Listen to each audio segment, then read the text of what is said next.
spending your Friday night here with me, maybe you're a real chat nigga. I keep telling you, there's only really 300 real chat niggas. I know when I meet one. There's some supporters. There's a lot of supporters. We got like tens of thousands of supporters. There's only 300 real chat niggas. 300. That's it. Trust me. Them niggas, trust me. Different. But it's all good. I'm glad everybody's here, whether you're a casual viewer, you're a hater. You're an anonymous watcher. You just kind of watch the, get your clip page popping. It's all good. Welcome. I'm glad that you guys are tuning in today with me. I'm in a pretty good mood.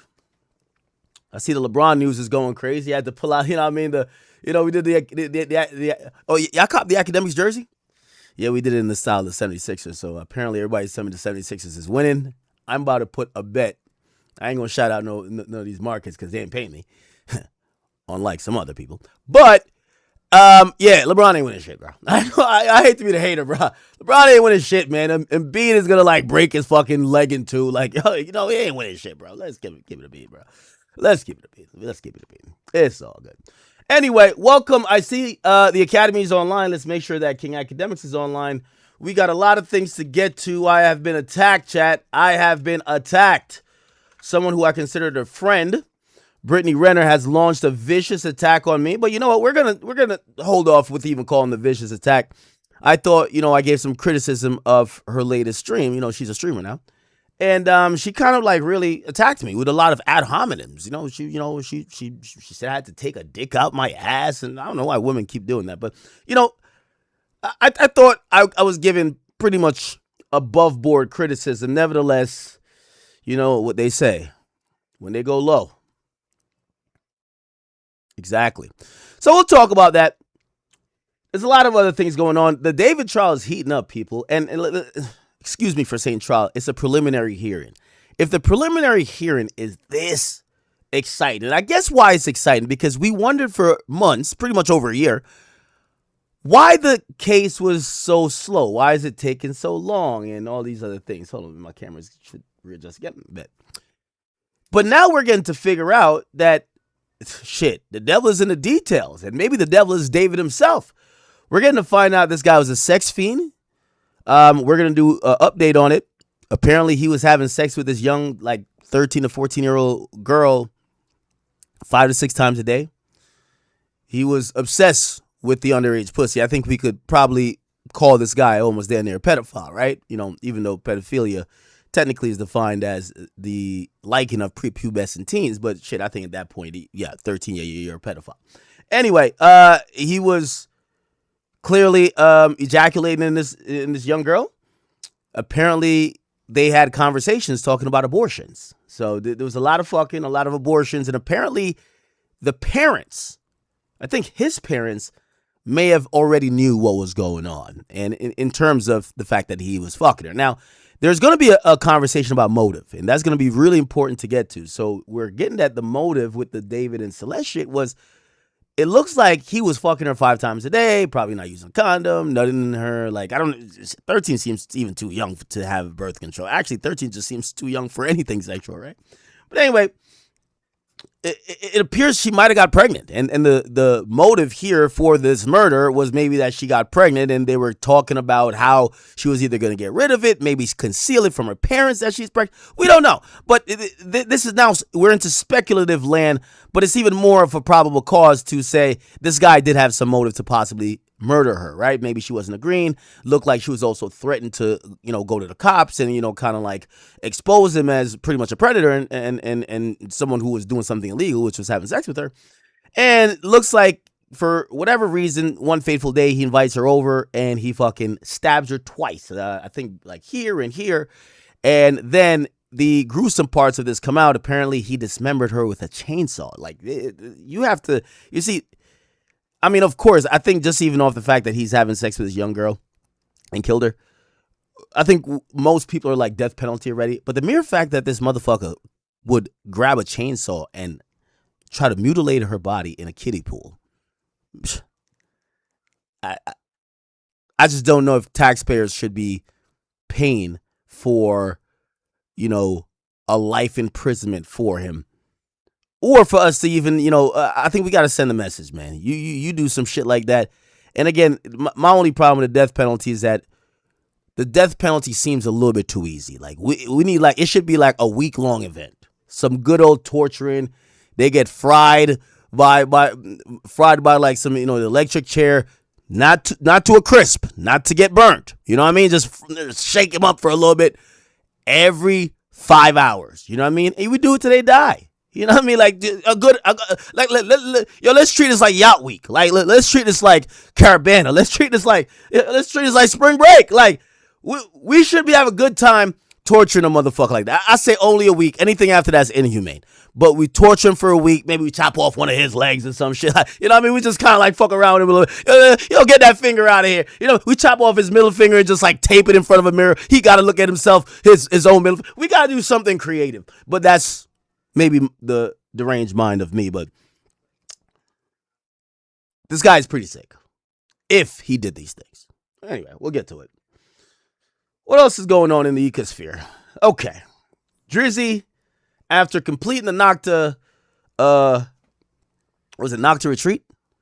Drake is now kind of popping his shit, man. He actually wrote a very elaborate caption. And, it kind of goes back to that conversation I had with Charlemagne where people are like, yo, who said Drake went anywhere? And I'm like, if you ask Drake would tell you that the last 2 years of his life, he was fighting for his fucking life, my nigga. Like, he definitely looked at it. Nigga, the chain he gave me, the back of it said, yo, we been through the war, my nigga. Like, there's no way he was like, oh, it was like roses. So it's only people who are in denial or they're on script or maybe they're on the payroll of Rod Nation or something. They're the only ones going to act like, oh, no, nothing happened to Drake. Who, like, with the battle? Battle? So anyway, Drake wrote a caption. I think he kind of leans into the fact that, for the last 2 years, he really, had to really dig deep and show people what he's really made of. And I thought it was a great caption. We're probably going to get to it maybe even first and top of the show. Hey, listen, me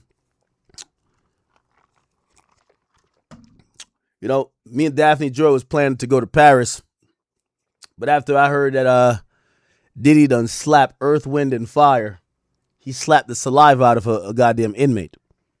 He said nigga was playing with his cornbread. Said nigga tried to play with his honey bun. Diddy slapped Earth, Wind, and Fire out of an inmate, and apparently Diddy is now in isolation. So Diddy's like Debo in the yard. Diddy slapped out that nigga cavity. That's a problem. So anyway, last time I talked to Daphne was just like, I believe in you. Like, I know you not scared of him. And the whole time I was like, now I'm hearing Diddy slapping niggas. He getting bulky in jail. He doing burpees. Like, that nigga doing some P90X shit in there. Chad, I'm starting to work out too. Yeah? Oh, yeah. Y'all see it? It coming in? Oh, yeah. Yeah. Yeah, Diddy. Yeah, Diddy. Yeah, Diddy. Nah, but I got to chill. Because I heard what he did to Drake. And I heard he left 5 fingerprints on J. Cole's face. That's crazy, bro. You ever heard the story? They said he slapped J. Cole so hard, J. Cole had 5 you know the little marks in the middle of your hand? Those little lines? It said they slapped J. Cole so hard, the lines was on that nigga's face. I'm like, holy. So Diddy's a dangerous man. He slapped another nigga with a kettlebell. Chat. I'm going into combat training. I'm hitting up Sean Strickland, Israel Adesanya. I think I might have to get in there. What does AB? Could he still box? I might need to get in there with him. What is that little midget name? Let me get with Javante Davis. I need some real training if Diddy run up on me. You know what I mean? He might run up on me like, nigga, you the nigga been fucking my bitch? I'm like, which one? Oh, that'd be the worst one to say. Worst thing to say, right? Diddy run up on me? You the nigga let me fuck my bitch while I was locked up, right? Wait, which one? Oh, hell nah. Bang! Oh, man. You know when a nigga try to press you like that, you gotta say something slick. You the nigga that been fucking my bitch, right? Nigga, which one of your bitches I've been fucking? Might be more than one. What's up? Nah, Diddy. Chill out. Anyway, we'll get to that. What else is going on? We should probably start with the charts. Chat, Not gonna lie to you. I know y'all want to hear it. Y'all draked out. I get it. I get it. But I told y'all it was Iceman season. It's Iceman season. It is what it is. Hold on. Yo, what's wrong with my camera, gang? Hold on. I know what I need to do. Let me just go like this. No. What? Wait. Tuesday. Wait. Sorry. Always on top pause. Yeah. Okay, maybe that's better.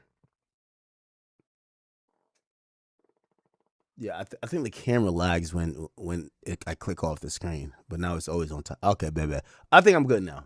Let's see. Anyway, chat, I told y'all this Iceman season, it looked like it's coming true. The charts are going to tell the story. You know, I've been liking the last couple weeks. Drake been back dominating. You know what everybody has said? Man, it's not all about the numbers. Yo, a couple weeks before, men lie, women lie, numbers don't. You know what I mean? Like, these guys were all about the numbers until the numbers don't fall in their favor. If you guys haven't seen, it appears that Drake Iceman is once again the #1 rap album in the country after being temporarily dethroned by Future with The Real Me. Now, Future dropped an album highly anticipated. If you don't know, I consider Future on a short list of rappers that is really culturally relevant, okay? If you ask me what a top 5 is looking like in terms of potency and really selling potential, not just skill, I think, we have Drake, we do have Kendrick. I hope Cole retires, that we don't got to keep putting him in these debates. But beyond that, we have Travis Scott, right? So Drake, Kendrick, Travis, and what else? Drake, Kendrick, Travis. Future sold 200 before. So Future is up in that debate or that convo as well.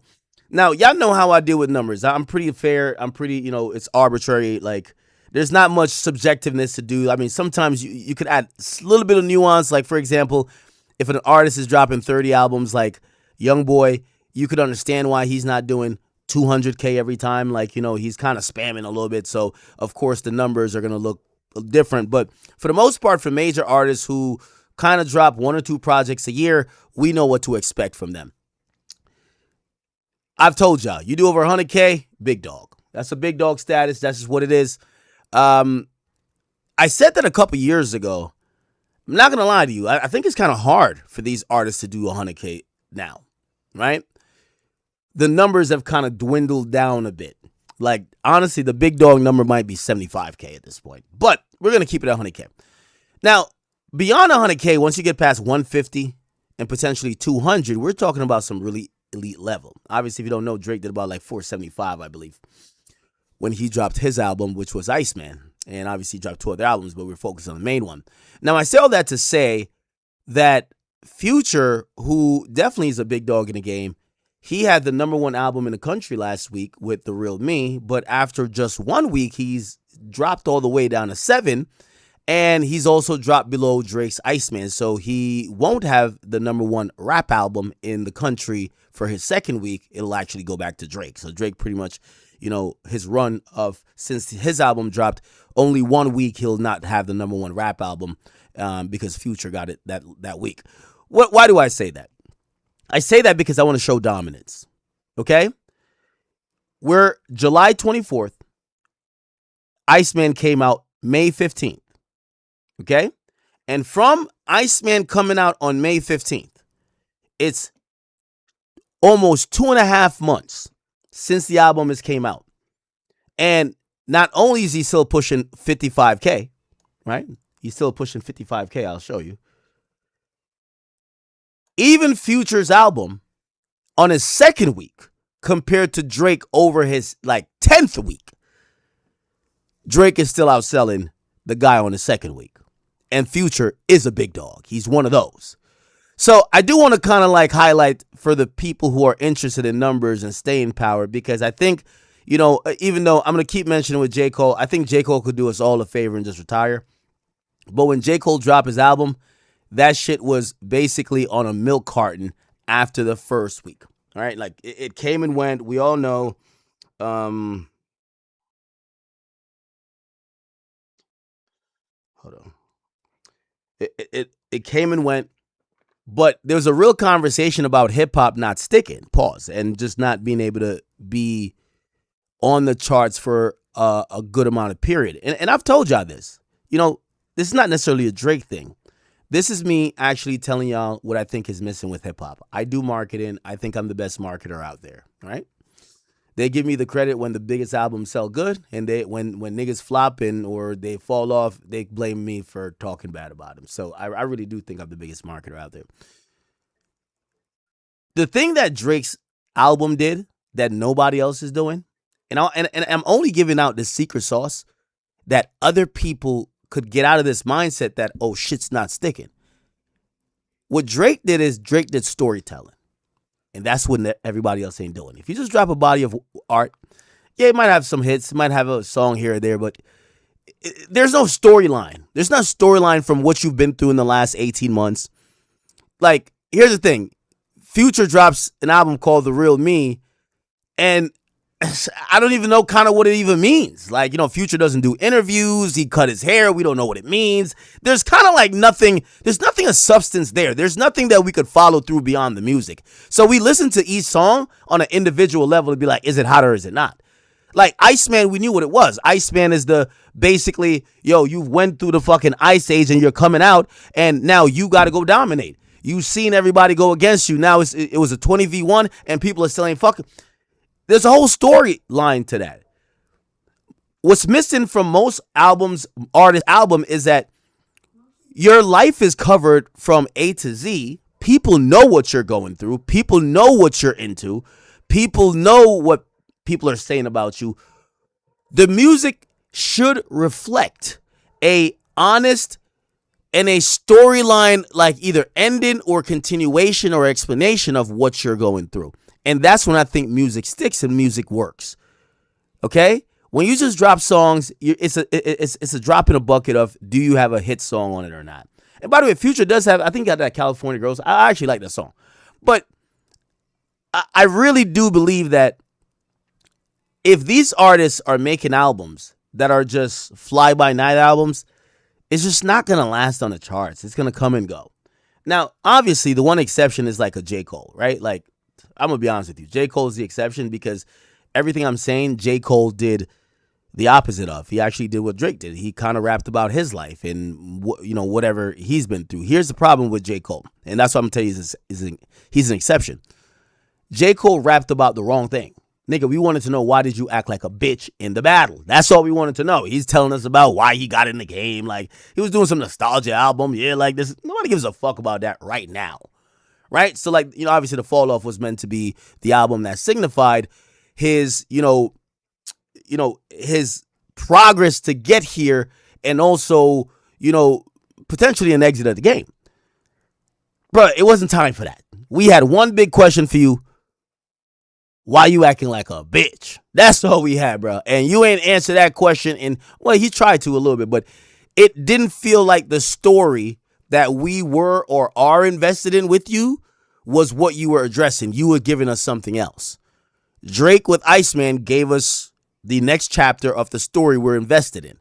Future, when he says The Real Me, you kind of go back and you're like, all right, is this going to be the most introspective, self-revealing album that Future ever did? Will we walk away from the album and kind of learn things about him? Will he admit things that maybe we didn't know?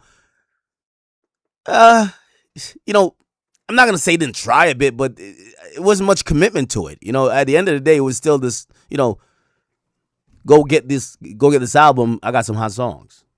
So that's my particular purview. Like, you guys don't have to agree.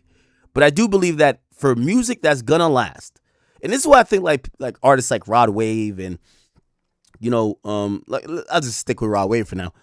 His music always, it's a slow build, but it's a slow burner too, but it works. Because he's always kind of like giving you the next chapter of the story that you're buying into. Whatever that story is. If it's a story about heartbreak, story about whatever, he's not just making a collection of songs. And I think that is important. So, just to wrap this up, I kind of explained this. I do know, obviously, Iceman is an amazing album. But I do look at Future, who I think is a big dog, going number 2 to Drake on the second week as not that he needs to because he's a hit maker, but rappers dropping songs that focus on continuing and also being the best part of telling the story. I think that's missing, you know? I'll leave that there. All right. Where should we go? We got Brittany Renner. She went rogue on me. Chat, could I ask y'all a question? Do y'all think I was very harsh on Brittany Renner? I want to know your opinion. What's your thoughts, chat? I commented on Brittany Renner ranting. And her ranting was talking about she wanted to financially rebuild. I'm going to play this.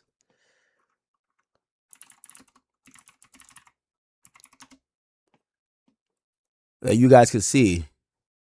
It recently moved to Mississippi because I was in LA and was dating a bozo, moved to Atlanta with him, and then left the bozo because he was a bozo and moved back to Mississippi. So that's kind of where I've been since. And my goal is to move back to LA, of course. You know, it's been so hard rebuilding my life financially. It's like I have double the responsibility, not really half the help. That's okay. God sees all, you know, the God that you claim you believe in. But yeah, so yes, I left every time. Because one thing about it, two things for sure, you got to think about it. If I'm so head over heels in love with people and I care. Now, I hate to interject, but I got to keep, hammering home some of these points, even though Brittany Renner took this very personally. We got to point this out. Chat, always beware of a woman who brags to you about men she turned down or men she could get. Oftentimes, they're lying. Okay? You might be talking to some scallywag right now.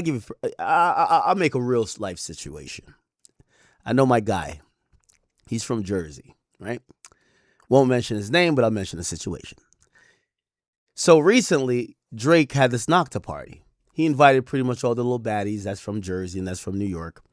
A girl that he's interested happened to go. He told me, he said, yo, ever since his girl went to this Nocta party, she's talking to him a little different. You know what she's saying? I don't got to deal with your bullshit. I got niggas that's celebrities that want me. Like, Drake was eyeing me down. This nigga was, he asked for my number and da-da-da-da. And I looked at him and I said, none of them niggas want her, right? Because that's the reality of it. And women live in that delusion. They often equate men wanting to fuck, men actually think they're pretty, meaning that men want to actually settle down with them, have a family, or even, let's say the very minimum, give them a relationship. So you'll hear a lot of cope. And they always say this a lot. Oh, all these guys want me. Incorrect. Then they'll go on to this whole thing of, as she just said, well, I left. There's twofold what's wrong with that. Usually, after they're bragging about leaving, they get with a bigger loser. So imagine this. Let me ask y'all a question. If you were a restaurant manager, would you leave being the restaurant manager at Carbone to go be the restaurant manager at Wendy's? Oh, but I left. No, I left Carbone. Now I'm at Wendy's though, but who cares? I left Carbone. It's not the flex you think. Also, the reality is when this idea of you left, let me give a secret that maybe men have been gatekeeping. I'll give it a secret. If women are watching, my chat queens, please learn this. I'll give it up. Most men, we don't leave. As long as we have sexual access to you, we gon' ride it till the wheels fall off. We gonna put you through the ringer. We gonna have you sitting under a tree, wind is blowing in a hot car, you look like your face melting, your hair is disheveled. We're gonna put you through the ringer. You better leave, because you put it like this. When you keep looking stressed, down bad, you're aging every year, we keep looking better. We getting our money up, we adding another young chick to the roster. It's all good. So you got no choice but to leave. We've never heard, oh, I stayed and I made that nigga act right, because they can't. We never hear that flex, right? It's about, oh, I left. Well, you ain't had no option. You ain't got no goddamn option. Stop it. But let's get back into it. Care about them, I have a baby for them, or they beat in every chamber of my heart, and all of a sudden now I just don't care anymore. What you think happened? People just don't wake up and stop loving people. Not like that. So for me, it's like, oh yeah, baby, I'm not about to waste another second. Because it's like, for me, my devotion runs so deep that once you show me what it is, I'm going to show you what it ain't. And what it will never be again. The delusion, I love it. I love when women like this starts talking about like the guys that they left. Because remember, it's a flex for them to leave. When in reality, niggas put y'all in dead-end relationships. Put it like this. Brittany Renner had a baby by PJ Washington, an NBA player. Whatever he did, she claims she left. That's the flex. Kevin Gates gave you a fake marriage. Y'all was on there talking about, alhamdulillah, we've been married for like this long. You ain't married, my nigga. Trump don't recognize it. The state of California, you ain't married. You just like, listen, I ain't gonna lie to you. Game recognized game. I respect that game so much. You know me, I'm not into marriage. I'm about to pull that game on the net. Well, I hope she's not watching. Shit, I'm pulling that game too.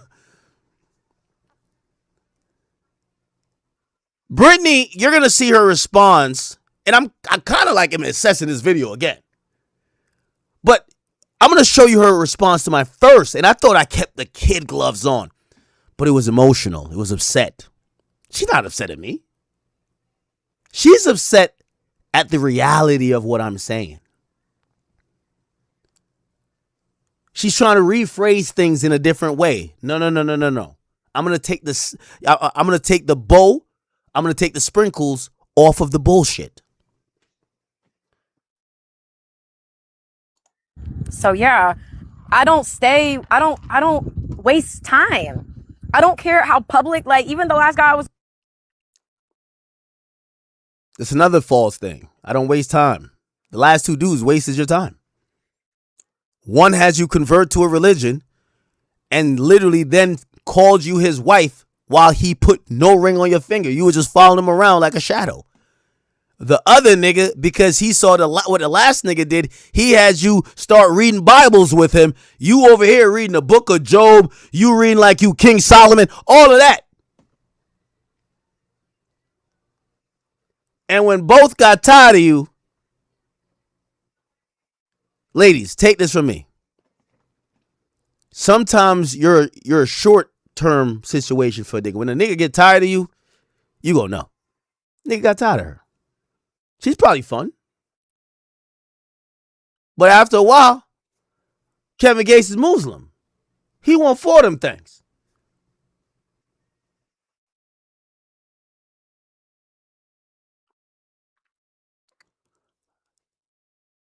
You're going to hear her try to do some, female mental gymnastics and be like, well, Kevin Gates don't like you. Why don't you go with him? Oh, we could address Kevin Gates too. But I will say I have some admiration for Kevin Gates, because Brittany Renner used to be one of the loudest chicks out here, the most talkative chicks. And when I figured out that he hit her with that Muslim shit and she wouldn't speak unless being spoken to, that's when I said, alhamdulillah. I don't even know what that means, but I need to get down with the assalamu alaikum. I need to get down with this. Got to be honest. I respect it. Game recognized game. Anyway, that was pretty much my commentary. You guys could go watch my full commentary on it. I did get into some age stuff, and I said, in explaining, I spoke about kind of falling off, but not necessarily look-wise. I don't really judge Brittany look-wise. I've never done that. I judge her as a woman in terms of her market value. And I've always said, I know people find her attractive. So when I said fell off, I wasn't really speaking to her physical looks, even though I think the internet has taken that. Why? Well, she's doing these live streams, and respectfully, she's looking a little rough. She's looking a little rough. Like, it looks like there's bags under the eyes. People are saying, we could see that now you're mixed with white and black. You're finally aging like milk. Some people say, nah, it's not really. It's like almond milk. Some people like, nah, nigga, this is like, this is like, she aging like eggnog. I'm like, I don't know. That's not what I really meant to say.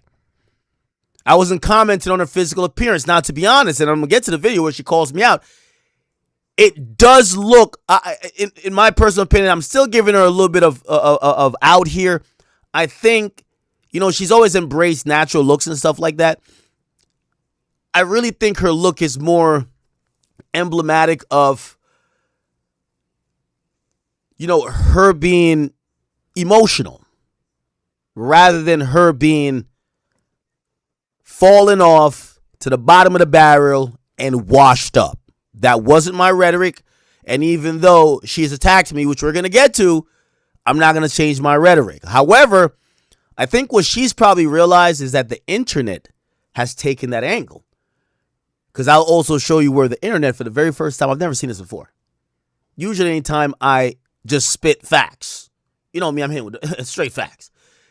They usually say, well, man, even though he's telling the truth, but why this bitch ass nigga gotta be quote unquote up in women's business? Man, he only talk about women, or, he hate women. And for the first time ever, I started looking on these pages and they all said, hey, Brittany, baby, that nigga was not lying. And I'm not gonna lie to you, that hurt me probably more than it hurt Brittany.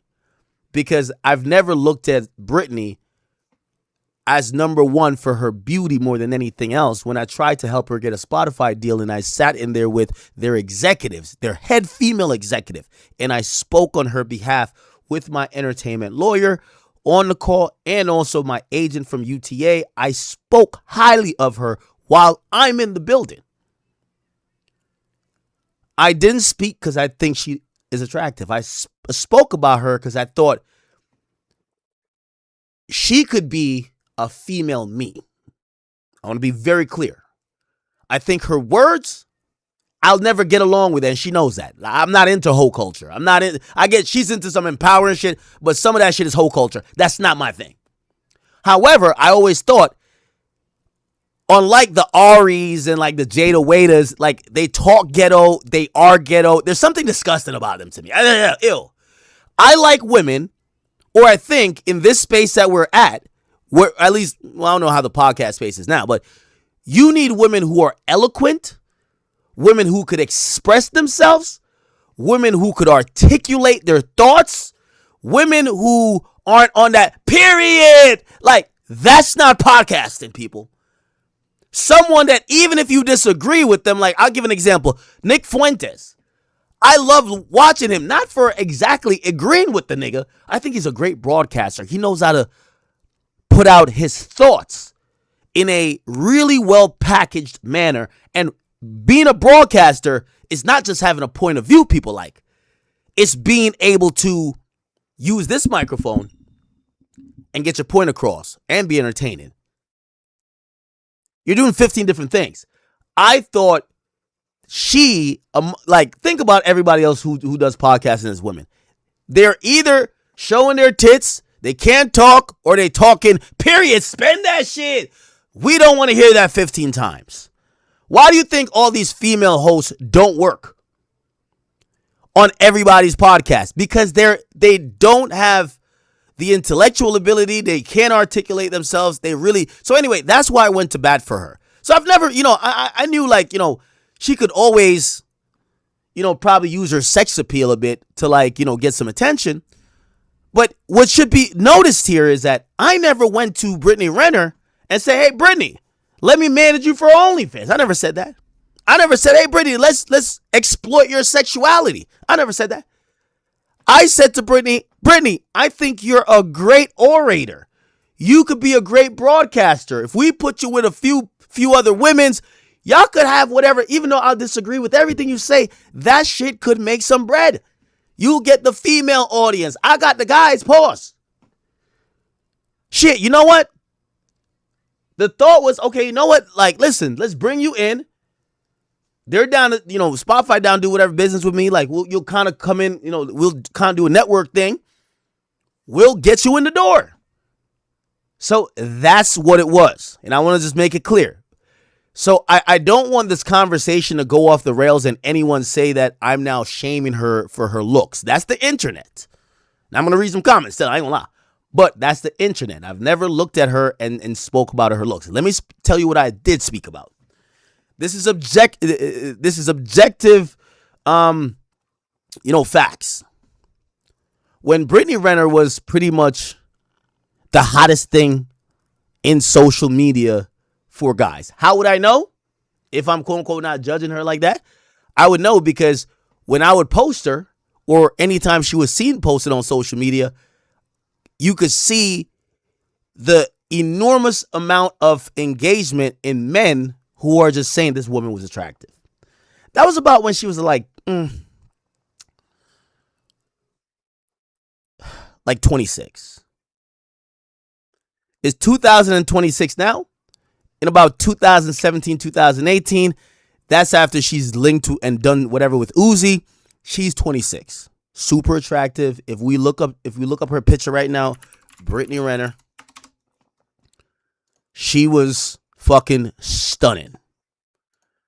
Stunning. Okay? Let me actually pull her up at 2018. Because also, I think what people, and I hope, if she's real, she'll also tell people this. Y'all, when y'all have been loving me on Instagram, Instagram is a gathered look. Instagram is not me coming on here without makeup, without this, without contour, without Facetune, without this, without that. So that's why I'm not a catfish, but I'm going to look a little rougher. But if we looked at her back then, it was, shit. You get what I'm saying? Like, shit. They were writing articles. 44 Brittany Renner, also known as Bundle of Brittany. They were doing, it was one of those. Okay? Now, the reality is that Brittany Renner is no longer 2018. It's now 2026. And I still don't even think she looks horrible. But what makeup can't disguise and Facetune can't hide, and this is going to be the truth for all y'all chicks who are aging and want to be on live, maybe y'all could get TVU and LiveU and OBS and Kick and Twitch and YouTube Live to make a version where you could just kind of like contort your body that people are fooled the entire time. They'll have some AI to probably help you out. Other than that, just like chat, y'all have seen me looking gritty on here. You might be like, yo, Ak, is that a stain on your shirt? Nigga, that look like ketchup. It is okay. My thing is not sexuality. A lot of you women have gotten by bisexuality. Here's the thing. You gotta be honest about yourself. Brittany Renner says she'll never do OnlyFans. I don't think she should either. But she has to acknowledge that a lot of the reason why she has the popularity she has is because guys find her attractive. Now, here's the thing. She's going to have to admit people are going to say, hey, you're either a catfish, you've either fell off, or damn, you look rough, or she's going to have to get a glam team. That's just the reality of it. Like, you can't have it both ways, right? Like, what people saw in 2018, they thought you were like this super attractive woman. I'm also realistic. I get it. Not all women look like that all the time. However, you're now on a live stream and they're seeing you. Some people might look like, you look like she didn't brush her teeth yet, bro. They're looking at you There's discolorations below your eyes. You're going to get that. That's how it works. Okay? Now, let me get back to my point. My point was not about her looks. My point was that when she was 26, her sexual value on the marketplace was high. Uzi was thirsting over her. Colin Kaepernick was thirsting over her. I think Shaq. There's every guy that was the guy in 2016 or not 2018. They all wanted Brittany Renner. They all wanted her. Now, she ended up having a kid by PJ Washington, a basketball player. Long story short, when she's now 34, 8 years later, the demand for her is just not that no more. Also, I think I had said this. I said, yo, women like her, she's done a poor job of managing herself. There was this one article, and I'm not telling her to be a gold digger, you know what I mean? But I knew Brittany was a little bit cooked when I seen this. There was some rich nigga. Look.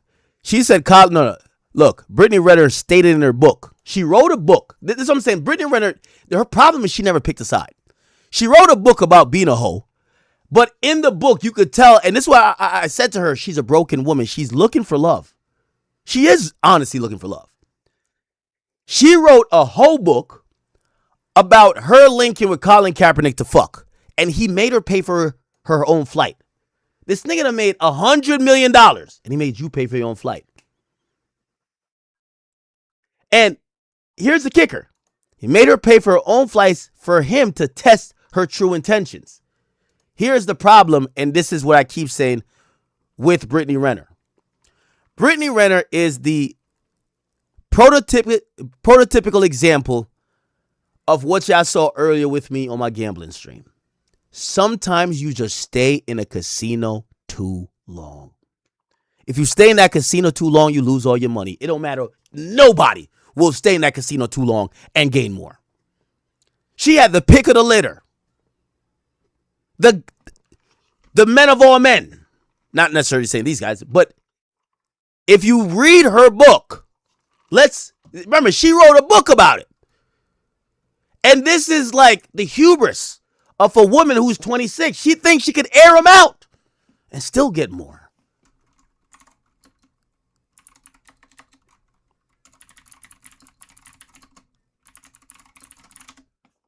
Let's go over some of the names that were mentioned. Okay. Colin Kaepernick. Where's the other ones? Shit, hold on. Numerous high profile, whatever. It was a lot of them. By the way, let me back up.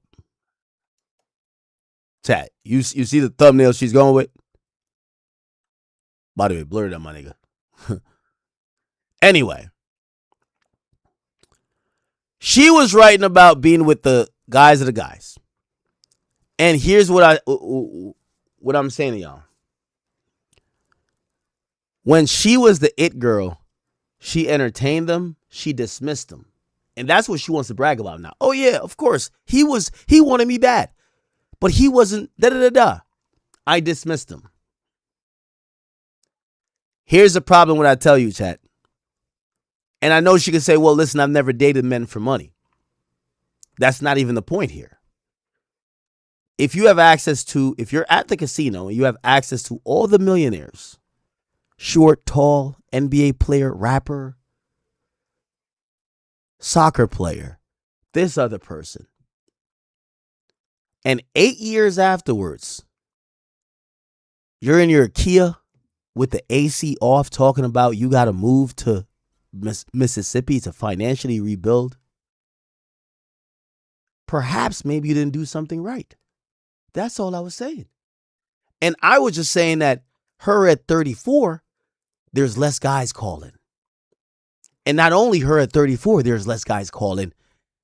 I said this one thing, and this is true about every woman that has a past. You should clip this and send this to your friend who just started OnlyFans. When someone has a promiscuous past that's publicly known, it's still the town square, whether it's Instagram, whether it's your little friend group, whatever. It's shameful for a man to walk in the room with a girl that every nigga been with. It's shameful.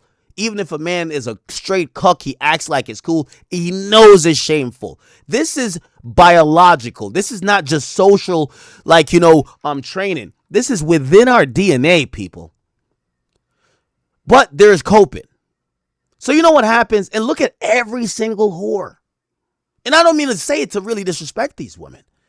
But every time we see these women who are coming back from a past of promiscuity publicly, and I gotta say publicly, because some people might be like, well, I only dated 15 guys in the industry. You guys are with women who fuck mad more people. But nobody knew. Nobody knew. Y'all are writing books about y'all shit. When she says she won't do Instagram, you're right, you wrote a book about it. You might as well do OnlyFans. You put out, her issue is just, I'll write it in text. I just won't show you the image. At that point, you're still not pristine. You might as well go all the way. It's like teasing. It's like getting naked behind a silhouette where you're kind of still doing it. It's just that they can't fully see it. At some point, just go all the way, baby girl. Anyway.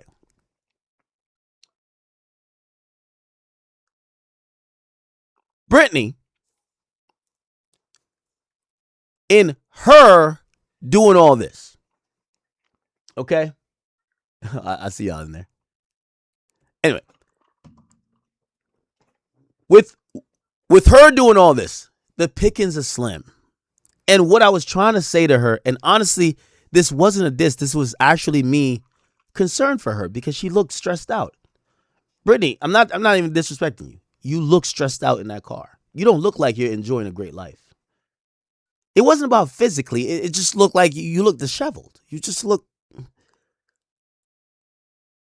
looked like you were under pressure. It looked like things were bothering you. You sent little slick shots towards Kevin, towards your baby father. And the reason why you did that is because you have a lot of animosity, a lot of, vitriol for them. And I'm not saying you shouldn't. I'm not saying you should get over it. But that's very important to know. That's really important to know. And that's where my comments came out, trying to tell you, like, hey, baby girl, I know what you're trying to say, and I know what you're trying to do, but I got to give you a reality check. Here was a reality check I was trying to give you.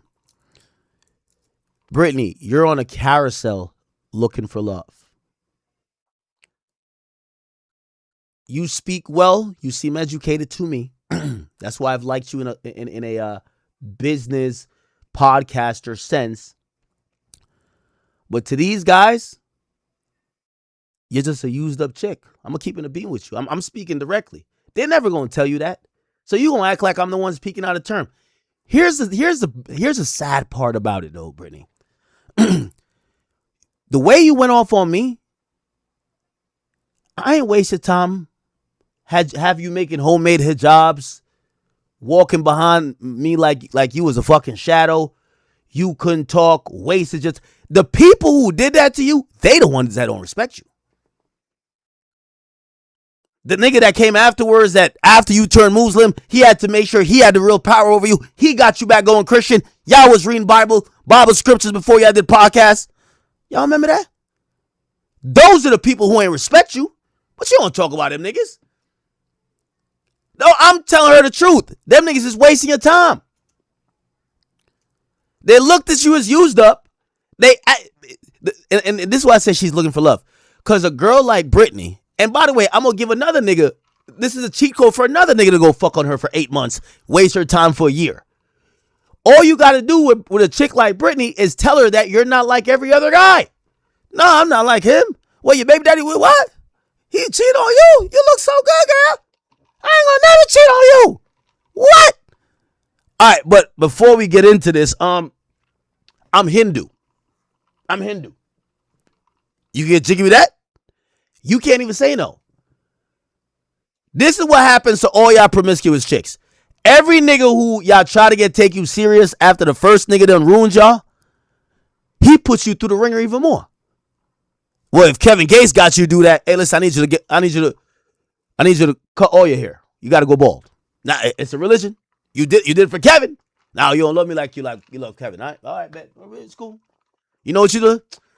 All right, grab me the clippers. Just take the scissors, cut my hair. You do anything for a nigga who sell you a dream. That's a fact. Do anything. I'm telling you them niggas did that. And I'm telling you why they did it. Bruv, we've never seen, Kevin don't do that to no other chick. That's a fact. He did it to you. You got to come to terms with that shit. You got this other nigga over here reading scriptures with you. I don't even know who he is. What I told her is that you're getting punished for your past. You could get mad at me all you want. Before you go to bed, answer why Kevin Gates is on a plane rubbing his girl's feet. She's showing off her body. She looks beautiful. He wants people to know this is my girl. Why was he trying to hide you? That's called shame. It's shameful that you've been with that many people, or it's not even that you've been with. I don't want to even put that in there. That the idea that many people have had access to you. Exactly. So now he has to overcompensate. He's going to show people that nobody has access.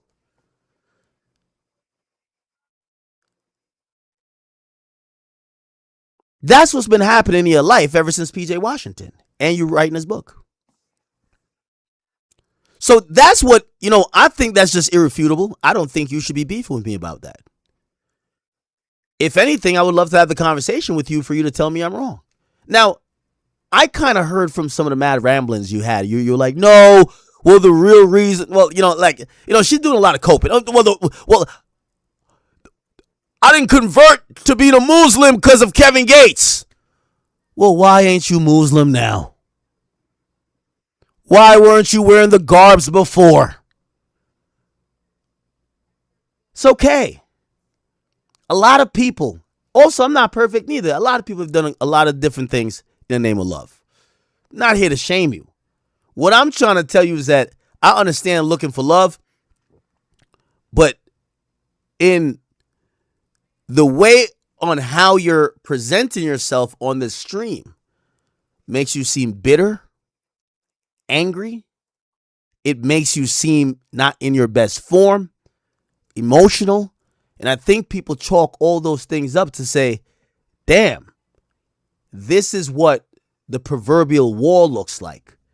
She's 34, speaking about her baby daddy, who's now in a very successful relationship. We've never heard him speak about you. Actually, there's a video that came out of y'all doing a child exchange where it looked like you were about to have some violence with him or his baby mama.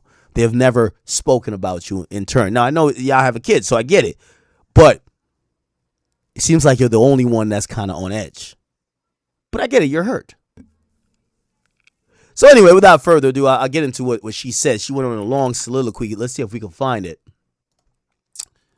And by the way, Brittany, welcome to live streaming. You're dealing with one of the best here. I'll turn this topic into 3 hours. It don't mean that I care that much. It just mean that the chat needs 6 hours and I got some content to get off. That's it, baby girl. Here we go.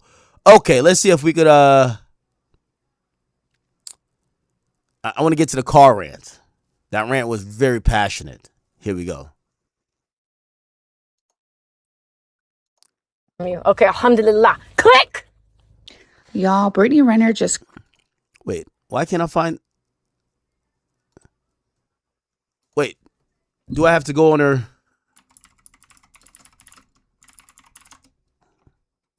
Is it on her Instagram?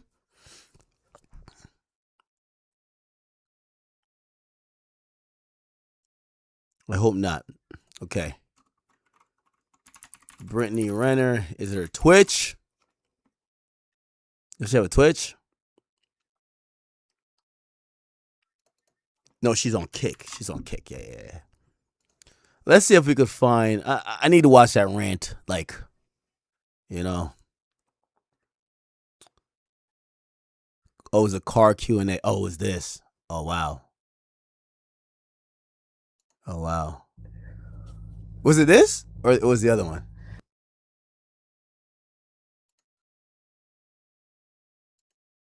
Where are Yo, chat, I ain't gonna lie to you. Chat, y'all gotta keep me strong a bit. Cause I'm gonna be honest with you, it hurts me. It hurts me to, no matter what she said about me, it hurts me to cook her, bro. It really does hurt me, bro. It hurts me to cook her, bro. I can't even lie, dog. I wish it was somebody I genuinely fucking hated. You know what I mean? Like, it hurts me. Well, we gotta find when she's wearing that shirt. I can't find it. It genuinely hurts me to cook her, bro. Yeah, because we. Let me. What about you? Where is it? This at the beach? I don't know. Where's this clip from, Chad? Does anybody have the full thing? But yeah, right. I'll just try to find it on YouTube. Does anyone have the full thing? I want to watch the whole thing. You know, I don't want to watch it clipped up. Brittany Renner, academics, Kevin Gates. It was a bunch of stuff. Let me see. Just crashed the F out because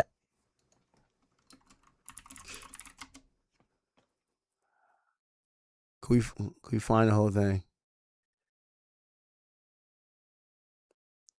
Yo, Grant, could you send me the whole thing, bro? Please. I'll get it right now.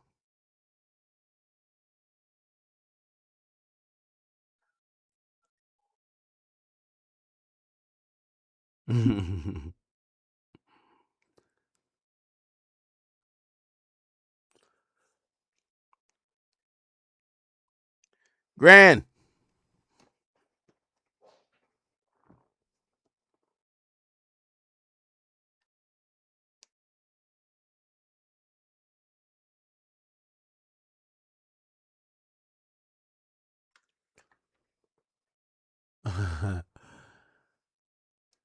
All right. I think I might know where it's at. Crap. I might not be able to find it. Okay. Grant is finding it. Oh, he said it's a gym stream. Yo, this nigga Grant know everything, bro. Yo, I'm telling you, Grant's a fucking AI, bro. That nigga says it's a gym stream, bro. All right, bet. Okay. Let's go. Let's go. Brittany Renner, Kick. And by the way, welcome to Kick too. You know.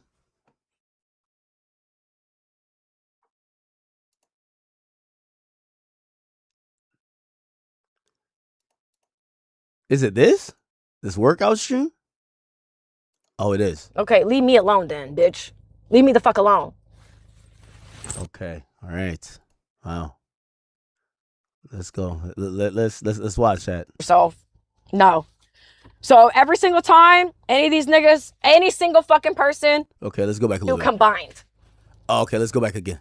Who the fuck are you? Oh shit. Okay? So my thing is like, it's a cycle. It's rinse. Okay. Now let's go back even more. All right, here we go. All right. This is Brittany Renner. Lock in, chat. By the way, Brittany, I know you're new to streaming.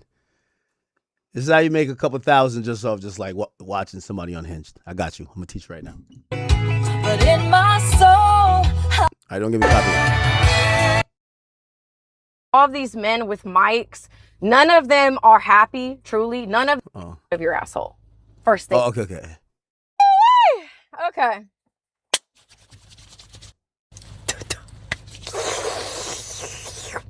Someone said, to be fair, academics wasn't really tearing her down.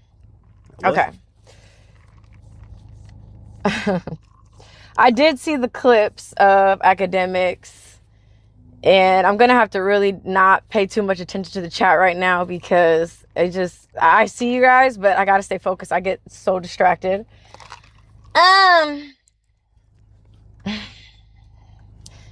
DJ Academics, come to the front of the motherfucking class with your bitch ass. Come here. This is what we're going to start off with. I want you to lean to the side just like this.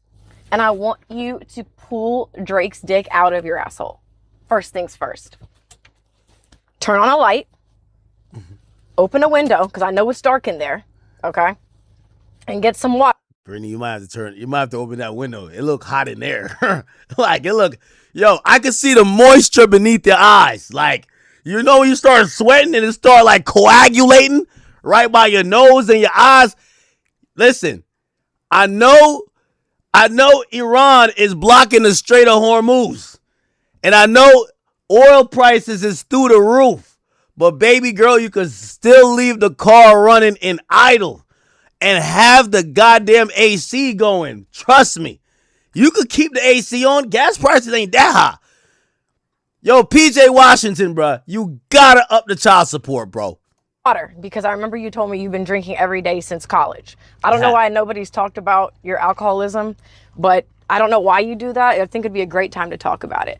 Okay, so I just want to address some things that he said, because it's like, I want every single person that says my fucking name, something is coming behind it every time you do, okay? I'm not these other bitches. I understand why girls just, they shake their ass for subs. They don't say anything. They, again, suck, fuck, swallow for $1. Bitch, I'm not one of them, okay? So this pussy, okay? This bitch.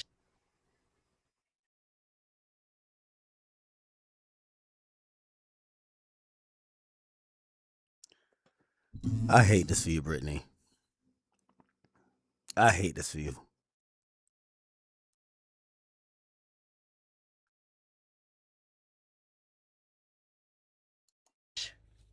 Barks and bites. Do you understand?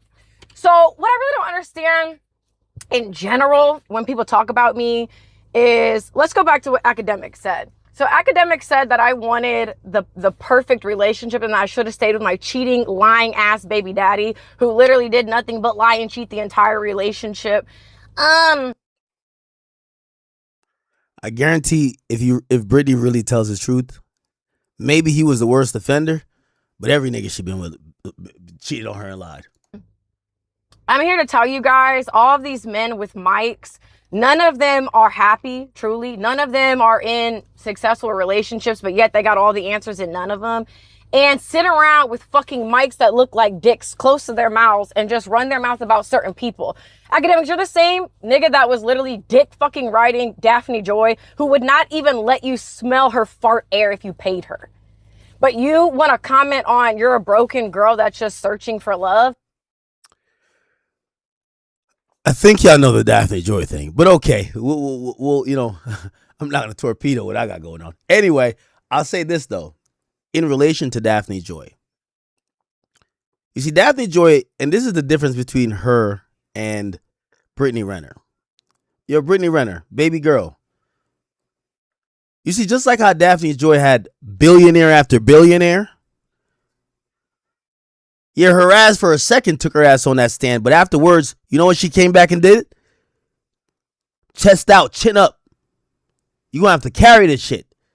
Not moping and groping and, oh man, my baby daddy won't send me this. He don't pay for the kids' clothes.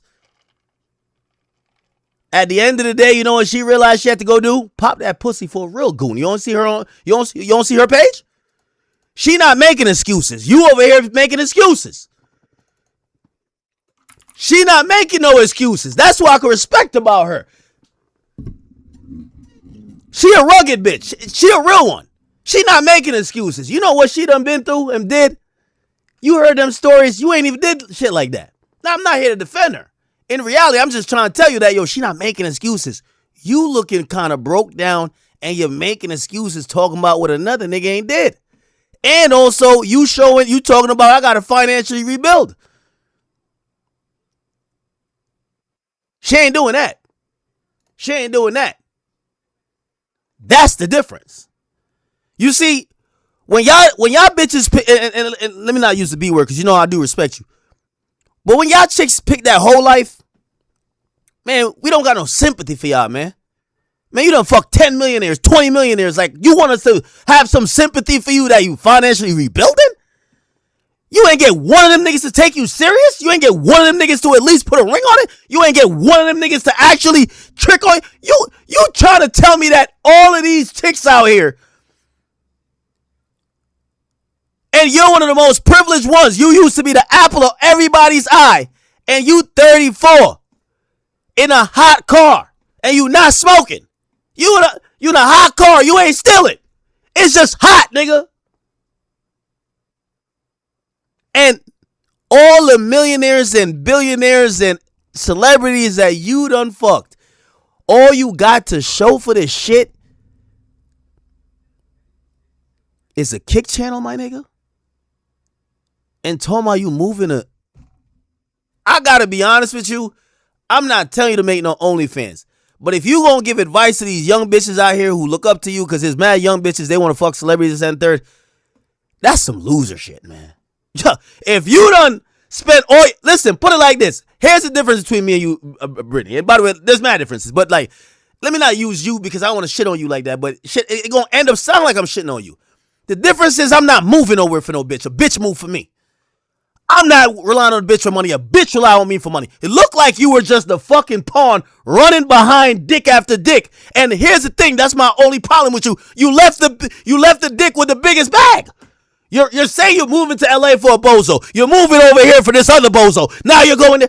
You're following these niggas around for the bag. That's why you're going back to rebuild. I'm not going nowhere for a motherfucking hoe. They coming to me. They on my program, my timing. You don't see me saying like, yo, you know what, man? Man, I got to move over there. Nah, fuck that. So my thing is you done fucked all them celebrities. And all you got to show for it is your fucking Kia that don't got enough gas that you could turn it on to get some AC. And you got to move back to Mississippi? Are you serious? That's not a good look. That's just not a good look. Tell you the truth. Huh? What the fuck are you? That's what we really need to get into. Who the fuck are you? Okay? So my thing is like, it's a cycle. It's rinse, wash, repeat every single time. You're looking for love. All these niggas cheat. You should have stayed with your baby daddy. Babe, Bye. You couldn't pay me $90 million to be with that nigga today. Okay? And yo, listen, Brittany, I always thought you were a morals over money type of girl. Stop coming online and complaining about it. Your ass should just go back to Mississippi, get in public housing, downgrade from a car, get a bus pass. Don't let us know. If you, my problem, it's not even a problem because I don't care what you really do. But it's a sad life that you spent all those years fucking celebrities. You wrote a book. It's not even like you wrote a book about fucking celebrities. And now you're basically saying you got to financially rebuild. I want to say you wasted your time, baby girl. You don't have to be a goddamn gold digger. You just sound stupid. How do you spend a lifetime fucking celebrities and you're moving back to Mississippi to financially rebuild? That's some dumbass shit.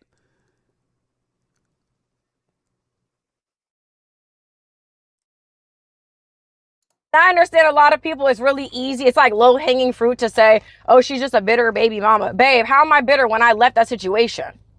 I warmed the seat up for the next bitch. You're bitter. You're bitter.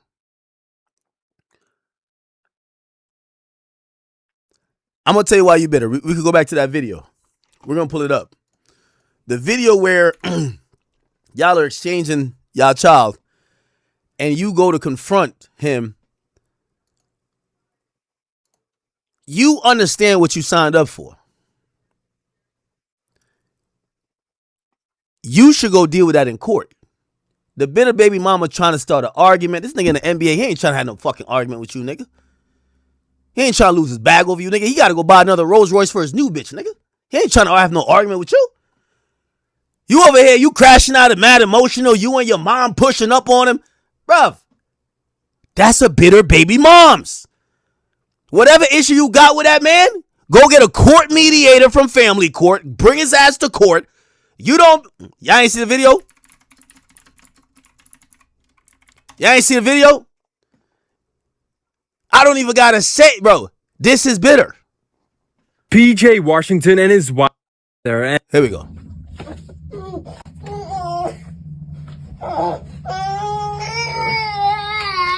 Okay, hold on, pause. This is what we're not doing. So every time that he does this, I'm gonna record this because that's not okay. I'm just letting you know. No, the thing is, this is the third time he's done it. Niggas just said, can I get a backpack? I'm trying to dip, man. He got his bad bitch there like he about to go buy her another Chanel. You know what I mean? This is the third time he's done it. He doesn't want to go with you.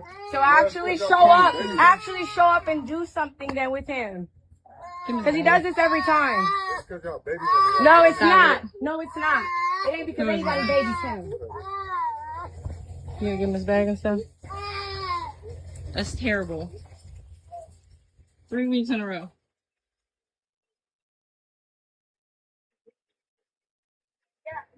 Now, I might be confused with what's going on. The dude comes to pick up his child. I guess they might have like some custody or visitation schedule, or, you know, when they exchange the child. The child starts crying when she's exchanging the child to him. Now, you have to remember, I don't know if you guys ever grew up in maybe a broken home, or maybe you grew up with your mom, like, or you've seen your siblings grow up with just one parent. Yeah, if a kid grows up primarily with her mom, yeah, she might not want to leave. The kid might not want to leave, but it's not up to the kid. It's court mandated that he gets to have his time with the child. That's how he builds a relationship. They're commenting on the fact that the kid's crying, right? And they're then criticizing him because the kid is crying. Again, he's trying to have a fair exchange with the kid. Can I get the bag? They're trying to get off words. Again, they walk to the car. He's putting the kid in the child seat or whatever. No, it's not. Yeah, I will. But I'm telling you right now, every single time you come here and he cries, we're going to record that. And it's up with me. Just know that it's up. What'd you say? I'd love to. What'd you say? I didn't stutter. I didn't hear you say it again. Suck my dick. If you had one, maybe I would. Weird ass bitch. Pussy ass Hey, you bitch. wish I would, Pussy bitch. ass. What the fuck you looking Oh, at? that's out my way. Bitch. Get your bitch ass out my driveway, ho. Bitch, you don't pay for shit. Fuck you. You don't pay for shit either. 100. So now they start arguing with his new girl who's supposedly in the car or something like that. Anyway, the point is this. It's clearly bitter baby mom shit. Like, I don't need to like go through this. It's fine. And actually, I really don't care if she's a bitter baby mom, because most women are usually bitter baby moms. You know? That bitch is going on vacation because I didn't want to be there. That's cope. Yo, let me tell you this. Okay? There's... Look at Brittany in this car. Let me tell you this, man. Brittany got a burner on this bitch page, watching her living the best life in the world.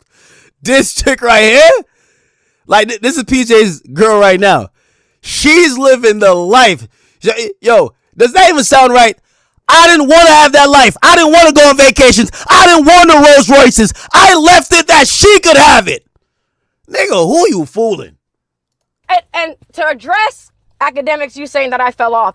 The irony of you saying that I fell off, but yet you did a 15-minute fucking segment talking about me. The fell off thing was that you're 34, ma'am. Father time is undefeated. You're 34. You know this as well as I know this.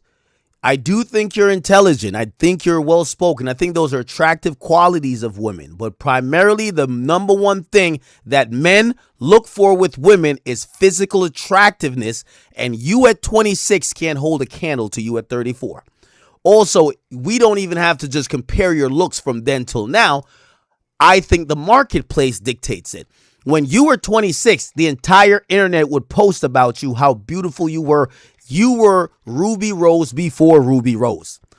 In 2026, nobody does that no more.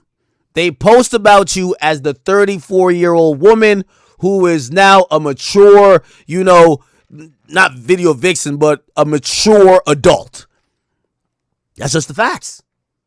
So when I say fell off, you're just not 26 anymore.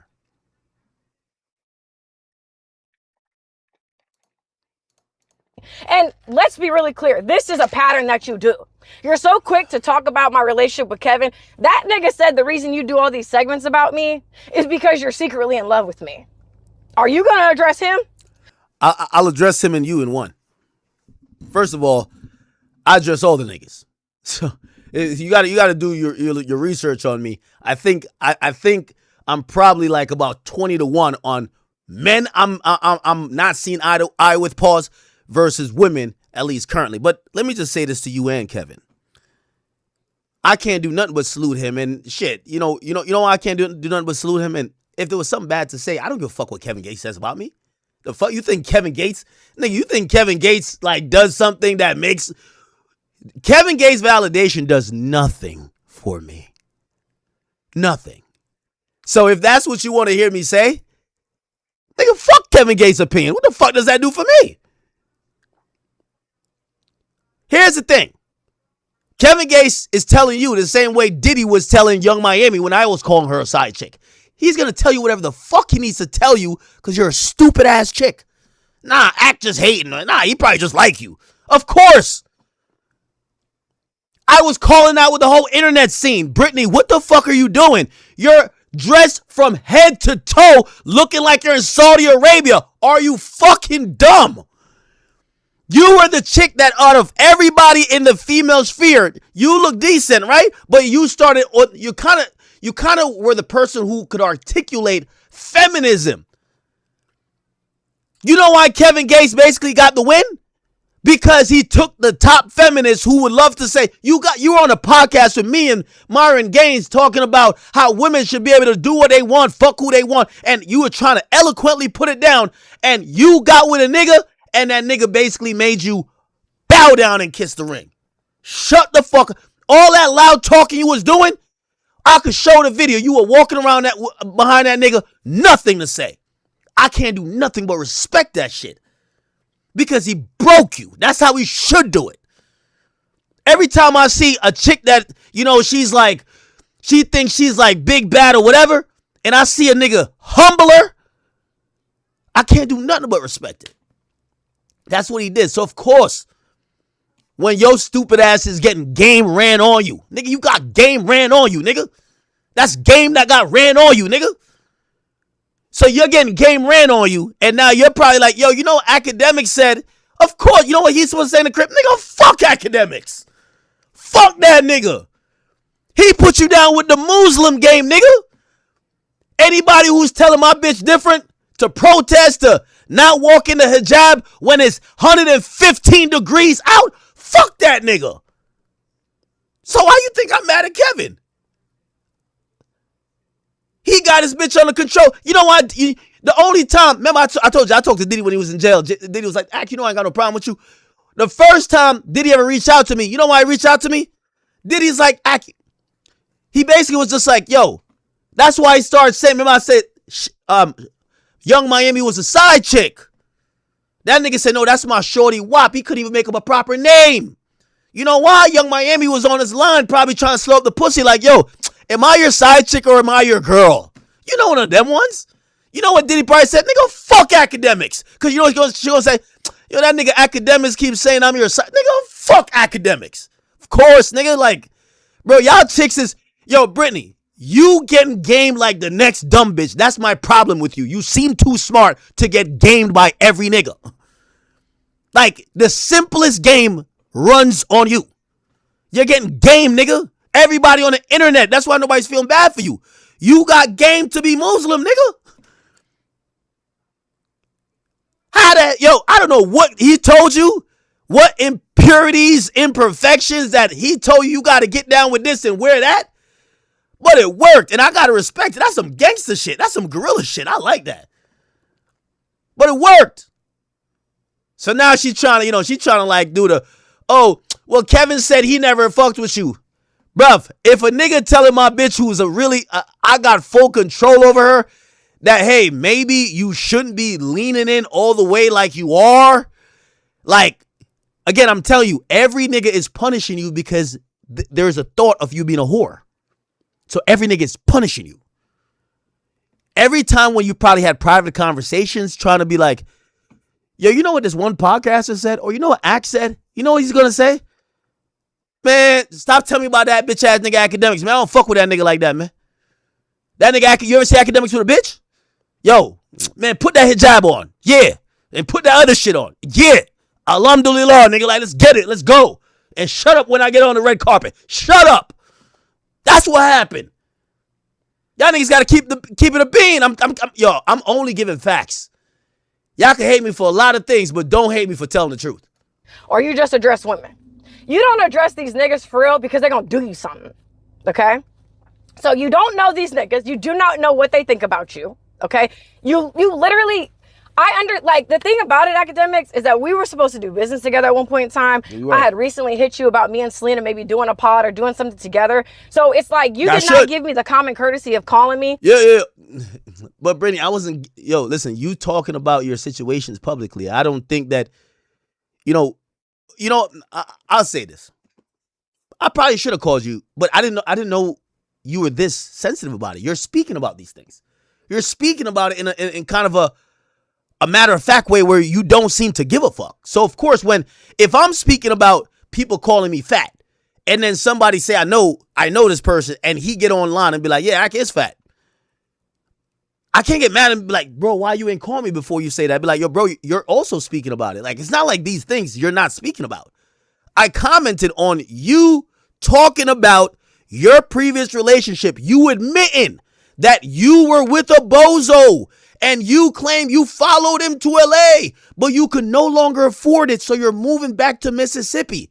And I commented on it, I said, damn, that's kind of crazy. I said things has changed for this woman. She used to be the baddest thing on the block. Now, it looks like this shit has changed. I don't think I got to call you to say that when you're speaking about it. It's not like I knew about like some private dealings with you and I just aired it out. And now people are saying, well, why did Axe say that? You're speaking about, you admitted it. The thing is, I'm not going to speak in copium like y'all speaking. Oh, yeah, I dated or I fucked 15 millionaires, but I curved all of them. No, that's not true. That's a lie. You were not curious. You just went on you went on a rant. Like you were so angry.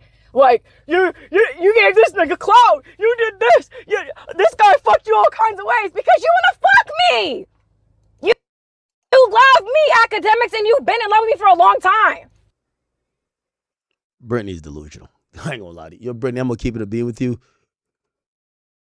If you don't realize that you're the subject of, there's a few notable women that are subjects of conversations like this. You're gonna have a Brittany Renner. You're gonna have a Selena Powell.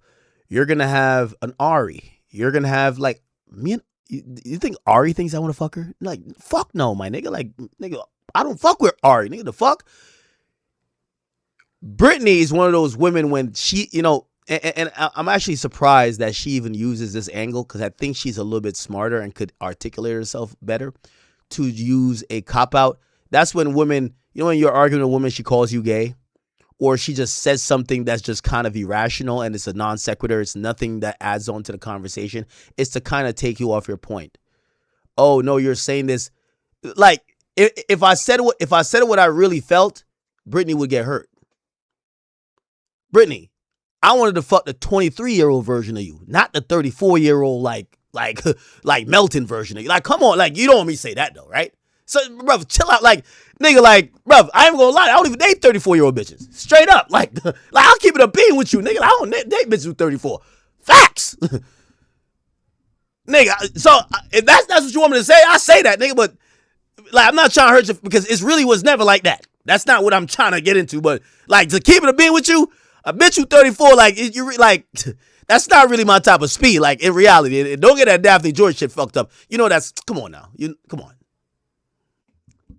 Like, I don't know what y'all niggas is talking about. Like, shorty, you're 34. You 34 with a kid. I ain't gonna lie to you. You 34 with a kid? Bruv, in the list of women that I would go for, you fall in the category of the least unfavorable for a nigga like me, and most niggas too. Most niggas with shit. A chick like you, we'd only want to fuck. Like, nigga, you got a kid, nigga. What you think we about to go build that? You think we look like Russell Wilson? No. The fuck? Niggas get they turn and dip. That's just how it goes. But like, you know, I'm not trying to hurt her feelings like that. You know what I mean? That nigga was not lying when he said that shit. Like, fuck are we talking about? So, my biggest thing is let me tell you something.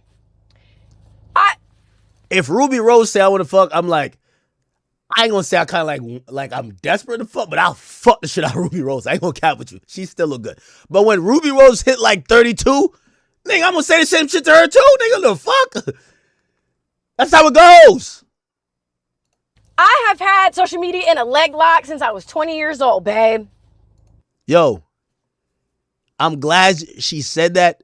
Yo, I hate to break it down to her because I've been friends with a lot of women who were in that promiscuous lane, and I watched them age.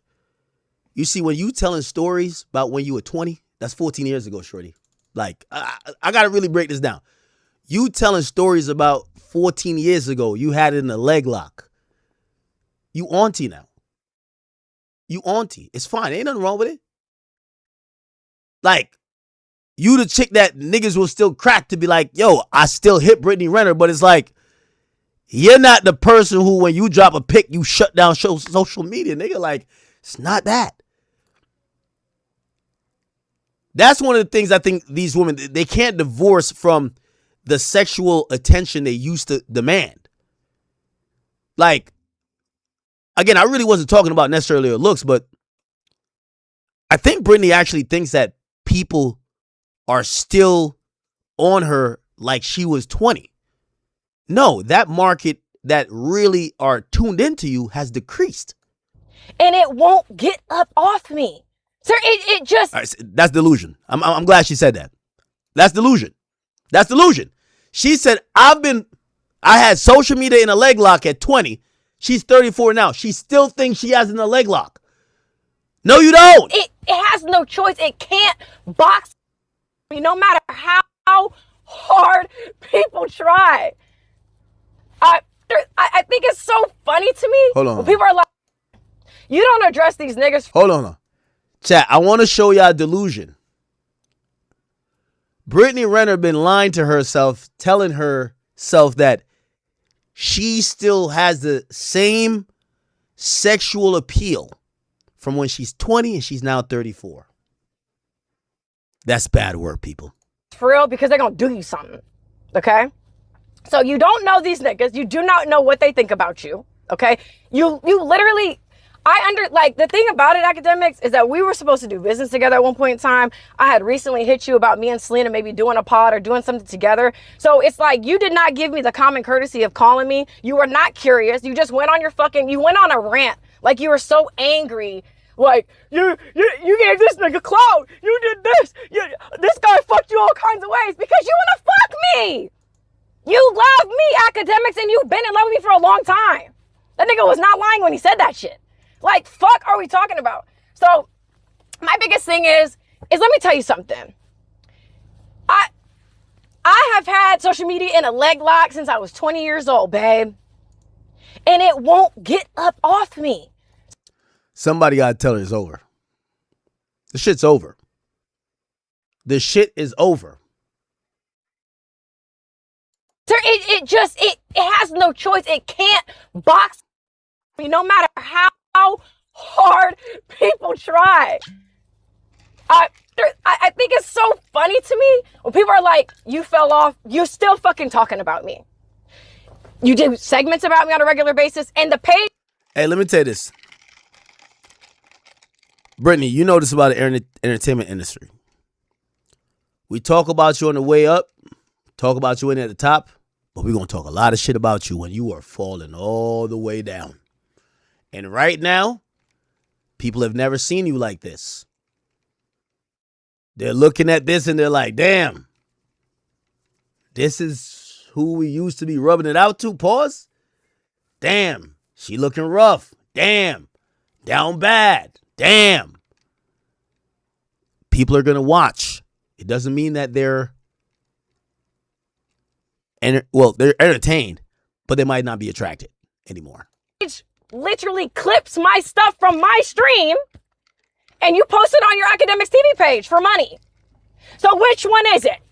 If I'm falling off, why are you talking about me? If I'm falling off, why are you using my clips?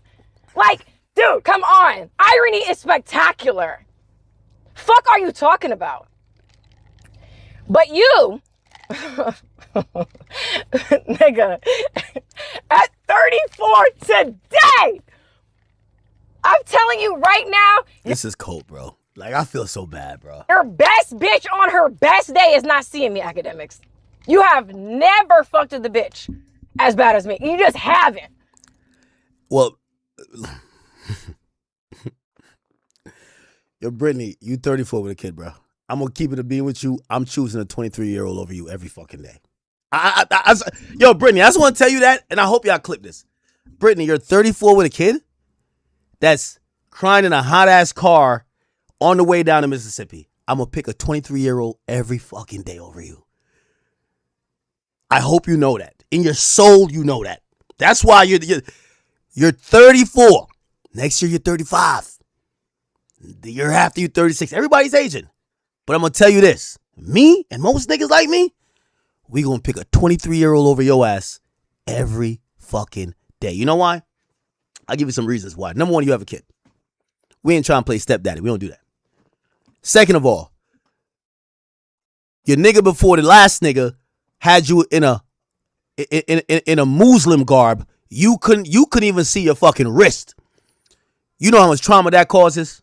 A chick who couldn't speak unless spoken to, walking around behind a nigga like a goddamn shadow. You know what type of trauma. I don't even want to deal with a bitch who got shit going on like that.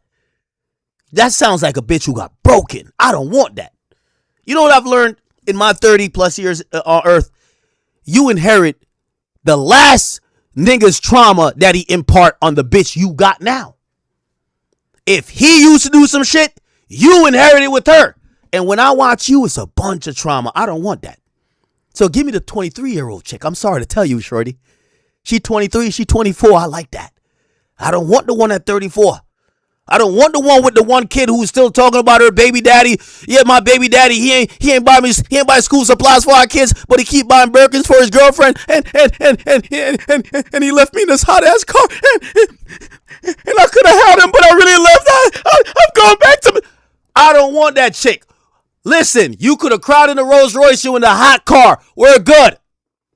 I don't want that trauma. I don't want the chick who the other nigga put you through the ringer too. I don't want that. You over here calling Bozo the clown. You still can't get over those hurt. If I ever got with a chick like you, imagine how much trauma you bringing. I'm good. Out of respect for you, I won't compare you look-wise to any girl I'm talking to currently. Out of respect to you. Because I'm going to be honest with you. If that was what you felt making this video, looking in this camera, you got it. You got it. But it's bigger than just looks. You got a shit ton of trauma. You got a kid you dragging around. You basically have all this baggage. You like a tiger with stripes. You can't change that shit. And that's why I would pass on you. Personally. You literally fuck with anything that's just not black, right? Because we've never seen anything black. Anything non-black, bottom feeder ass bitches. We done seen the girls that you pull. Oh my God.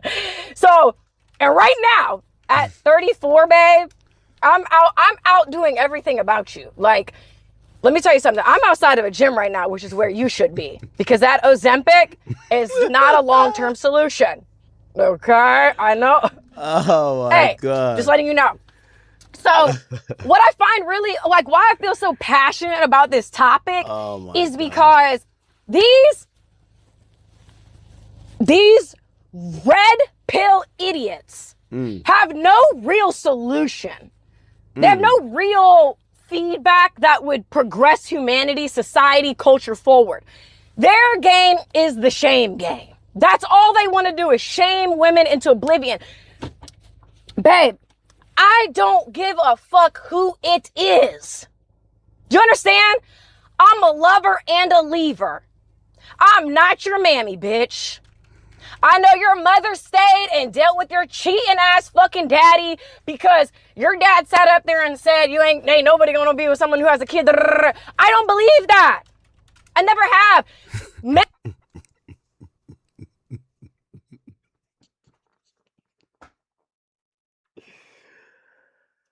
Oh, man.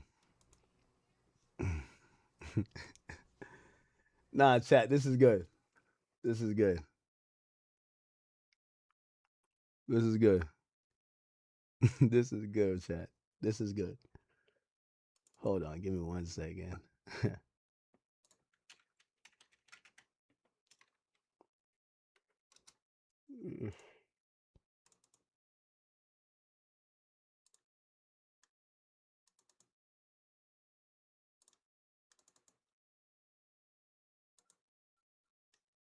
All right, I can't find it. I was trying to put up something. It's all good. Men today want women genuinely that don't exist. You want a woman to suck a dick, shut up, and sit in a corner. I'm not going for that. I don't care whose arm I've been on every single time. I chose myself. So no matter how male-centered I was, I still chose Brittany at the end of the day. And I understand. Brittany, I'm only going to jump in to correct you on this. You didn't choose yourself. When a nigga wrapped you in a fucking mummy garb, nigga, and you was like alum to the law and whatever the hell you was doing, nigga, you didn't choose yourself. You was following behind a nigga, man. Like, that's what I don't like about chicks like you. You lying, man. You didn't choose yourself. You always march to the beat of a nigga's program. The program just never worked out for you. So this idea of you choosing yourself, nigga, you changed yourself 30 different times to get 30 different niggas. Nigga, you like, this is why your identity is in question. Nigga, is you Muslim? Is you Christian? Is you Hindu? What is you? Is you Jewish? What you? This idea that you chose yourself, that's cap. Anything a nigga who you were in love with wanted you to be, that's what you were, because you wanted to seek love and try to be with that nigga. And every single time that nigga played in your face, did you dirty, fucked you over, got tired of the pussy, and dipped. It's facts. I'm telling objective facts here, bro. Ain't none of these niggas changed their life for you. You get with them, yo, bring your bitch ass out to LA. You in LA. Yo, come here. You there. Yo, where this? Where that? Yes, and I ain't gonna lie, that still sounds of a good woman. But she's trying to pop it like she's like, bruv, you trying to seek love and you actually being vulnerable. That's nothing wrong with that. So I actually don't want to shame that. Like, a woman, like, if you love a guy, like, you're supposed to try to get on his program. Really. The problem with her, she's like popping it like, yo, like, I was doing whatever I wanted. No, you weren't, man. You was on these niggas' program, bruh. Understand. Trust me. I know my life could be a lot easier if I made an OnlyFans, if I put a price tag on my pussy, or if I just wanted to go do something that really just doesn't feel good. Because there's a lot of easy ways, quick ways to get money. But I have a child. I have a son that I am doing better for. I'm in Mississippi. Why would I be anywhere other than Mississippi when my support system is here? So if I got an ain't shit ass baby daddy who don't even want to pay for school supplies, but you want to do for your other kids and spend all this money and tat all this godly shit on you. That's the bitterness. That's the bitterness. Take him to court. We don't want to hear you crying on Instagram. You picked him. It's you picked him. That's your first pick. First pick in the draft goes PJ Washington. You picked him. We don't want to hear you crying. And I know you bitter because he's supposed to buy his new girlfriend, his new baby mama, his new wife, all the Chanel bags, all the cars. Of course he's supposed to buy that for. Now, he's supposed to take care of his kid too, but he's not with you. You're a stranger. You're just a chick. You got to go to court to force his ass to do it. You ain't got to come to Instagram. You on Instagram. How's that going to help? His new girl, you over here, you shouldn't even know what he got his new girl. That's none of your business. You shouldn't even know what bag she got, what trip she on. That's none of your business. Your business is dealing with the Muslim garbs. Go over there. Keep your Quran in hand. That's your business. Your business is not watching what his baby mama's doing in the Rolls Royce. You said you left it. Got to keep it a bean here, people. Of course, I believe a man got to take care of his kid. But you trying to confront him, you trying to like, yo, why you doing this for your baby mom, not your kid? That's ghetto shit. Go to court. You know what you signed up for. Go to court. And if the judge said that ain't necessary, that's why I should stay with the nigga, because maybe he would have did it if the judge not forcing him to do it. Maybe he would have did it if he was his bitch. But you're not. You're a damn stranger. Irony is spectacular, like I said. You want to do all this shit, but the child that has your whole fucking name, that you've seen 1 week out of a year and 3 months,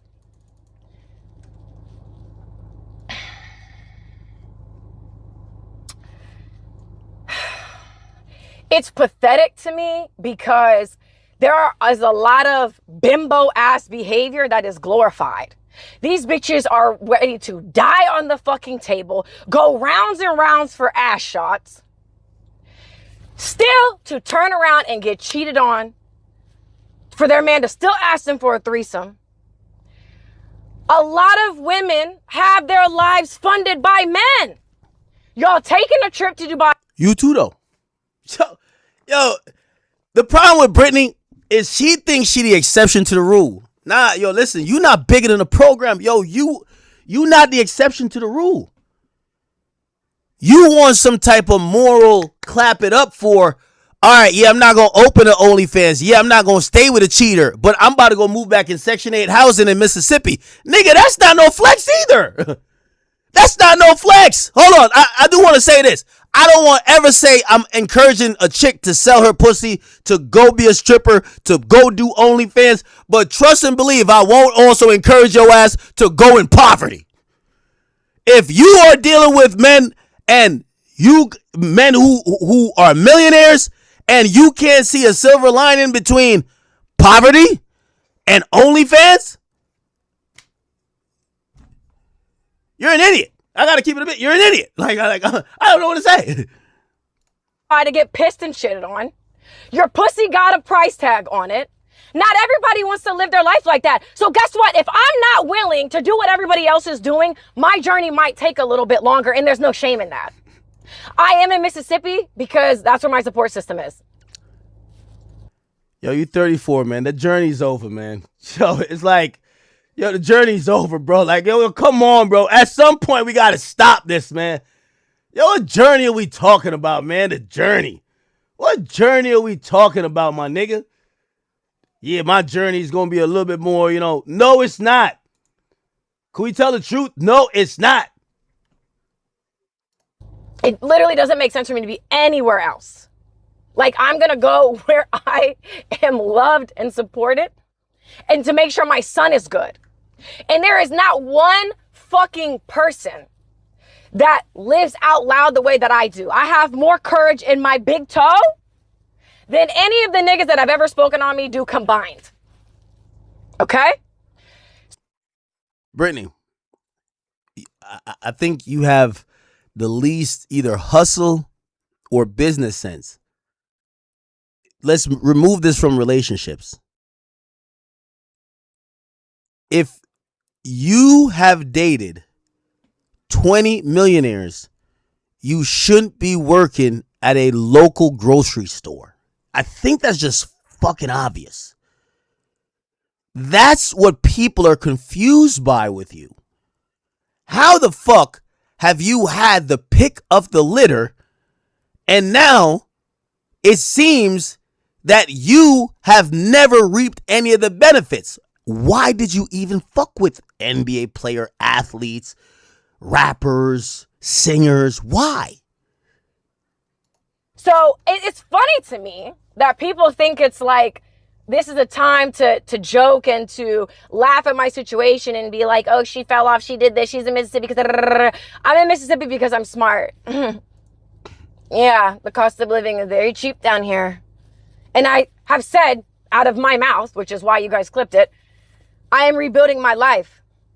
And I understand if I was willing to take shortcuts, it could be easier. But I want a life that's meaningful. I drove the Bentley, I had the credit card, I've been in a multi-million-dollar house. That's what I call it fell off.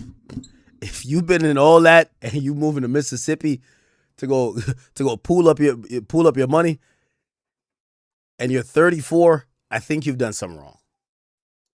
That shit is not what it's cracked up to be. When I'm coming home to somebody, they're rubbing my belly, I don't know what the fuck they just did. They're out here cheating on me, but still got the nerve to come home and rub my belly, talk to my belly, talk to the baby in the belly. Like, there is not one man, I don't care how much money he's worth, that I would be willing to suffer for. It's not worth it. You guys ride these niggas' dicks backwards. You don't know who they are, what it's about. Let me tell you something right now. Y'all keep bringing up, you should have just stayed with your cheating ass baby daddy. Yep. Babe, let me tell you something. I would rather be in a cardboard box on the side of the road than be in an 8,800 square foot house in Frisco, Texas, not knowing where the fuck that nigga done been and who he done stuck his dick in and what bitches are laughing, talking about me in a group chat. I can't. Wait, let me get this straight. Yo, chat, I just want to use her words and get this right. She'd rather be in a cardboard box. Keep in mind, she has primary custody of her son. She'd rather be in a cardboard box with her son than being in a 9,000 square foot mansion. Smart. I ain't gonna lie. That was good. That was good. Be bought. And that's really a lot of people's issues because they're like, we thought we had this girl figured out and you don't. Yo, that's crazy. You really don't. You see how I'm rocking? And I'm going to tell you right now.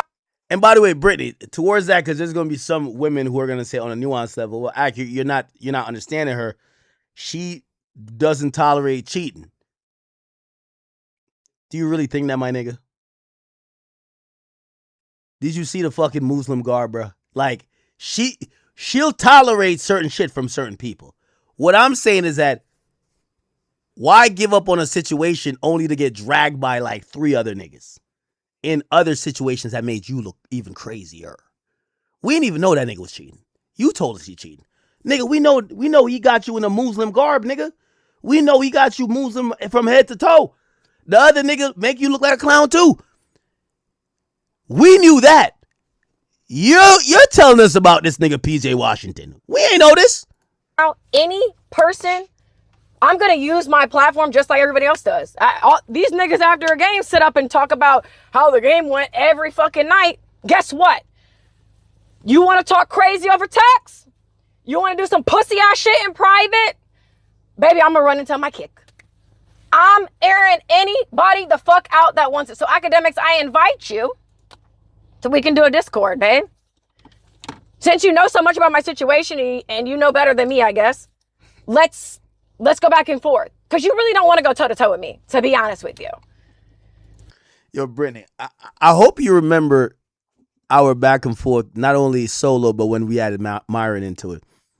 A lot of the shit that you were saying, I try to even, kind of weigh a little bit on your side. Because I told you, I could tell you were genuinely just looking for love. I know some hoes. They're looking for dick. I could tell, honestly, you just looking for love. I don't sound like a broken record, but, I have no problem going back and forth with you. So that's kind of what's crazy. Is like, you really don't want to go toe-to-toe.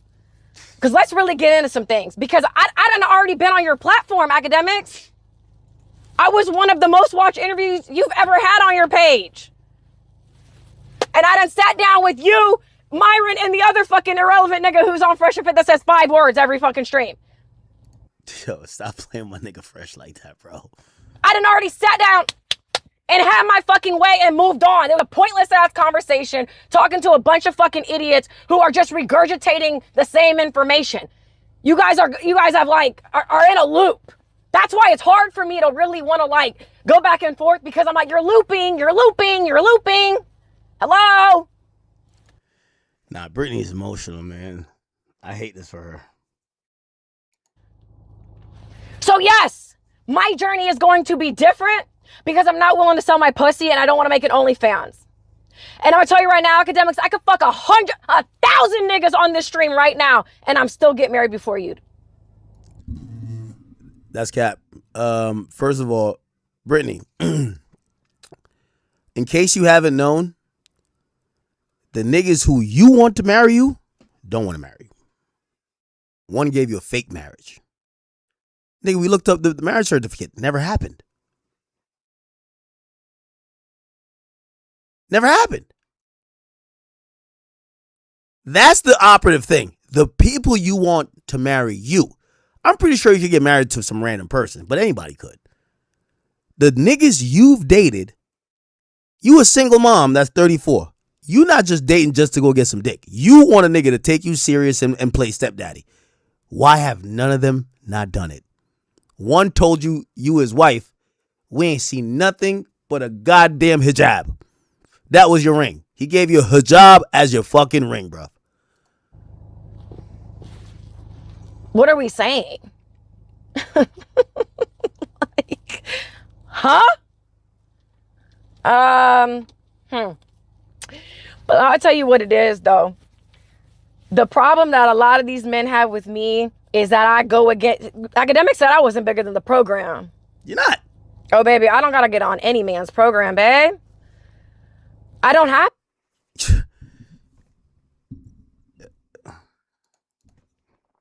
Chat, I got to show you this. She said she don't got to get on no man's program, right?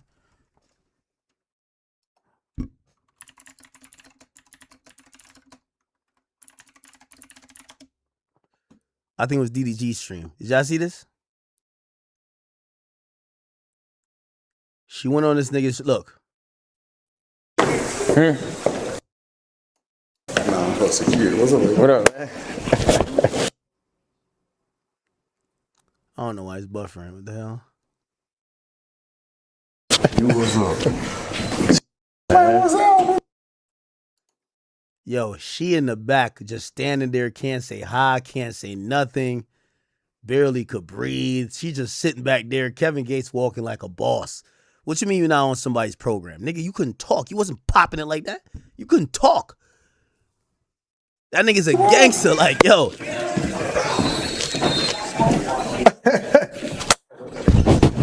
What you be doing a thing here?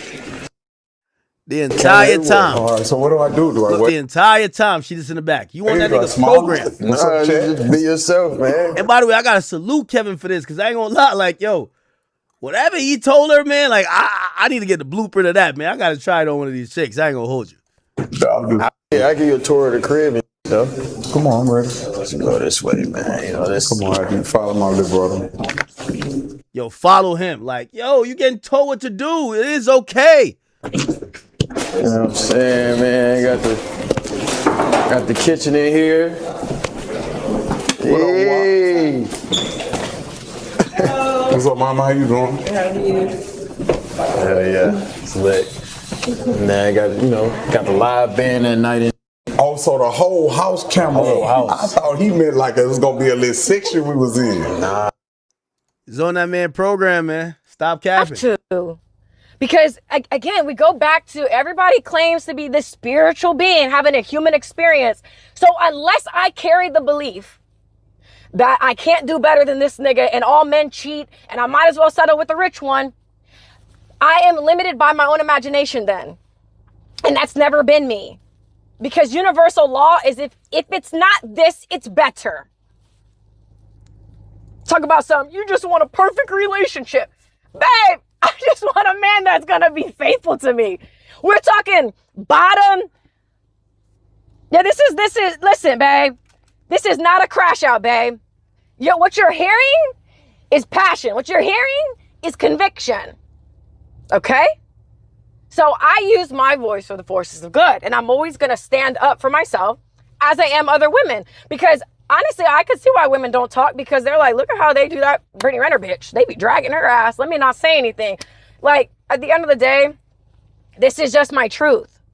I'm tired of these bitch ass niggas playing with me. That's just what it is. So we could do this. We can do whatever you want to do, babe. We can go stream for stream, babe. Like, it is what it is. I'm down for whatever. But what we're not gonna do is people just making up shit like, oh, you know, you're getting older. Y'all be the same ones that be crying when these rappers die at 23. I'm blessed to see 34. Let's clarify the thing on age. It's not that she's aging. It's that she's aging and being delusional about how people see her. And we're also commenting on wasted time.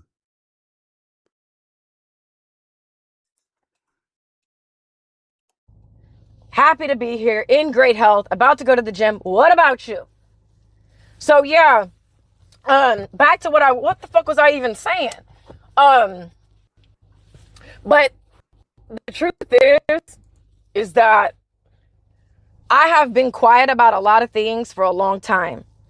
And I thought I was protecting myself, but ever since I really have started streaming, I see that having my own platform, using my voice and speaking up for myself is the most protection I could ever equip myself with. And I just feel like for people to weaponize singleness so much, I would rather be single the rest of my life than settle with a man who doesn't respect me. These people who are pushing certain narratives, degrading women and trying to devalue them, they don't actually want better for women. They just want women they want to be able to do what men want to be able to do what they want to do, and then just have women deal with it. On what fucking planet? I like when people like Brittany try to speak like this. Brittany, you want to deal with a bunch of millionaires and think you have nothing to deal with the shit that comes with dealing with millionaires. I'm not saying every guy is going to be treating Brittany like, you know, the regular guy at Walmart can't get Brittany to go put on a hijab, right? Brittany deals with or wants to deal with celebrities and guys of a certain stature. Those guys, the perks that come with them, that's why we look at you as dumb. You've inherited none of the perks, but you're getting none of the perks, right? Because you're good. You don't want to, like, and I'm not saying you should, but you got none of the perks. Only thing you got was a kid. You're still in a hot car about to move to Mississippi. And now we're watching essentially all of them do you the same way. Yeah, it kind of looked like you the stupid one. At least, you know the difference between her and Young Miami? Young Miami knew, I know she was trying to cap, she just hate the word side chick, but she knew Diddy had other bitches. You know what Young Miami did? I'm not trying to hype that up, saying, because I don't like that shit, like, you know, not necessarily for me. I'm just saying, society-wise, I don't think doing shit like how Young Miami was is great. But the point is, at least dealing with the nigga like Diddy, you at least inherited the perks. She's the only chick that inherit all the heartache. She get the kid, she get the nigga cheating on her, and she gets nothing. It's like, yo, this is the dumbest nigga ever. So she gets the business deal where she gets nothing. It's kind of crazy. Like, at least get a little bit. For what? Why? For some financial security? Because the truth is, yeah, if you want an easier life and you just want to deal with a fucking cheating ass nigga, you can go ahead and do that. And this is also the problem with her mentality. She's going after guys that are having a lot of option, a lot of motion, they got a lot of money.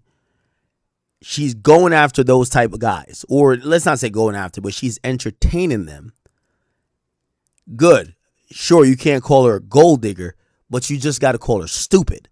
Because why get with them hoping they don't cheat? If you claim, you see, the cope of Brittany Renner is saying that the biggest thing she cares about is cheating. Brittany Renner, you wouldn't date a celebrity if you only cared about being faithful. Why would you date Kevin Gates? Have you looked at his past? It's like Cardi B saying, oh yeah, I only want a faithful nigga and date Stephon Diggs. Does that make sense? Doesn't make sense. You women love men who are powerful, very wealthy, and then you try to create a standard that isn't usually seen with those particular men. Elon Musk, the richest nigga in the world, he has 15 kids. He just gives every bitch a kid. If a chick dates Elon, she's like, nah, I don't want all the money. I just want him to be faithful. Be a fucking retarded ass bitch, wouldn't she? Why do you keep dating celebrities? Or why do you keep entertaining them? That's your life. You know what I think the scariest thing about in life is at the end of your life, you're going to realize that nobody was in your way but you. That you could have done anything you wanted to do, and you chose to lay up with a lousy ass, cheating ass, lying ass nigga. That's what you chose to do. So, for me, again, no academics, none of these guys even have kids. Like, you don't even know what it's like to be a parent. Yeah, Brittany, I'm glad you brought that up. Brittany, I hate to tell you this, and I'm happy, and I'm going to try to word this in the best way. The majority of people you're talking about that don't got kids, it ain't no flex to be a single baby moms. All you have to do is lay on your fucking back. It ain't a flex just to get nutted in. It ain't a flex for that. Also, it ain't a flex to have 10 baby mamas. So when you say a nigga don't have kids, maybe he's choosing wisely. Maybe it's something you didn't do. You know how much your market value would increase if you're trying to find a Russell Wilson. That's what you're trying to find. Because every other nigga, he play in your face because he know you got a kid. Maybe if you exercise a little bit of cautiousness and say, I'm not going to just have a baby with a nigga. If he was all of that, why give him a kid? Why? Why give the nigga a kid if he was all of that? Why put your kid in that position that's his father? That's the representative of the man that he got to look up to. Why put him in that position where that's the other person that you got to rely on? Why? Answer that question. Because everybody else you're talking about, number one, I could always use men and women are definitely different. I could have kids. My nigga, what's that old nigga who had a kid at 82? That's not even the point. But there's no real clock on a man having kids even into their 40s. So I don't know if that's why you had your kid. But when I see a man that doesn't have a kid into his 30s and he is dating, I'm thinking he's trying to choose wisely. I don't think it's a flex when you're online bitching about your baby daddy who keeps buying his new girl Birkins but doesn't take care of your kid. It seems like you picked the wrong fucking guy. You picked the wrong fucking guy. That's the problem.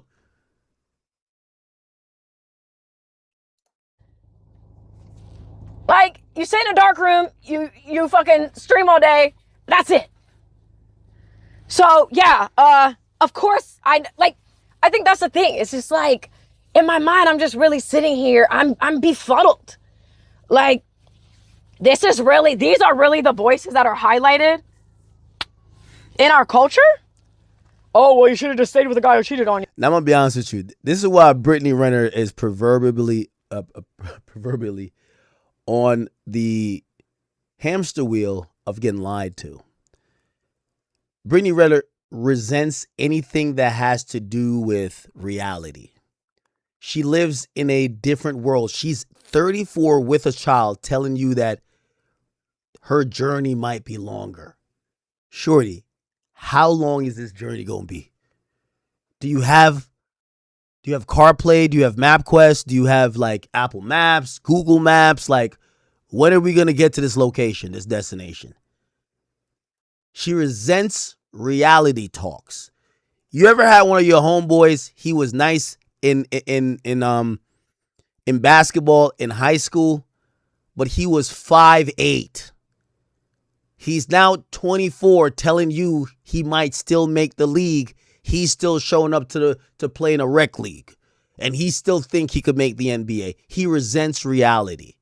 Anytime y'all go out to eat, you remind him, bro, you're not making it to the NBA. Y'all get into a big fight. He calls you a hater. He says blah, blah, blah, blah, blah. He's not going to da-da-da. And you look at this motherfucker and say, bro, at some point you gotta accept reality. Brittany is 34 with a kid, still talking about, yeah, nah, I'm just on this journey. It's like, come on, bruv. You disrespected yourself. No. So every single time, any of these niggas, any single fucking person, I will post screenshots. I can't wait till I get a desktop. I will post screenshots. I'm gonna air you out. Bitch, we can talk about whatever. We could talk about whatever. Like, so yeah, just Everybody like you guys have platforms, y'all use your voice. Okay, well, if I'm lying, babe, then pull out the receipts, babe. So yeah, I just feel like for me, someone said now you can chill. You can't box me because I cannot be bought. I do believe in true love, academics. I always have been. I'm not looking for it inside of a man. Those rose-colored glasses, they've been taken off a long time ago. And everybody learns at their own pace and does their own thing. Some people more stubborn than others. Okay? So it's like, if you're not really trying to have a productive conversation, shut the fuck up. Seriously, what will your legacy be? Oh, man. Like, you fucking dick suck all these fucking rapper niggas. Oh, man. Like, what are we talking about? What are you about? Can we talk about your drinking problem? Or no? I just think it's ridiculous that, like, to ask for a man to not cheat is asking for perfection. Loyalty is entry-level relationship stuff. Brittany Renner, why do you date a basketball player and want loyalty? Like, you see, these women start at relationship. They don't start with who they picked. You want a basketball player in the National Basketball Association. And then you require him to be faithful. That is a very unrealistic or very low probability situation that you'll find a guy that is.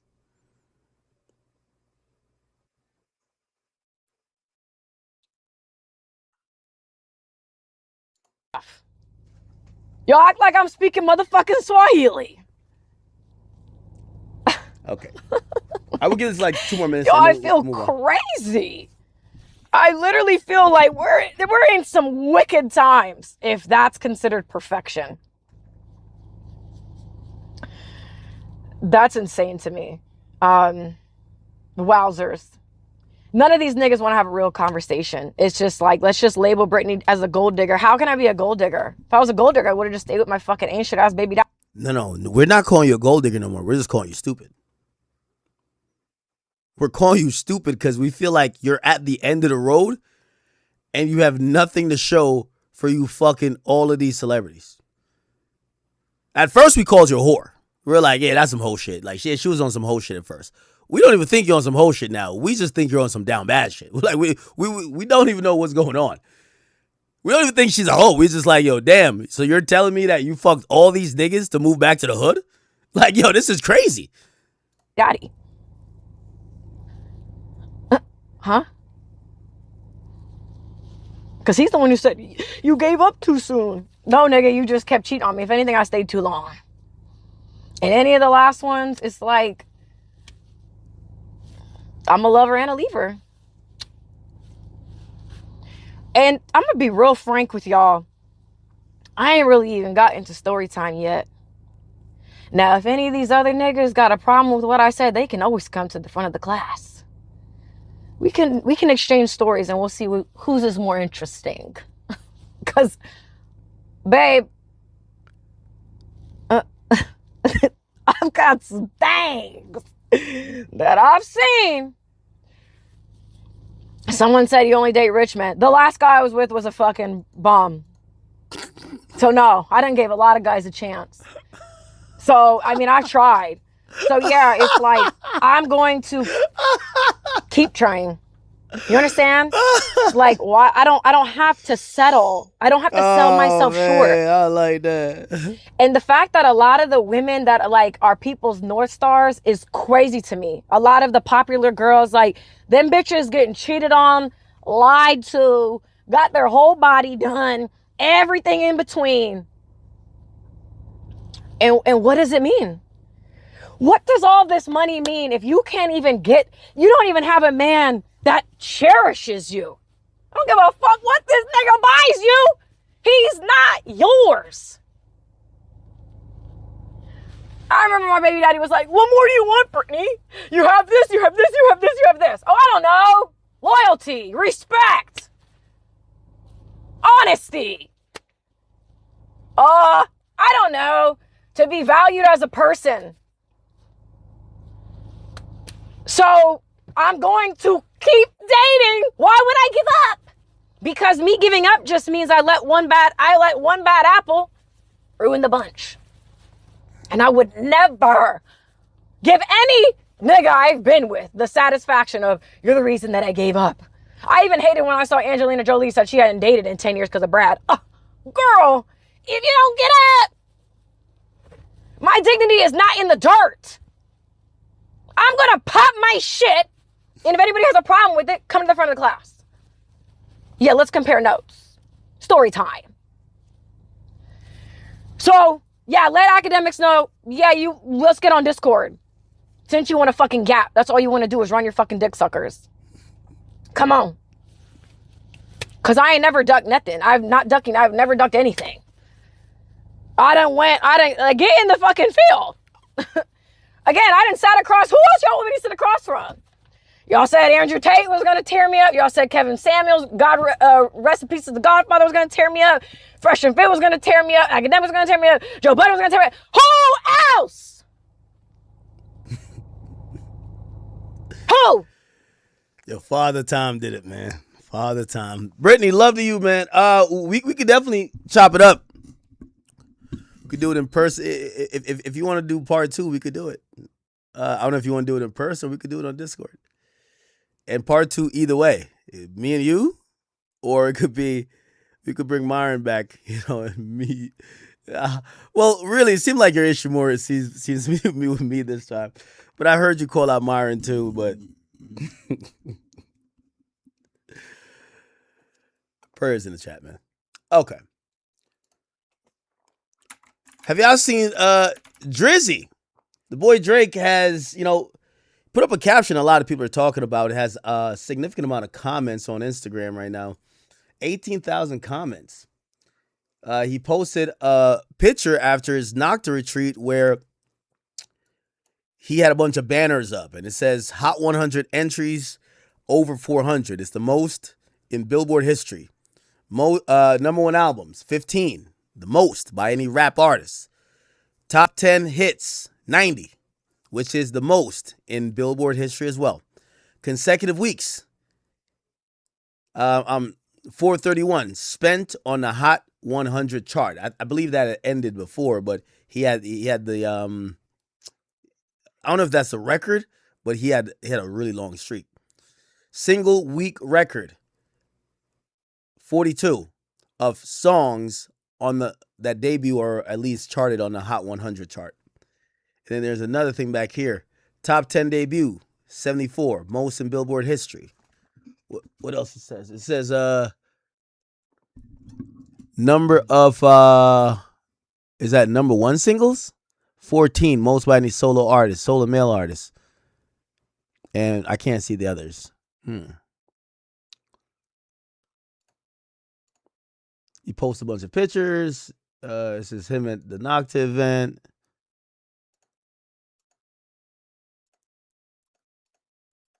Yeah. And here is the caption that he put. He said, I spent the last 24 months proving myself right. Of course, I'm about to have the summer of my life. I spent amounts on you that could make my accountant roll his eyes. Just for you to show me how you really roll when it's go time. I clearly have a type. And I clearly only learn the lesson when the teacher is fine. Again, I think this was it's a cryptic, but it was definitely intentional in terms of this last message here, or the first part of the message. He says he spent the last 24 months, obviously 24 months ago, it was 2024, right after the battle. He said, I spent the last 24 months proving myself right. And that's what I was saying about, like, you know, remember when Joe Budden and these other guys are like, you know, breaking down Iceman and be like, oh, Drake the therapist. Nigga, Drake demeanor ain't like, oh yeah, I learned a lot. Nigga, Drake demeanor is like, man, you bitch ass niggas was all wrong. Fuck y'all niggas. Straight up. And you're seeing it. Like, you know, he's telling you. He didn't say, I spent the last 24 hours trying to find myself. I spent the last 24 hours, the 24 months, proving myself right. And I like that from Drake. You know why? Because people wanted him to bow down and kiss, you know, and kiss the ring. They wanted him on bended knee. They wanted him begging and groveling and hoping back for acceptance. And, you know, all these people had these unrealistic type of ways. They're like, oh no, he needs ayahuasca. He needs to self-reflect. He needs to do this. Everyone had a laundry list of things that they wanted Drake to do for them to feel okay with saying that, you know what, we're cool with rooting for him again. And basically what he did was tell all those motherfuckers to take that middle finger and stick it up their ass. And he told all of them to fuck off. And he still came back. So you got to respect it. I do respect it. I don't know if y'all do, but I do respect it. I don't think, you know, for everything that people told him to do, you should fall back. Go, take a break. Do this. You need to self-reflect. You need to make music like this.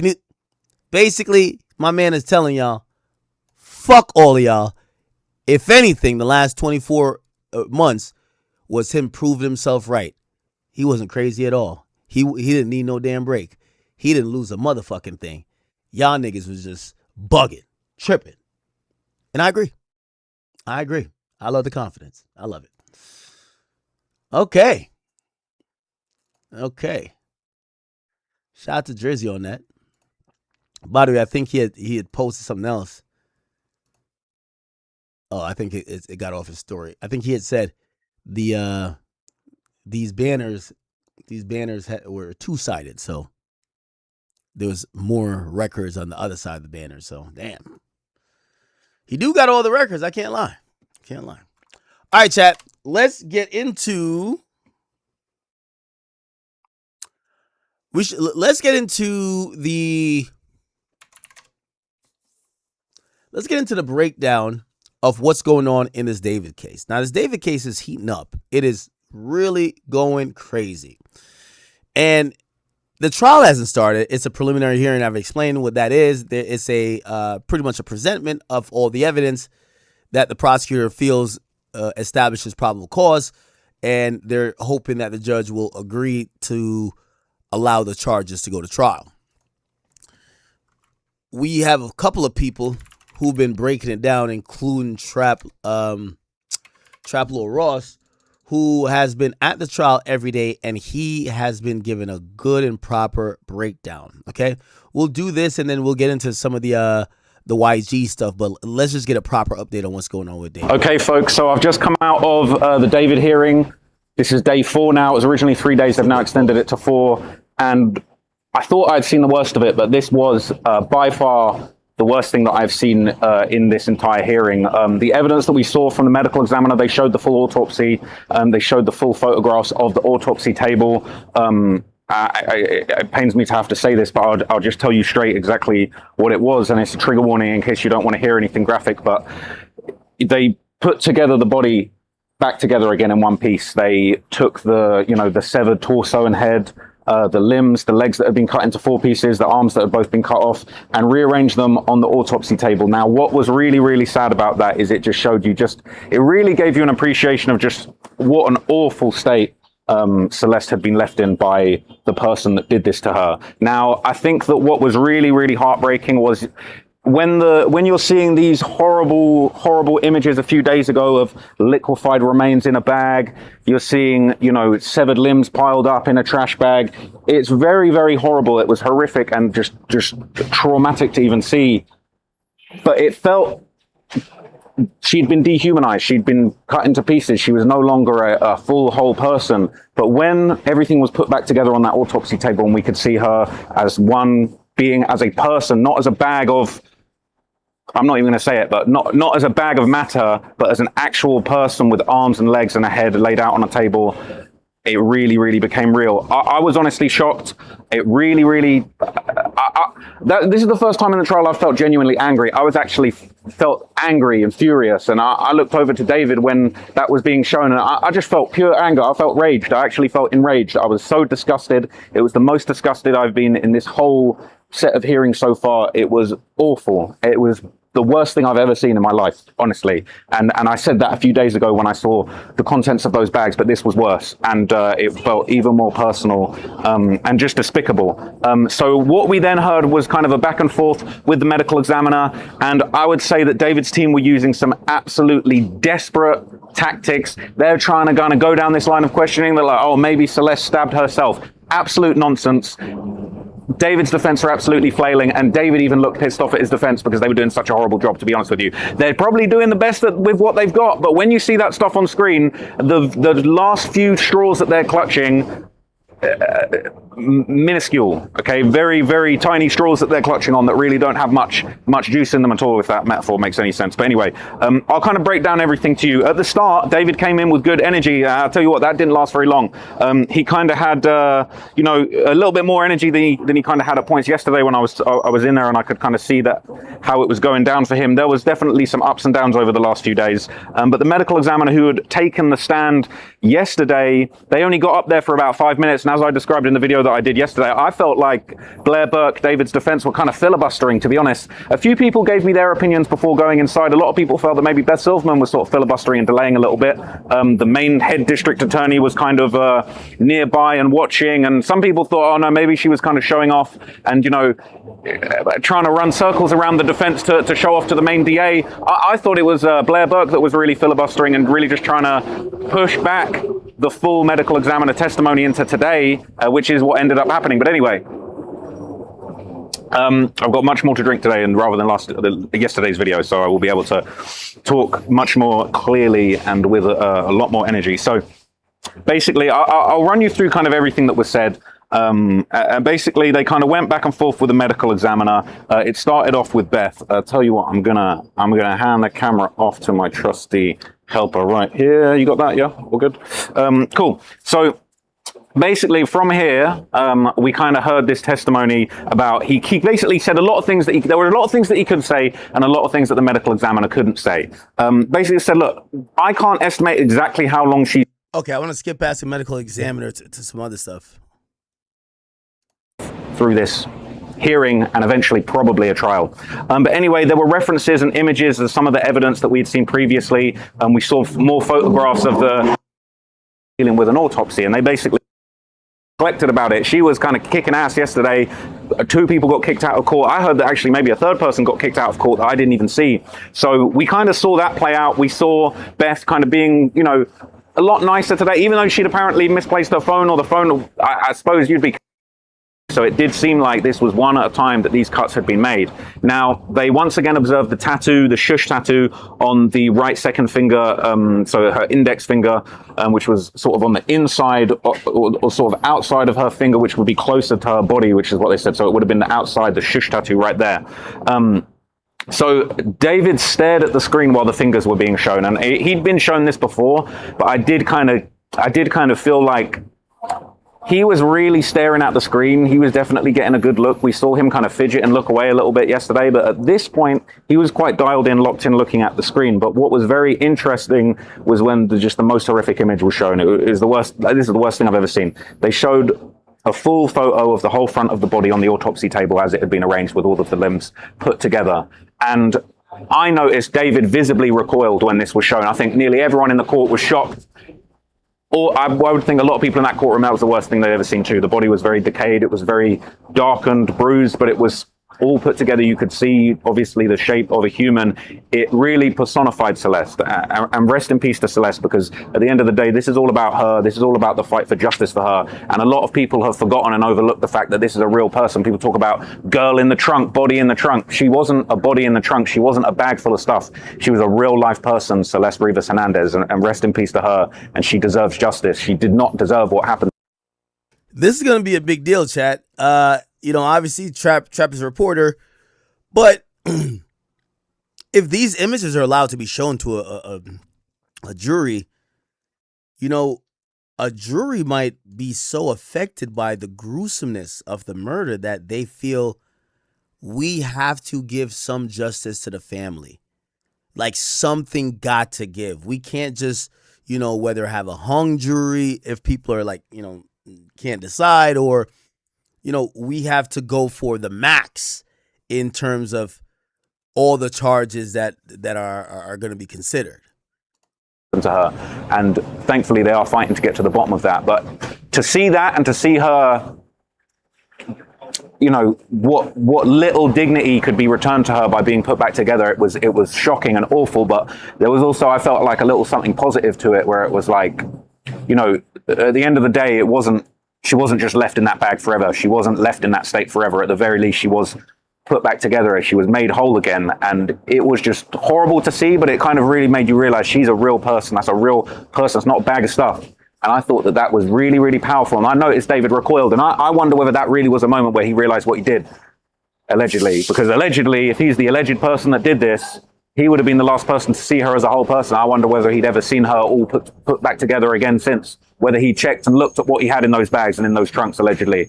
And I wonder, and that really felt almost like, Celeste's back together again, back to fight for accountability. I don't know if that makes sense, but it was like seeing her was just so upsetting in just on every.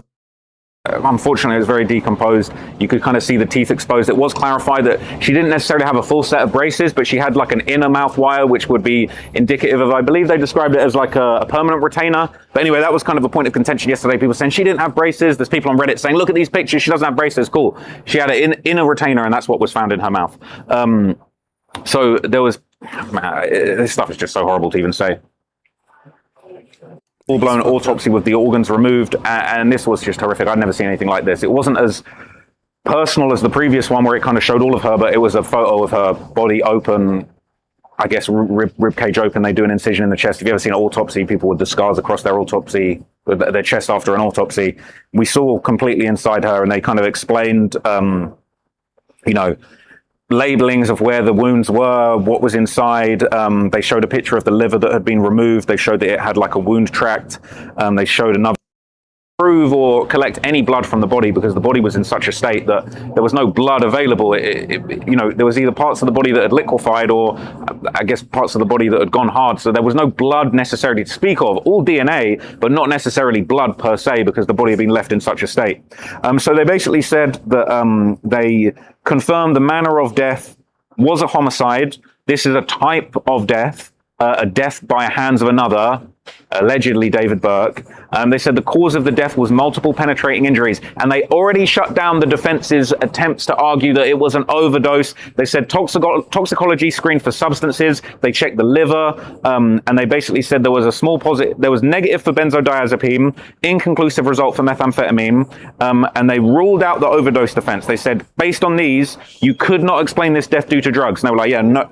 Ruled out overdose. Overdose is not possible. It was multiple penetrating injuries. So they left it there, and then David's defense lawyers came up, and it wasn't Blair Burke, it was that second lawyer who, I'm not going to lie, in my opinion, she's been absolute trash. She's been rubbish. And it's been really the times when Blair Burke doesn't really have like a good angle to attack him, saying, well, you use power tools to cut people up, but you don't dismember people. So there's no real training that you could have. You couldn't really give an expert opinion on dismemberment, because that's not really what you do. And it was kind of like, all right, so like, okay. And they said, well, you have experience, but you only usually cut through skulls and rib cages. And it was kind of like, yeah, he's not a dismembering murderer, but he does cut through bones, and he's done 2,500 autopsies. Like, what do you want from me?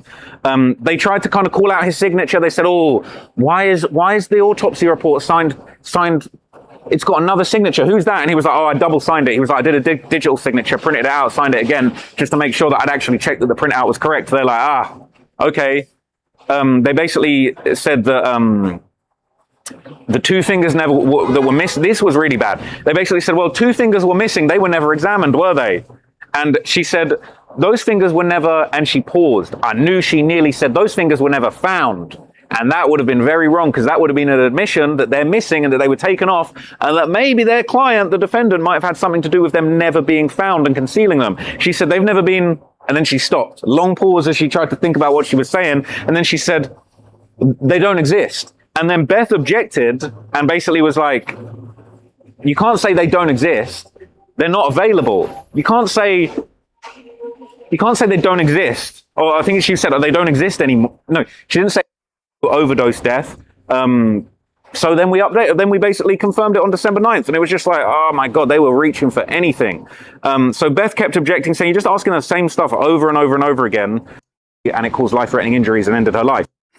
Actually, I felt like I could feel sort of anger and a rage in the death was basically caused by multiple penetrating. Okay, so that looked like that was the ME talking. There was some other things that happened. Hold on. Here we go. So this was the afternoon session. Check this out. Okay, we just had a very, very intense afternoon of testimony from the second detective that's leading the case against David. And now this is the person that went through the phones.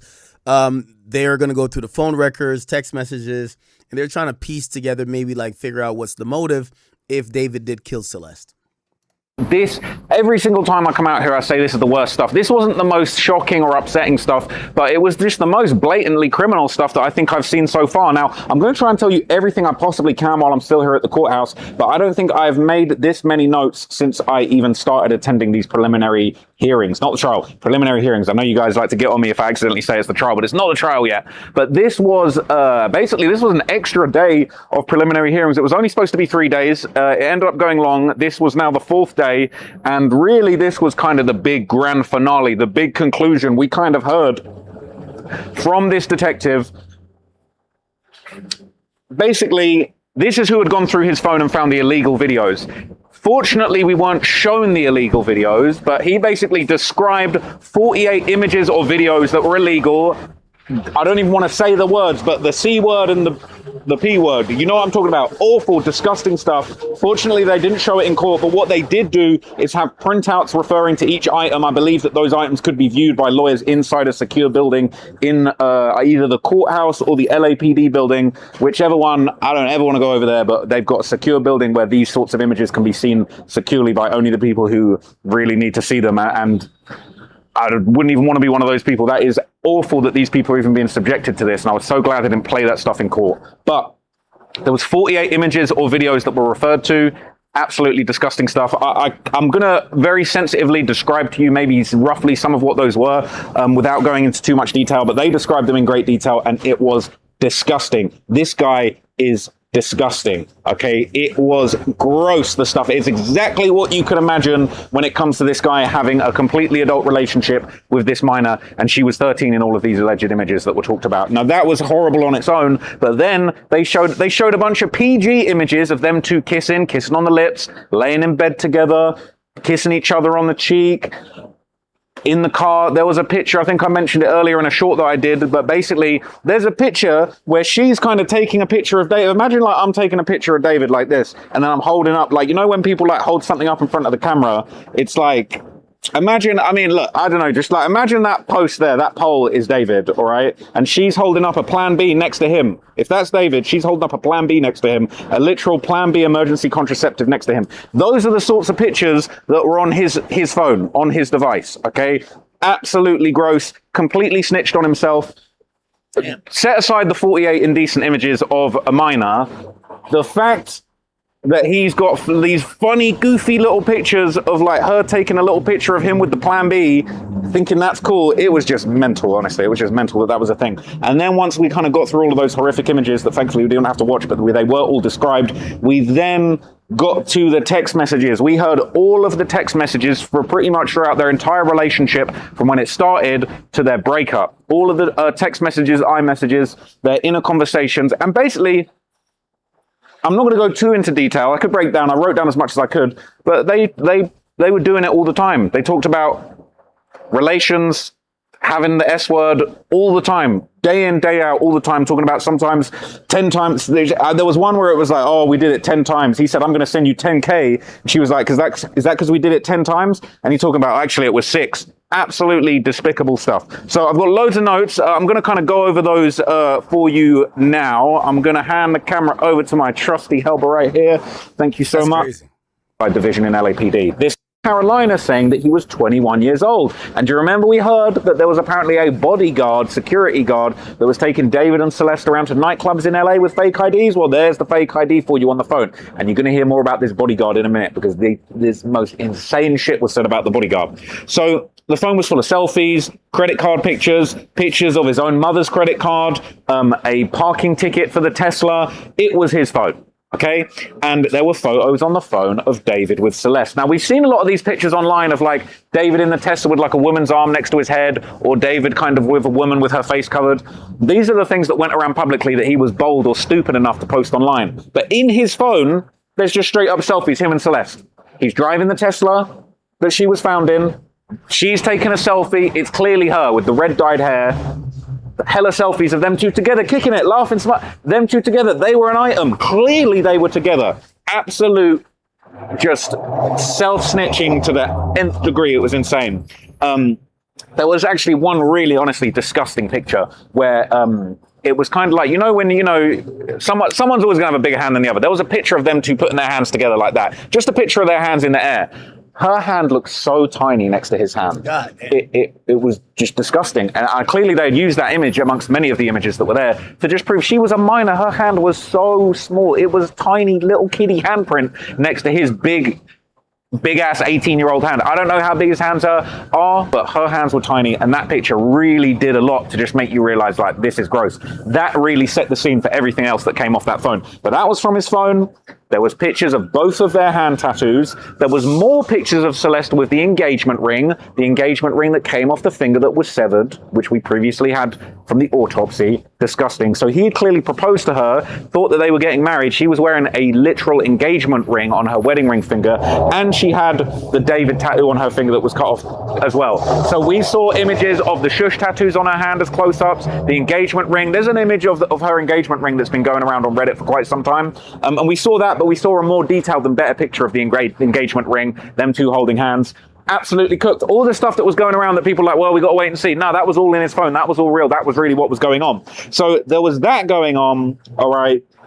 We saw pictures of them together in the Tesla. We saw her taking hella selfies with him. I already told you that. And it was actually quite sad because the mum and dad of Celeste were in the courtroom. They seemed quite upset by these images. And we barely even got started. And so as things went on, the Deputy DA, Beth Silverman, actually turned around and said to the family, I don't know if you should stay for this, because this stuff that we're about to get into is horrible, and you're not going to want to hear this. And they did actually leave before the text messages were read out. So that was just sad to see them. So, trigger warning, even though I'm going to kind of maybe use some metaphors to describe what was described in court, what you're about to hear is shocking. And all of this apparently was images, videos that were captured by David himself or by Celeste while she was 13 and he was 18. He was 17, he was a minor. He was 18, she was 13. They made that very, very clear.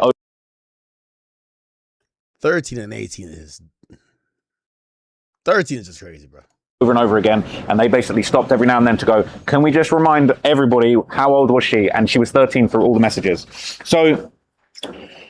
yeah, they described the pictures. They didn't show them. There was basically, apologies if this is not the right way to describe this, but it was full-blown relations, captured on video, mouth stuff going both ways, bare bodies of both parties, and fluids from... the unidentified fluids, but it sounded like fluids from the male side of the relationship. They said that the background of a lot of these photos was consistent with David's property. I won't say the address, but they said the address. You know the property I'm talking about. Some photos didn't show her face, but it showed her dyed red hair that was established in the previous pictures where she's taken selfies of both of them with the dyed red hair. Absolutely her hair. He had a picture of the two of them, topless, embracing each other as his phone lock screen. The guy had illegal photos as his phone lock screen. Just not only despicable and disgusting, but also like Idiot of the Year award.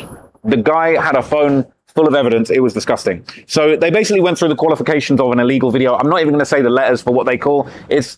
Starts with a C. There's a couple other letters in there. You know what I'm talking about. They basically defined what an illegal video is for those intents and purposes. They said, we're not going to show them, but we've got paper artifacts that refer to them. We're going to put them on paper. And both of the lawyers went and stood on either side of the detective and basically watched as she said, this is the new image. No one in the crowd could see any of those images. Thank God.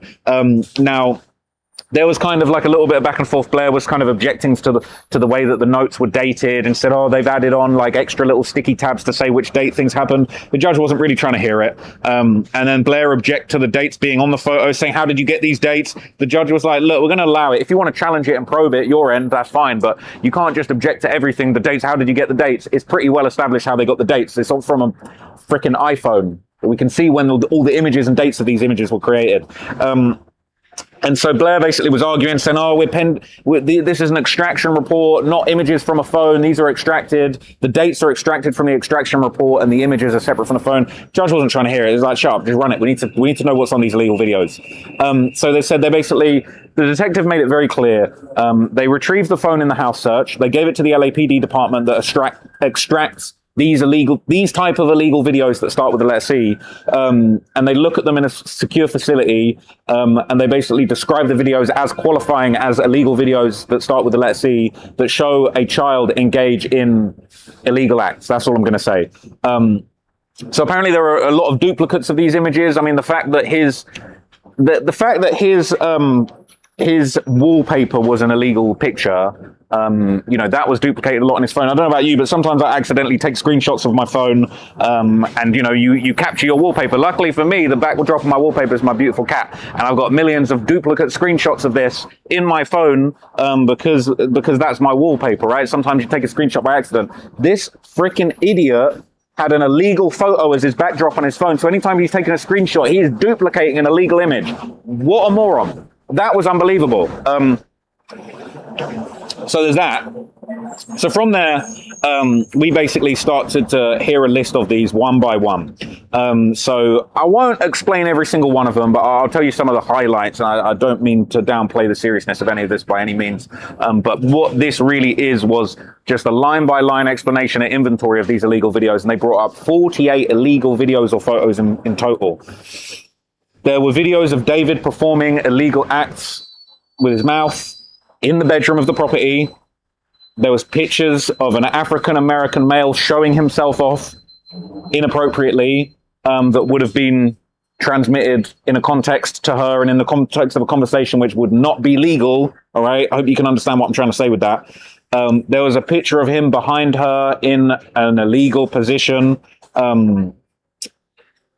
While this was going on, David's lawyers were scrambling. They asked for a pause. They were kind of like, they were doing that same thing where they were kind of shielding David. So I couldn't really see David, but he had a notebook and he was actually writing quite a lot of stuff during this period of time. But his lawyers were absolutely scrambling. They were in a shambles at this point. So obviously, Celeste's family had then left. It was kind of like sort of in a little moment where the lawyers were scrambling that the family of Celeste, the parents, ended up leaving the courtroom. It's kind of they took that opportunity to get out of there. So there was a lot of talk of images that an African-American male had taken of themselves. Perhaps you couldn't see the face, but they were basically identifying African-American male, white substance on his hand and other places, close-ups of Celeste doing stuff with African-American parts, let's say. That's Damn, this nigga had a bunch of like sex tapes to the minor. He is cooked. Get him out of here. Get him out of here, coach. how they described it, with different words that were a little bit more descriptive, images that were self-taken of holding parts, nude picture flexing, close-up of the female parts. They explained that there was one of the defendant naked on his knees and a person under the covers with parts sticking out and the red hair visible. Lots of references to the African-American man holding parts, touching parts, upper body being touched and grabbed, pictures of the defendant laying his head on somebody's most sensitive part of their body that you wouldn't show off in public, if that makes sense. In the bedroom at the property, close-ups of female parts being touched by themselves and other people, pictures of the defendant smiling, laying his head on parts of somebody that they shouldn't have. Picture of the defendant naked in the shower, holding his parts, obviously the lock screen on the phone with an illegal photograph of both people involved topless that was inappropriate, images of the victim doing stuff with the defendant allegedly, just more and more defendant kissing the victim's body, different parts being exposed. During this time, I feel like David kind of cocked his head back a little bit and sort of nodded it side to side. When I could see him, he was looking frustrated. He was looking shaken up. Like, it was just disgusting, the stuff that was being read. So kind of just more of this kind of stuff. Pictures of his head next to illicit parts that he shouldn't have. Pulled down sweatpants, exposing certain things. Them making kissing faces whilst posing without fully covered type things. You get the gist. 48 instances of this. That's basically the most that I can really say, because they got into specifics of every single image, but I wouldn't dare describe those. And I even wrote sort of just a very brief summary of what was going on. So after that, we then got to the text messages that were saved in the iCloud. And you know what I think I'm going to do? How long have we been recording for? Does it say? 18 minutes. So I think what I'm going to do is, was crazy, always talking about Plan B. It sounds like he was basically constantly having unprotected sex with her, and I probably shouldn't have said that. Constantly, it's done now, but constantly getting pregnant and then having to deal with it. They were using Plan B regularly. Apparently, I believe there was one full-blown abortion of a child or a potential child, and then there was kind of discussions of it afterwards, discussions of her feeling like maybe she wasn't right afterwards, her constantly worried that it was happening. That's kind of crazy. Nigga was just getting her pregnant. That nigga's a creep, bro. I mean, obviously, fucking a kid is wild, you know? Hold on. Oh, did Lauren not do her? Lauren Collin. I'm trying to see if she did her. I want to see her version of this. Cause I ain't gonna lie. Yo, Trap Lord. Obviously, I like how you moving with the, it's a kid. So you kind of like not trying to say certain shit, but bruh, just speak, bruh. So there's text threads between David and Celeste where he's 19 and she's 13 on both threads. First thread would appear to be like, say, yo, Celeste said, yo, your mom know we had sex yet? David says, she thinks that's the first thing we gonna do when we see each other. What?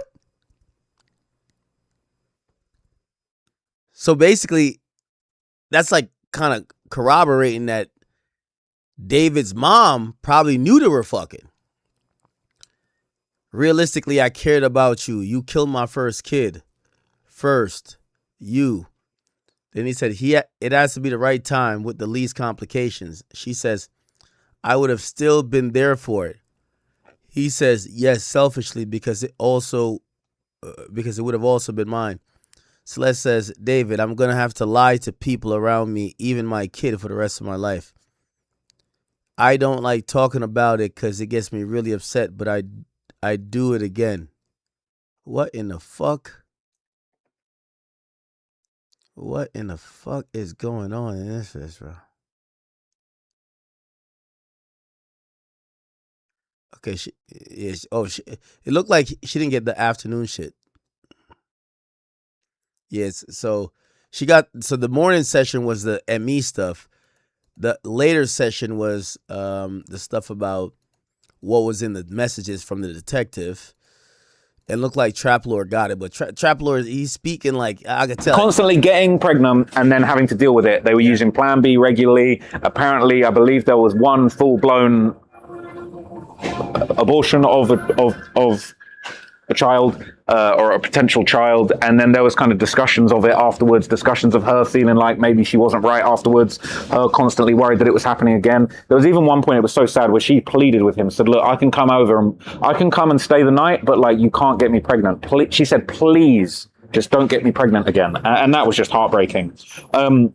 So kind of all of that, they went back and forth so many times about so many different things. And like, I felt like during this part of the testimony, I would say to describe him, I felt like he looked like his jaw looks kind of weak. Like, I don't know if you ever been like, if you feel like you're going to cry and your jaw's kind of just like a bit like,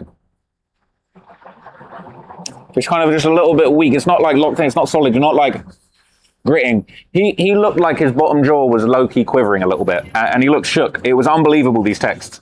You know, there was all kinds of messages of her talking about, I'm manifesting my period. I hope my period comes, when he had allegedly got her, you know, pregnant. Basically, he had told her to like start tracking her period using an app. They kind of went back and forth. He admitted to his this was crazy. This was like gasps in the courtroom. He admitted in a message to her, he said, I have different names and aliases and shit. Sometimes I go by Travion Davis. Travion Davis, what, the name that you ordered a bunch of stuff to your house after the murder? Like, what the hell are you talking about? You talking to the girl, telling her you go by Travion Davis. That was insane self-snitching. So there was some orders to the house, but it wasn't under his name. Remember when they executed a search warrant, they found like some labels. Apparently in the messages, he admits that's his alias. Oh yeah, this nigga's cooked, bro. This nigga's cooked. I'll use this time to kind of bring up a DJ Vlad tweet. I seen it come across my feed. Vlad actually, you know, he said something provocative, and what he said is, let me see if I can find it.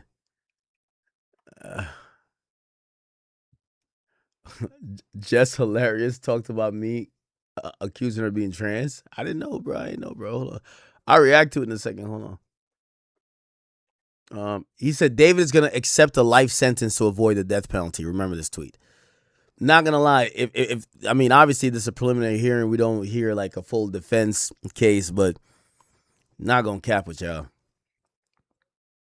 It's looking so bad that maybe at some point his lawyers got to tell him, dog, you're never going to get out of jail, but let's make sure you don't get the needle.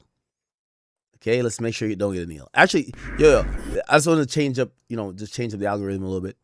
Let's play. I want to hear what Jess Hilarious said about me, and then we're getting back to the David stuff, all right? Womenhood.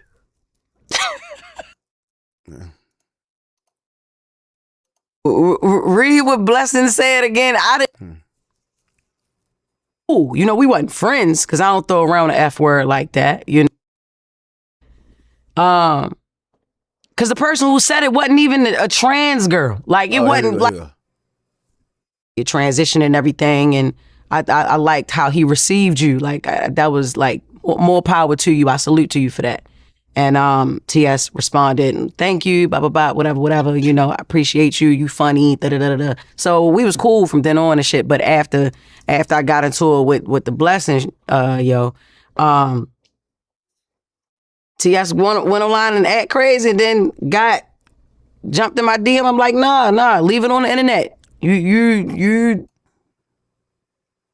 does, but either way. So from then on, me and TS just kept going back and forth or whatever. Right, like, what are you talking he about thought that I was What said that sometimes you and mentally insane. Here we go, Chad. Nah, man. Okay. And when TS was responding, I guess she brought up a clip where you had said that sometimes you've gotten, mixed up for a trans woman. Nah. Nah, look, it was this singer from the 90s that hit me up in my DM. And this nigga, he thought that I was trans or whatever, right? Like he thought I was like born a guy and shit.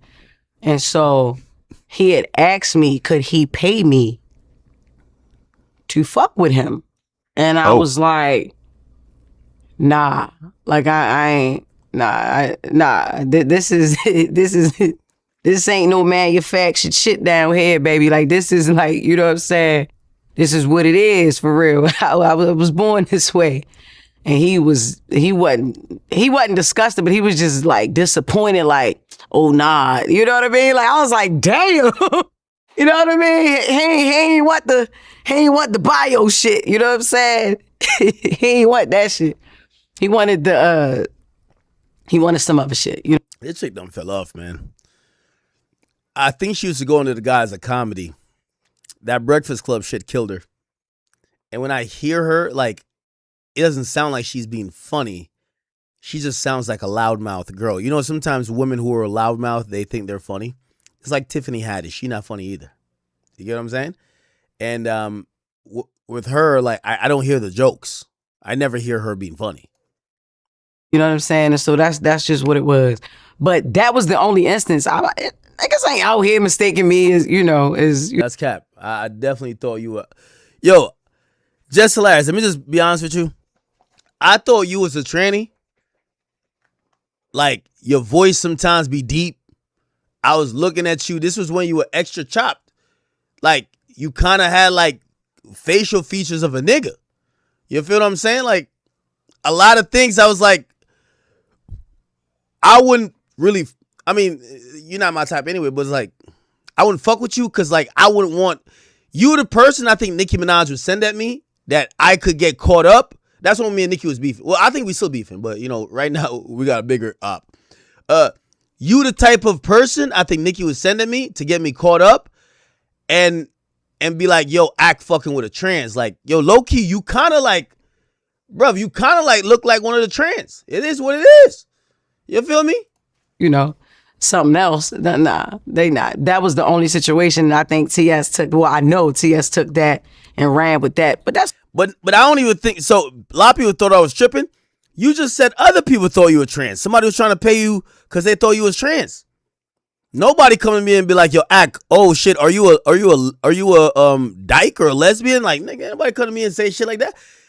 If you have mad people calling you a tranny, you need to shave that fucking Adam's apple down and cut the mustache. Word up. Like, let's get straight to it, man. Yo, if you got 5 people or more calling you a transsexual, gangy, you need to cut the grass, okay? Tell Charlemagne to grab the fucking the little clippers. Get the mustache. That's the thing. You got a little light mustache. It's always like you got a 5 o'clock shadow, and it's always 9 a.m. when we see you on camera. How you got a 5 o'clock shadow, but you on the Breakfast Club that appear at 9 o'clock? Something don't make sense. Get Charlemagne to shave the mustache. Get the doctor to shave the Adam's apple. You see, this is why you got all these damn chains around your neck. You ain't trying to see that shit bulge. Pause. That's what it is. So I really thought she was a man. I thought it was a man. I'm like, yo, it's one of them ones. Yo, Batiman. Yo, I want them. Yo, Demon. Yo, I had to get on what's that nigga, them OG Suave, whatever. Yo, you are Demon. Yo, I had to get on that. I didn't know. I'm from Jamaica. I don't know, Chad. I just thought she was a man. You are Demon. What do you mean you are diva? You are diva? You are diva or you are demon? Hold on, man. That's what you're supposed to do when you beefing with somebody. It's no problem. Everything is up. You know, I wasn't mad that's what TS chose to use. That's fine. That's cool. That's what you're supposed to do. That was TS ammo. So. Well, remember when you were beefing with academics, he said that he always thought you were transgender. I did. Yo, I did. Yo, Vlad, you ain't shit. Yo, Vlad, you got a 10-minute, I don't know if you paid her for this interview, you got a 10-minute clip of reminding her that mad niggas thought she was trans.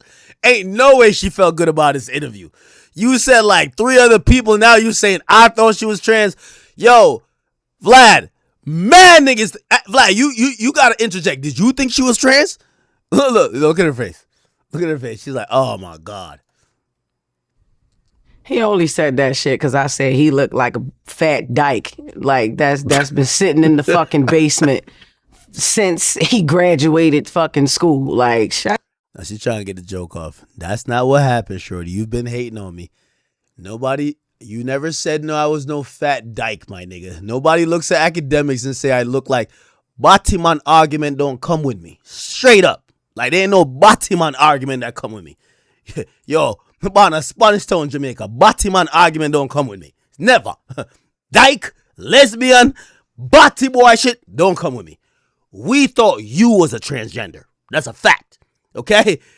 Yo, listen, the day niggas look at me and be like, oh, we thought you was some Bati boy Saucy Santana nigga, I'll take myself out. Okay? I'm out of here. Peace. We thought you was a tranny. That's what it is. It's all good. We thought you was a tranny. Shut up. Nah, I ain't get mad at that either. Like, whatever. And it could, and then honestly, yo, it could be the way, not even like just trans, just masculine energy. It could be. Yeah, all right. Okay. All right. You know what? You see this? I can't be beefing with everybody because, yo, chat, it be up with so many people. I got too many ops, huh? Okay. Yo. Just hilarious or whatever your name is. No, it's just hilarious. Yeah, okay, I got it right. I thank you for taking accountability right there. I'm going to be honest with you because I don't want people to think it's an anti-black thing because it's not. This person exudes masculine energy. And there's a lot of masculinity, and she has a slight mustache that is always seen when the light hits her upper lip in the wrong way. You feel me? And I could tell she got like a few little chin hairs. Based on that, and she always got something around her neck like she's concealing the Adam's apple. Yo, me come from Spanish Town, Jamaica. Me grew up on Maypen, Clarendon. Me can see a fish from a mile away. Straight up. I can see it from a mile away. So when I see that, I say, yo, that's a demon. Fish. Wife it out. Yo, fish. I'm sorry. I'm Jamaican. I'm sorry. I don't know what to do. I don't judge. I don't persecute. But the reason why you wearing all them shits around your neck so tight is to hide the Adam's apple. You have a light, you know what I mean? Yo, you got to grow your mustache out. It's fine. Yo, it's 2026. You are demon. No, I'm playing. But still.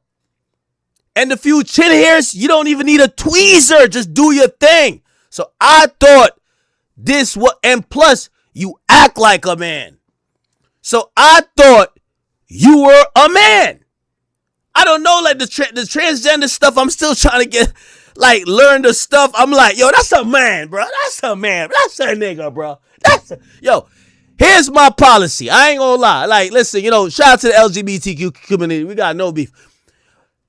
This is, when I came to America, I adopted this policy. It's the only way, because these type of things, we know all the yo, that nigga's a fish. If we live in Jamaica, he away from us. We don't even with him. Like, they're not really blended in society. You're over here. I heard that Blueface just talked to he just talked to one of them once. Like, what?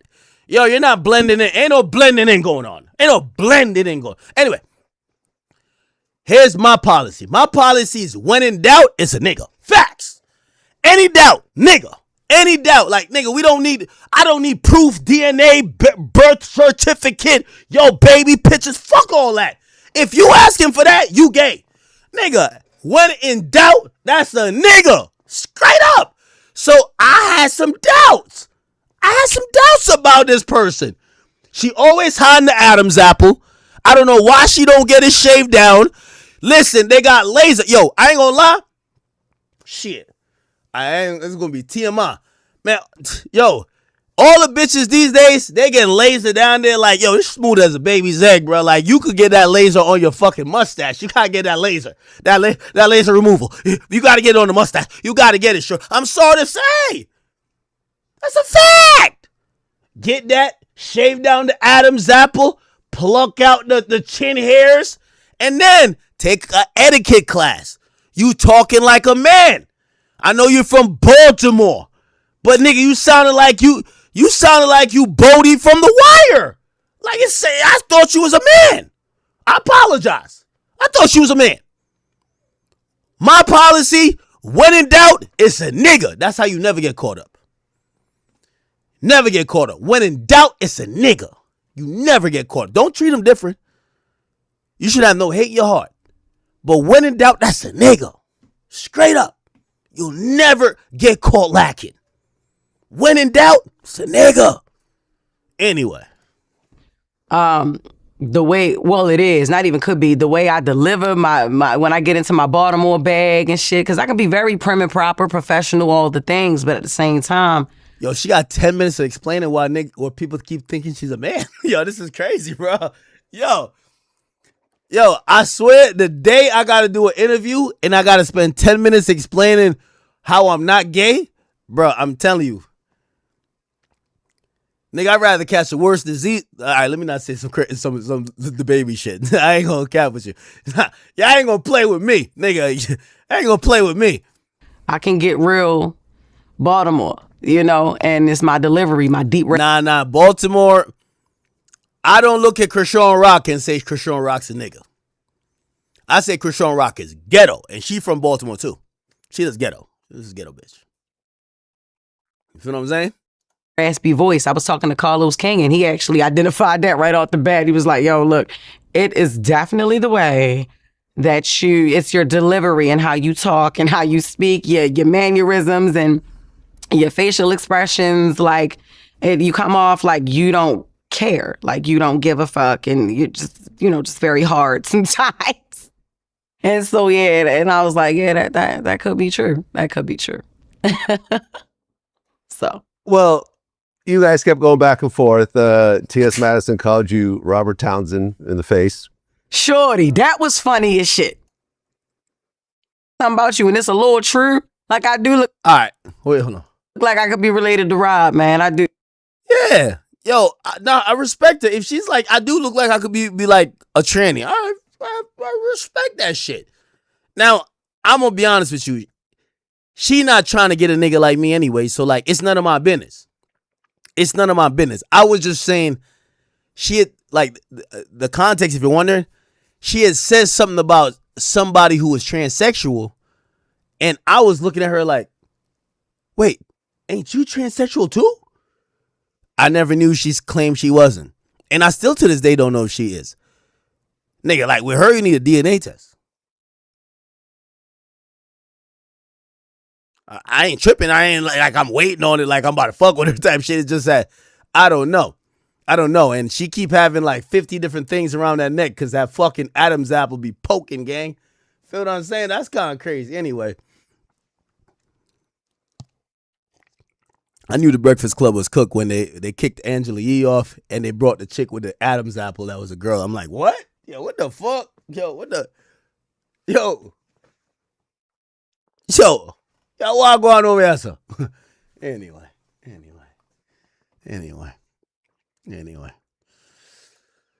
Let's get back to the Davis stuff, chat. Let's bring it in. Chat, real quick. Oh, you know what? Let me do my, gotta do a little ad. Well, it's not really an ad. Chat, I want you guys to go to my Instagram page, instagram.com/academics. Hit the link in the bio. I need all y'all to get to Toronto. We're turning up the 31st, July 31st. I am in the building, DJ Academics live in Toronto. We are very close to a sellout. I'm going to be honest with you. This is why I'm kind of promoting it at this point. You guys go get your tickets. I did put some extra meet and greet tickets there. The VIP meet and greets completely sold out. General admission, there's some left, and there's, I believe, it's probably like less than 10 general admission with meet and greet. So please go get your tickets. If you're gonna be around for Caravana weekend, it's gonna be a very fun time. If you don't know what Caravana is, it's kind of like a Caribbean kind of like celebration that's in Toronto. There's a lot of Caribbean people there. I've always wanted to go. That's used to be LeBron's favorite place when he was trying to before he got to the. But what I'm saying is that since he's no longer welcomed in Toronto, Academics are going to take over. So it's Big Ac in Toronto for Caravana. But I would love for you guys to show up. We're having our show. If you have never been to a show, I want to give you and put you down with what it is. We're going to have performers, special guest appearances. We have prizes. We have fan interaction. This is a interactive stream. However, I do, pretty much a couple of monologues. It's kind of like comedy, and I really just kind of fuck with y'all. I will tell you for Toronto, we're going all out. Some of the stuff I just can't say at this point, but I'll be there for, I think I'm there for like 5 days. But the first thing I'm there for is obviously our show. You know, I'm hopefully anybody who's north of the border being the U.S.-Canada border, I want to meet you. And we're going to have a good old time. We will have some performers. I will not name who will show up. Again, this is for the chat, and we'll have a good time. All right. That was my one plug. Let's get back to it. All right. So we're back to this David stuff. And the reason why I'm still playing what Traplo Ross is saying, I'll tell you why. Because it's kind of explaining this guy's depraved attitude towards, bro, he was addicted to having sex and almost trying to impregnate this 13-year-old girl. And this, you know, obviously we heard Traplo Ross.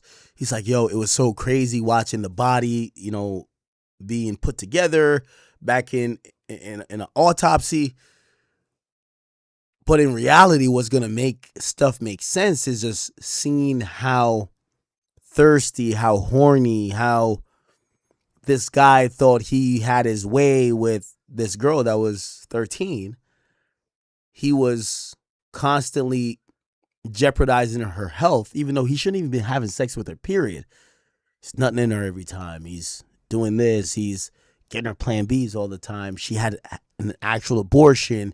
He's kind of playing these games with her where she's even saying, yo, hey, you know what? I had to, you know, get rid of my first kid with you. And obviously, he also has this multi-million-dollar career, like $6 million an album. And really, he doesn't really want to have a kid, but like he's kind of like, you know, I could imagine the power and the control that he has over her. And yeah, I mean, I can't really explain what the hell's going through his mind, but it fueled all of these things, and we see it in text messages and pictures in his phone. Unbelievable. Okay, so they went back and forth about Plan B a bunch of times, about, you know, basically he said he didn't want to put her through it. There was a moment where he basically said, oh, why am I going to send you 1,000? You deserve 10,000. And she says, what? Because you fucked me 10 times. And he said, actually, it was 6. And then the court was stopped, and they were like, let's just remind the court, how old was she at this time? And they're like, she's 13 when he's saying all of this. So it was message after messages. They're going back and forth, sharing I love yous, going back and forth. He's apologizing for putting her through all of this, making her get Plan B and making her go to the clinic all these times. It was absolutely horrible. But one of the craziest things that was talked about, and I spoke about this on a short a minute ago, he basically said to her, oh, Operation Awesome is going to be so amazing. So let me tell you this, you won't believe this. He had something called Operation Awesome, and this was an operation that was planned February the 14th, 2024, Valentine's Day, first time she went missing.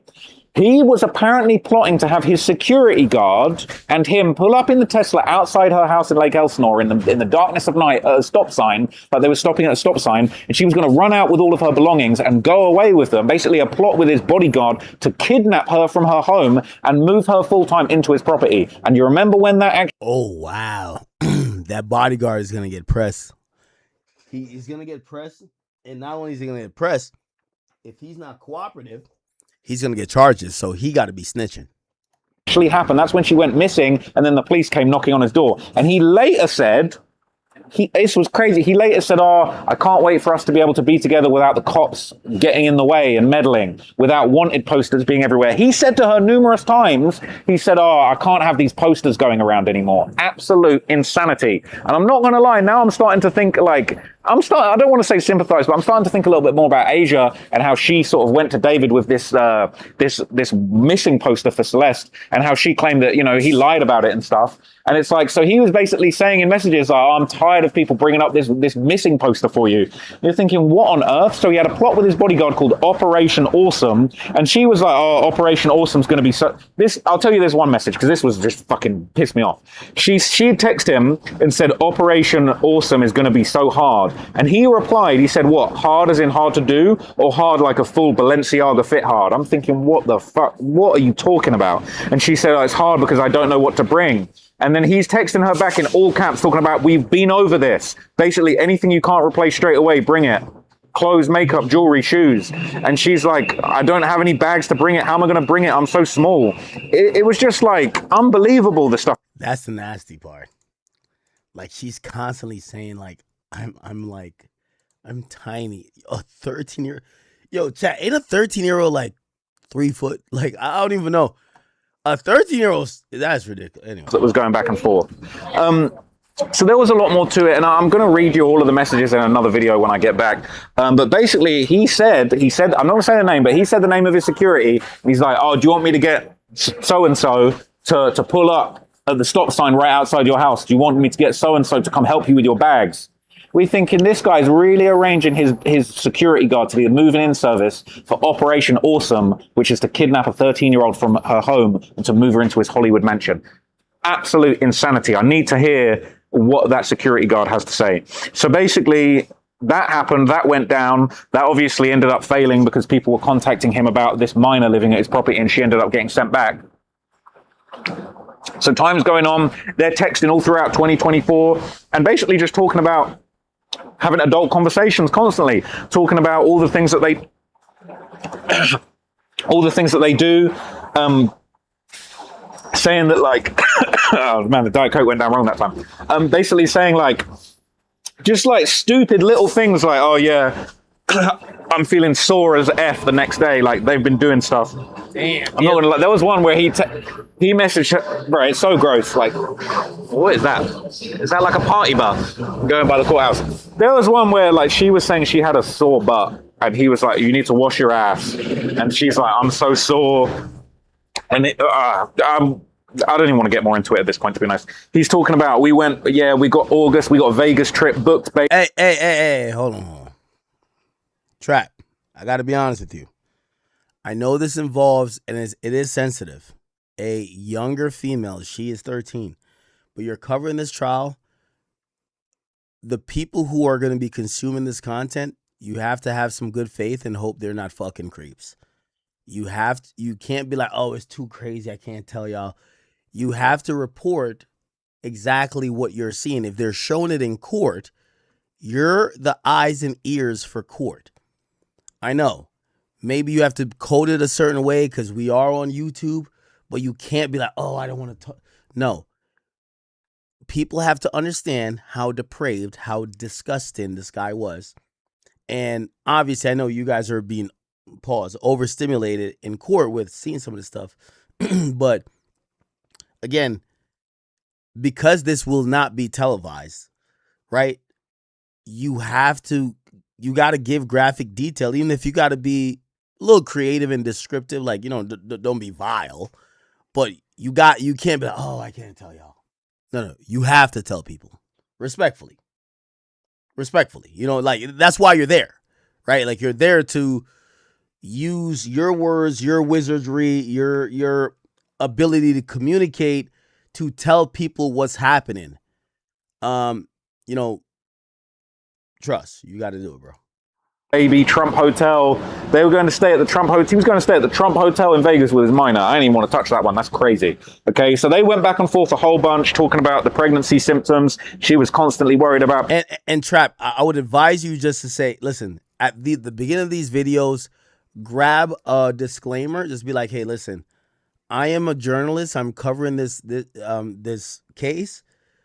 Nothing that is in this video is meant to celebrate, is meant to exploit, is meant to sexually expose or disrespect or even glorify anything that has to do with child porn, illegal, whatever. But you again, or else you can't cover this case then, right? Because again, you're gonna see things or you're gonna hear things. You have to somehow convey it. I'm sorry to say, and for anybody who's gonna be like, yo, no, you don't have to. I'm like, well, don't cover the case. You have to cover. If you're covering the case, you got to be able to communicate what you're seeing. Okay. pregnancy. There was at one point he said to her, oh, I've got a business credit card approved for you, and I'm going to write everything off as a business expense. So he's committing tax fraud as well while we're here. He's got his... Yo, this guy was he was doing the most, huh? He was just texting everything? minor girlfriend on a business credit card, and he's basically saying anything you buy is a tax write-off in LA, so any clothes or food or whatever you want, you can buy with my card. Insanity. And you know what she clapped back with? She said jewelry, smiley face. Unbelievable. She was cooking him while she was still alive, so she was getting the ups on this fall, but that was unbelievable. He's like, yeah, you can tax write off anything, and she's like, jewelry? Yeah, but a 13-year-old has no idea about jewelry. A 13-year-old not bringing you a fucking 30,000 Van Cleef bracelet. No way. A 13-year-old is bringing you some fucking costume jewelry. Like, come on, bro. Like, yo, David at this point is getting $6 million an album. There's nothing she could. First of all, she don't even have taste like that to request something that expensive. So I know Trap is saying, oh, she's cooking him. No, she's not. She doesn't know what the fuck is going on. This guy was not only a PDF, despicable, disgusting example of a PDF, but also just a despicable simp that was getting finessed out of his business expenses. So they add that onto the... No, he's not. The boy is doing something illegal with a fucking minor. If he spent a few thousand, he's fucking lucky. She could go to the cops and get him arrested any time. He's not getting finessed. He's doing something illegal. Onto the many charges. One of the things that was very messed up, I'll wrap it up soon. Trust me, ain't no 13-year-old know how to spend a nigga bread that's getting $6 million per album. No way. A 13-year-old does not know what the fuck is going on like that. No way. But they talked about, Celeste actually asked him and said, does your mom know we have sex? And he basically said, oh, she basically assumes that, you know, as soon as we see each other, that's what we're going to do. That was that hinted towards her knowing something was going on, or at least her having suspicions. And it was interesting because it was kind of like everything was good and they're talking about hooking up every day. We do it all the time, all day. I need more videos to look at while we're not together. You say, yeah, does your mom know we had S yet? And she says she thinks that's the first thing we're going to do when we see each other. And then it seemed like there was this trip to Texas where basically she met the family and basically Beth Silverman pointed it out, and it seemed like one of the messages that was after that indicated they'd broken up. So I don't know if she'd gone to meet the family and they'd said something, if that had gone badly.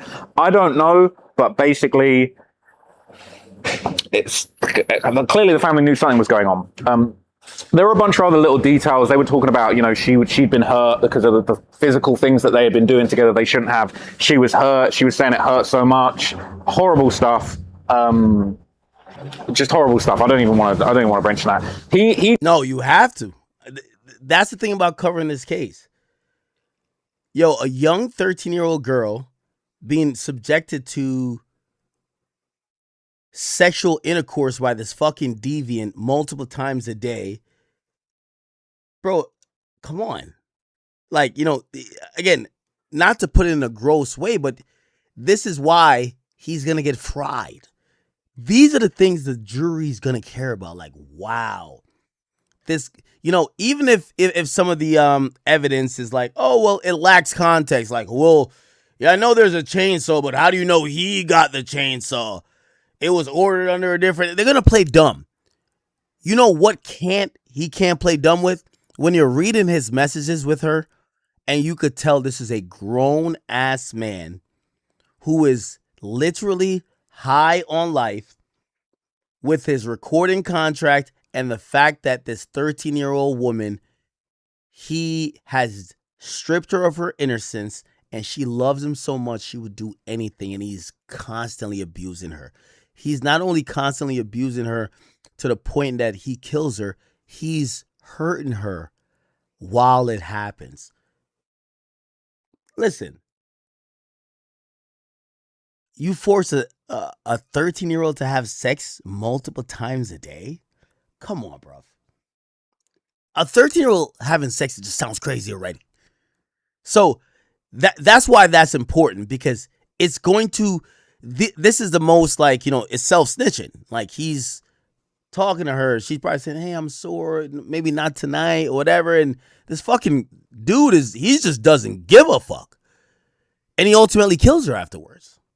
Allegedly. He texted her and said, I need more hickeys. And obviously there was videos going around of him what looked like he had hickeys on his neck. And a lot of people were like, oh, that's unconfirmed. It could be anything. Nah, confirmed. He's texting her saying, oh, I need more hickeys. I need more videos.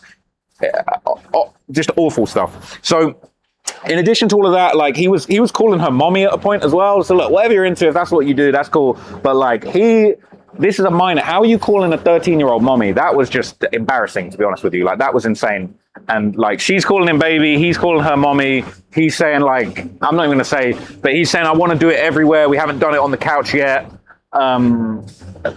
Gross stuff, just gross, horrible stuff. He was talking to her about marriage. He was saying, let's get married next year and have a baby officially. I'm not going to make you go through that, getting rid of it again. And it seemed like at the end, she was even like upset. She was like, oh, I can't believe you made me like kill my child, which was just horrible and sad to hear. Bear in mind, she's a child and she was killed allegedly by this man. So basically, they were kind of going back and forth just a bunch. And eventually, David sent a really long message. And that message was so long, it was read so fast, I couldn't write it all down. But it was basically him sort of going off at her, basically saying, like, oh, you're always talking about people who used to be in your life. I don't talk to girls anymore. I don't talk to anyone unless it's about music. You're always complaining. We couldn't be together. We could only be together 2 nights a week in the middle of the night. You know, things should have been different. And we didn't hear the actual response to that, but it sounded like David was kind of going off writing long-ass messages to her, basically complaining. And at one point, things got so bad, it looked like Blair actually had her arm around David, sort of consoling him and comforting him, because this stuff was so despicable and just embarrassing and just out of control, to be honest with you guys. So there was more and more of it, more of the same, really, just more back and forth about pregnancy, confirming that they had an adult relationship, confirming they wanted to make videos. And really, it kind of, everything concluded on the breakup. It sort of mentioned this final communication, or at least one of the last times that they spoke on March the 14th, 2025, where they discussed hooking up and basically being like, this isn't happening, this isn't working out, we can't have a balanced relationship, the boundaries are terrible. Talking about, oh, I came over, I wasn't supposed to hook up with you, this wasn't how it was supposed to go. He was clapping back at her, talking about, you always initiate it, I just follow your lead. Bro, you are an adult and she is a minor. I'm going to leave it there, but there really, really was just like so much just like horrific, damning evidence today. I honestly am just like, every single attempt that he had. Yeah, this is looking really bad for David, but we do have to think about, I don't know if there's any David fans in here or people like, nah, you know what? Maybe there's something else going on. The silver lining is that in a preliminary hearing, even though your defense attorney is there, they're seeing a lot of this for the first time. They're kind of like just kind of winging it. And this isn't about proving that you're guilty beyond a reasonable doubt. This is actually probable cause. And if, according to the probable cause not affidavit, but the probable cause presentation, if a judge finds it fit for the charges, according to the probable cause, they could just say we're going to trial. So maybe, they're using all this to say, okay, we're going to get a head start for trial, but clearly this is going to trial. And I know people think, okay, his attorneys are losing now. It's impossible, in my opinion, that his attorneys was going to get a judge to not say this is going to go to trial. So their shot is going to be go to trial and figure it out. People like Vlad are saying he's going to accept just a life imprisonment. He's a young kid with a lot of money. He had a lot of prospect in front of him. I don't think he accepts defeat just to make sure he doesn't get a death penalty. You know why? I think he looks at it like, you know what? Even if I blow trial, I got enough money. I get an appeal. Even if I get sentenced to death, I could work the death row appeal status to kind of get removed off of that. But why would I give them a free conviction by saying, as long as you don't give me the death sentence, I'll plead guilty? So we'll look at that. All right.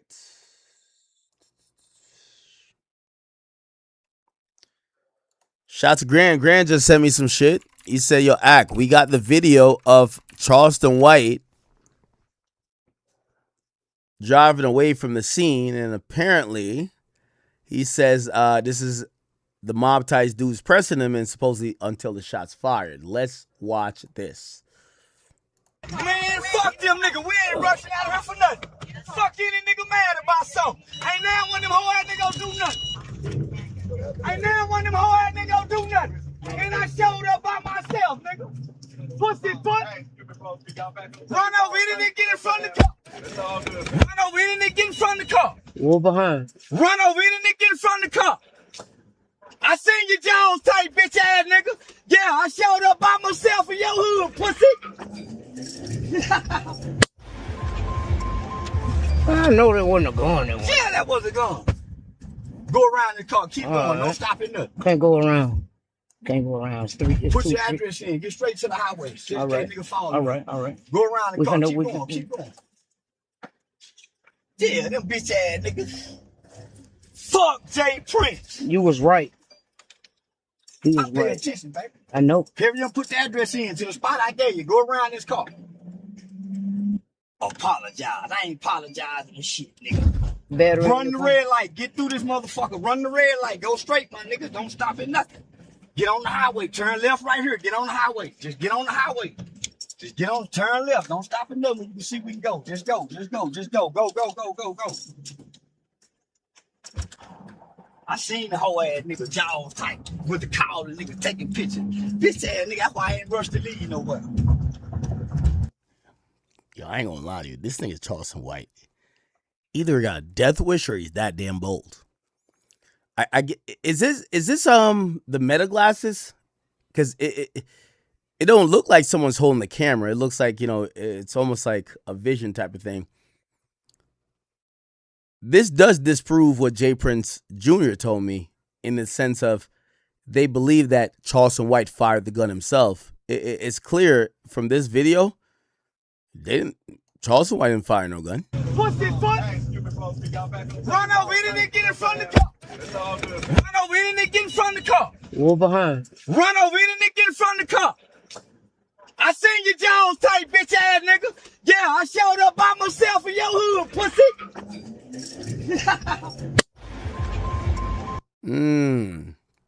Yeah, when you hear the gunshot, that's a gunshot right there. I seen your jaws tight, bitch ass nigga. Yeah, I showed up by myself in your hood, pussy. Yeah, no, he definitely didn't shoot the gun. When he's saying that, he's putting the window up. I know that wasn't a gun. We can't see his left hand, but if he had a gun, he would have fired it in the car. Yeah, I showed up by myself. Look, you see that hand right here? For your hood, pussy. Yeah, you see, both hands is out at this point. They're speeding up. You see his hand right here. He's putting the window up. Right? Yeah, he didn't have time to grab a gun. Nothing. So Charleston did not fire a gun. And if he did fire a gun, it would be shot in this car. So he didn't fire a gun. So somebody fired a gun. It wasn't Charleston. I will say Charleston, he is smart. Because he told, by the way, I think this is a social media personality. Her name's Hellcat. He's telling her, go around every car. And clearly, I guess they know Houston a little bit, but maybe not this particular part. This is apparently 5th Ward, which is Jay Prince Jr.'s part. You know what he says? Get to the highway now. Get to the highway, which is smart. Which is, yo, get to the highway. Let's get the fuck out of here. Because if someone is trying to shoot at us, at least make it where we could just outspeed them and not get caught at a light or caught in traffic. I know that wasn't a gun. Yeah, that was a gun. Go around the car. Keep going. Don't stop at nothing. Can't go around. Can't go around. Put your address in. Get straight to the highway. All right. Nigga follow All right. All right. Go around the car. Keep going. Yeah, them bitch ass niggas. Fuck Jay Prince. You was right. He was Pay right. attention, baby. I know. Perry, put the address in to the spot I gave you. Go around this car.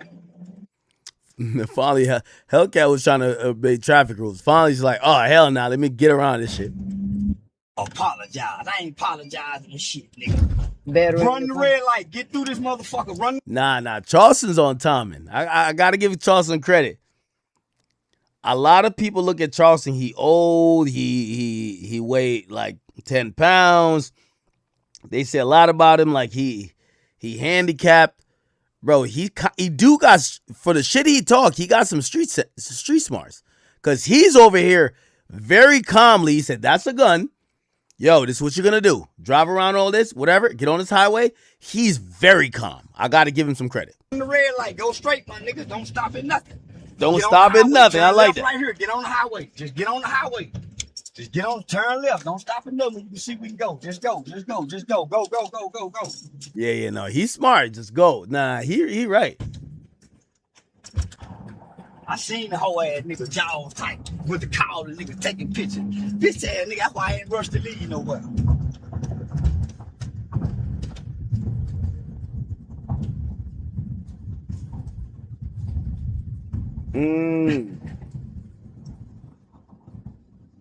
You got all that footage? I got all Drop that it footage. I ASAP. got footage right now. Drop it ASAP, nigga. I got to get it on my desktop. I'll drop it. Oh, wow. And I guess we got it. Shout out to Charleston. I'm pretty sure there's going to be a police investigation. I guess that proves that he didn't do it. Wow, we're going to see what that turns into, man. That's going to be something. Trust. That's going to be something for sure. Okay, give me a second. Chat, are y'all rocking with me on this this Friday night, or y'all tired?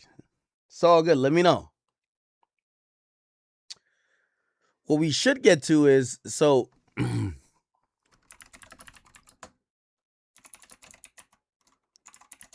so Rick Ross' first week is now coming under scrutiny. Allegedly, Rick Ross Set in Stone, his album, is set to debut at number 45 on the Billboard 200 album charts with 17.2K first week, which means 17,200. I got to be honest with you. I think this is about par for the course for Rick Ross. And I know y'all might be like, oh my God, no. Like at the end of the day, I'm wondering which, like, music really isn't, well, it is selling, but I don't think Rick Ross has that much current motion. Like, at the end of the day, you need a hit song that's current to kind of sell music. Not that shocked by 17.2. Now, I'm also not going to protect Ross because of how he talks, and he's been talking about Drake, saying Drake ain't shit. I think fans are right to say, well, Ross, you flopped. Bro, what are you talking about? And watching these sales, people are, kind of like processing, like, is this guy even who he says he is? Now, a couple days before, 50 Cent was hearing that he was going to do less than 2,000, which clearly isn't the case. But 50 was having fun with it regardless. He's like, I saw your record sales, LOL. 2,000? What the fuck? Now, I don't know if 50 has deleted the post, but he did have post up kind of clowning Ross, and this is where he started with. So the way things are not looking good for the rapper Rick Ross, as he has just announced a recent world tour with him struggling to sell any tickets. Now, as you can see right here, this is how one of his venues are looking for a show happening in Miami, Florida, with him barely selling out any tickets and all the green dots indicating seats that haven't been purchased yet. And Rick Ross and his team look to be so desperate to the point that now they're literally offering discounts for any type of seat, with them offering a buy one get 50% off. And with this now occurring to Rick Ross, a lot of people are thinking that the reason as to why he is falling off so bad is because he has been dissing Drake nonstop. For example, in a recent interview, he literally called out Drake and said that his brand new album Iceman was horrendous. The way things are not looking good. Okay, and 50 said, the boat sank, album went wood. LOL, nobody checking for that bullshit. Then he posted Ross And he said he got away with it for a while, but it's over now. The jig is up. 20 features under 10,000 sales. Damn, boy, it's over. So listen to what Ross had said in response to people clowning his sales. Here we go. He said, let me ask, how's it going over there in Shreveport? How's it going in Shreveport? You borrowed all them people money. Did you return their money back? And because Shreveport ain't gave the loans you was looking for. Because they smart. LA don't need a fucking film studio. Hollywood don't need it. Why would you need a film studio? You're stealing the people money. Get them people back their money, Curtis. Got a DM say, Rose, how you feel about what 50 said? I said, what did 50 say? And that's where we last saw it. I don't think, have we heard anything else from Ross? Have we heard anything else from Ross? Agony Caskets, that's on fire. That's me and Tip. Me and my dog, motherfucking Lucci, just dropped Ring Around the Rose. It's on fire. Y'all know I'm shooting videos to everything. Rose Rich. And it's a plus. The catalog shooting up. The catalog, I still own my catalog as of today. Album of the year. All y'all niggas talking about bots, tell the bots to go get, when do the numbers come? I don't even know when the final numbers come out. Whatever my final numbers are, I'm gonna throw a party for them. Cause the boat can do this. Oh shit. You understand? You get it? I got a DM say, Rose, how you feel about what 50 said? I said, what did 50 say? Excuse me, before you mention what 50 said, let me ask, how's it going over there in Shreveport? How's it going in Shreveport? You borrowed all them people money. Did you return their money back? And because Shreveport ain't gave the loans you was looking for. Because they smart. LA don't need a fucking film studio. Hollywood don't need it. Why would you need a film studio? You're stealing the people money. Get them people back their money, Curtis. Now, back to the album of the year. Set in stone. Did y'all hear that? Do it one time for the 305. That video finna be so motherfucking big. I spoke to Nick Quested. Nick Quested, great speaking to you. Great ideas. But I'm shooting videos to everything on the album. Luke Belair toast to everybody who got the album. If you don't, it's not too late. Don't let the smoke screens fool you. Mahogany Caskets, that's on fire. Okay. All right. I'm not gonna shame Ross for those sales, honestly. You know, it might sound crazy, but I'm not too sure what Ross's situation is now on the majors. But I didn't expect much beyond 20 to 30 from Ross anyway. You have to realize, Ross, Meek, I expect 20 to 30 from them. What are y'all expecting? Oh, you want to compare them to Drake? Okay. It's not going to be a fair comparison. So I didn't look at it as any type of way. All right? Anyway.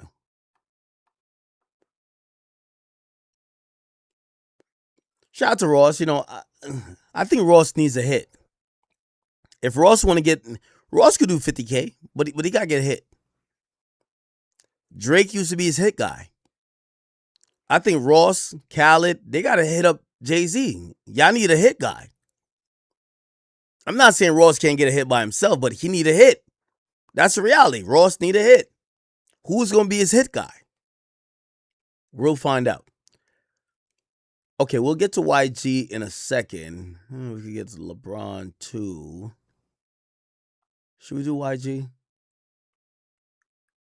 We could do YG. Hold on.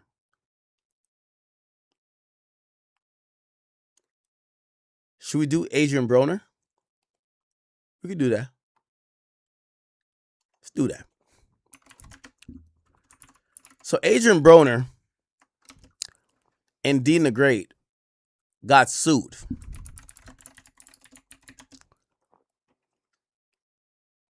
And They said, here's a woman who sued Adrian Broner. Right here. I'm by myself. Oh, ass nigga. Hey, nah, I'm like, chill, cat. He grabbed the pot. Give me some Walks. Look what you started. Give me some Hey, bro. And he throws it on her. And he low-key throws it on Dina Gray, too. Why fight today? Why fight today? Yeah. Bitch, you gonna suck some dick? You gonna what on niggas? Okay, and he mentions something about some sexual stuff. Let's see. Now, Adrian Broner been broke for a little bit too long because they're now trying to create compilations about him supposedly forcing women or trying to force women to have sex with him. To put in perspective, I got to remind you, I know everybody loves AB and they love Dean. But before this, Dean was a streamer. I remember when I seen him at, not trying to put him down, but I seen him at Brand Risk. He had like 400 viewers. Okay? Adrian Broner was a streamer. Well, not even a streamer. He was a former boxer at that point. Just talking shit about the bitches he fucked. And he used to name girls. Oh, I fucked her and I fucked her. Basically, a guy trying to reminisce about him having his way. They linked up. Great. It's on Kick. It's amazing. Adrian Broner was completely broke, but now people know he got bread. And because of that, these guys are not realizing that their actions have to change when people think you're the bag. Right? Dean wasn't the bag. Adrian Broner was in literally damn near bankruptcy. Now they're the bag, and they don't realize that the way they move has the consequences where everyone try to make even some fun shit or maybe like they're playing into a character. It's not a character no more. So now they're coming up with, here's the video of Adrian Broner allegedly pressuring women to have sex with him despite their refusal.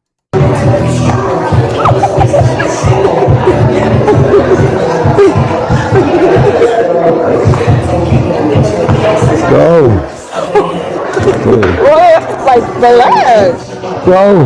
Relax. I left my phone over there.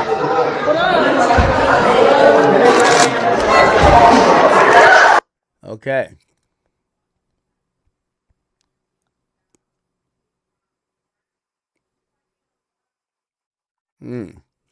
Now, he later said, if these fake allegations start going, no, he said, if these fake allegations going to start because all the people think I'm rich again and trying to get money from me, I will stop streaming today because none of this shit was going on when I was just down and out and I was the same.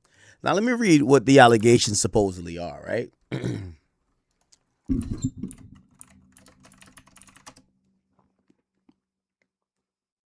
So, these are the allegations. 1 second.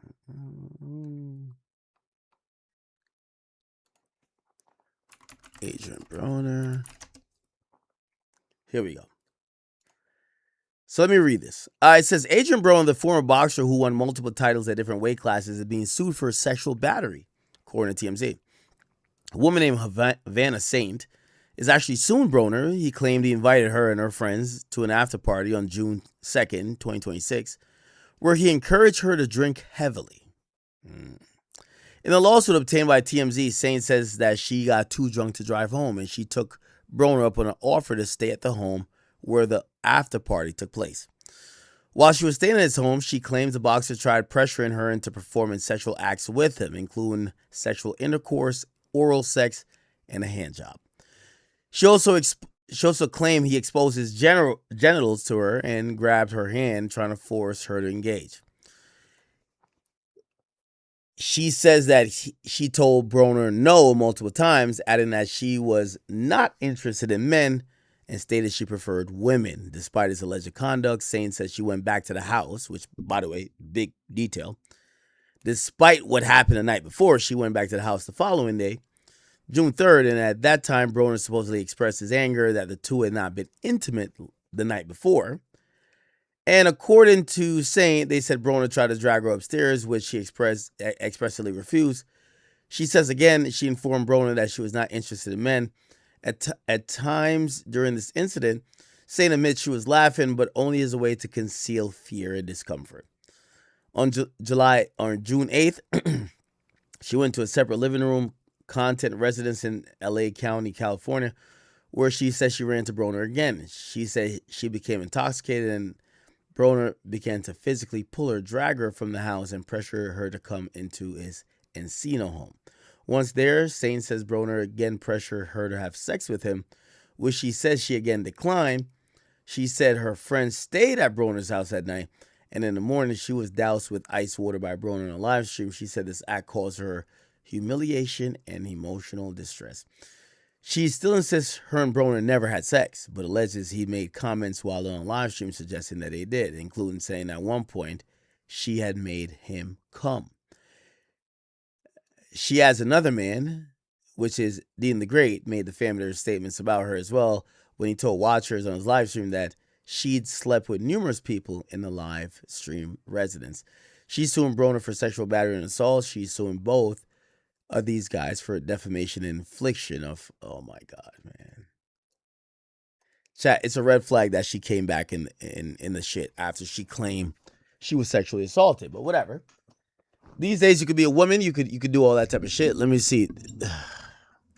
Let's try to figure out the video of where supposedly this happened, because it's not even happening private. It looked like it all happened on camera.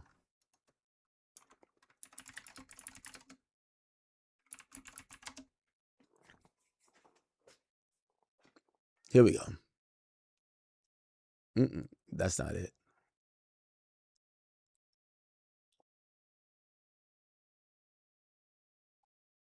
Is this her?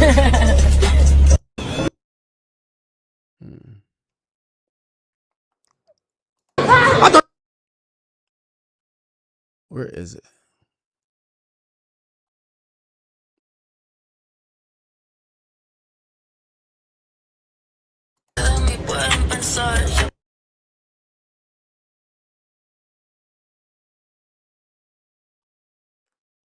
Where is this?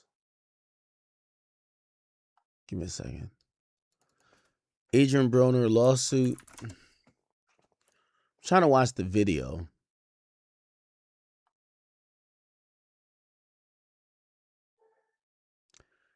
Where's the video of this person?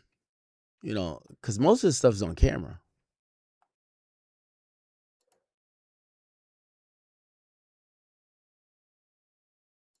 This is when they found out about the lawsuit. Why they spamming TMZ, gang? You on TMZ? Huh? You on TMZ? Why they spamming it? Hey, production, why they spamming TMZ? We're on TMZ? I don't think they would be spamming it like that if it was good.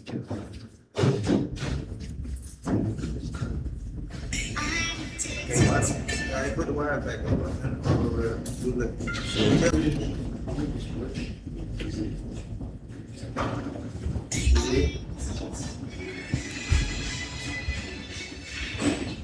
Let me check the story. Says somebody suing me for sexual battery. That's why you beat somebody. I don't know. They just make up shit, man. They be saying bullshit. Internet. Okay, that's when they find out. Fool with them, boy. Now, let me just say this, bro. Hey, yo, Dean the Great and Adrian Broner. I know y'all are making a good amount of money. I know Kick shows y'all a lot of love. If y'all want to keep y'all earnings, man, at some point y'all gonna realize. Listen, and trust me, you're hearing it from somebody who. Listen, in my opinion, I feel like I've paid for other people's, you know, not necessarily even mistakes, just their poor decisions. When you got money, you don't want to be around nobody who drunk. And if you drunk, don't be around nobody, especially women. I keep telling everybody, when you're around women, take the L. Don't try to be the asshole, because you're going to end up in a lawsuit. What's happening right now is that, yes, Adrian Broner, when you were broke, nobody's trying to sue the broke guy. You said you made $1 million. All of these girls coming on your stream now, y'all have an attitude and a way of treating them like assholes. Trust me. I have a case, civil case, that if I never slut shamed the person, basically saying, oh, that's what you did, I most likely would have never got. The point is this, embarrassing women, when you got something to lose, you got to take the L. She turned you down, take the L. She fucked your friend, unfortunately, take the L. You're not a hood nigga no more. There's lawyers who lurk in the woods, and right now I'm telling you, to Dean the Great and Adrian Broner, there's lawyers that's watching your stream, that's watching you kick girls out, throw water on them, be mean to them, that's going to hit them up privately and say, hey, listen, you know you could get a free bag off of this. These guys got the money. And also, let me tell you the optics, Adrian Broner. And you should pay attention. If you don't pay attention, Dean the Great, hopefully you do. Adrian Broner is a boxer. He's also well known as someone who drinks and is heavily intoxicated. Very bad combo. You see, when they write up that lawsuit, they're going to say that, oh, yeah, I was in the house for this amount of long. And you know, someone's going to say, well, why didn't you leave? Well, this guy's a world-class boxer, and he threatened me, or I felt scared. Boxers, drinking don't go well together. It usually gets domestic violence or sexual assault allegations. Go see Mike Tyson. Go see Floyd Mayweather Jr. It's easy to make an argument to say this really violent guy who's a boxer made me not say nothing the night of. Made me not, like this particular case they're being sued for. The person who claims that she was sexually battered, she came back the next night. But she literally gets she gets a unique way to say, well, in reality, I wasn't with it. Right? And she gets to say, well, you know what? I was scared. And that's the operative thing. I'm scared. This guy's a boxer. So I really am telling these guys to add caution to the wind. If you want to keep the money that you've gotten from Steak and from Kick, please stop bringing them OnlyFans girls around you. There's lawyers trying to jam you up. And you don't necessarily have to do anything for you to get jammed up.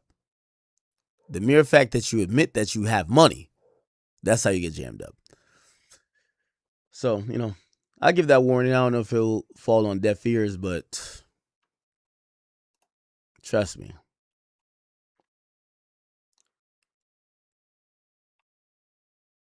Does anybody have any more videos of them interacting with that person?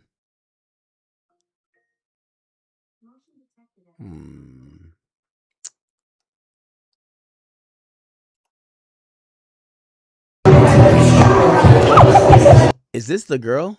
Yeah, it's not a good look. I won't lie. This is not a good Just look. want my hands and my feet rubbed. Watch TV. I got two.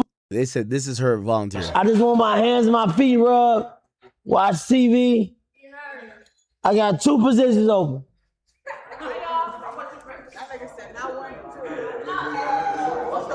Now, if it's good enough, I might give you 1,000.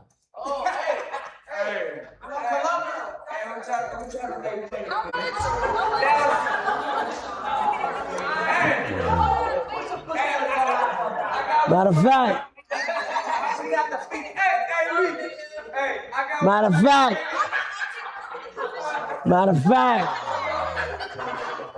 I got 1,000 for you.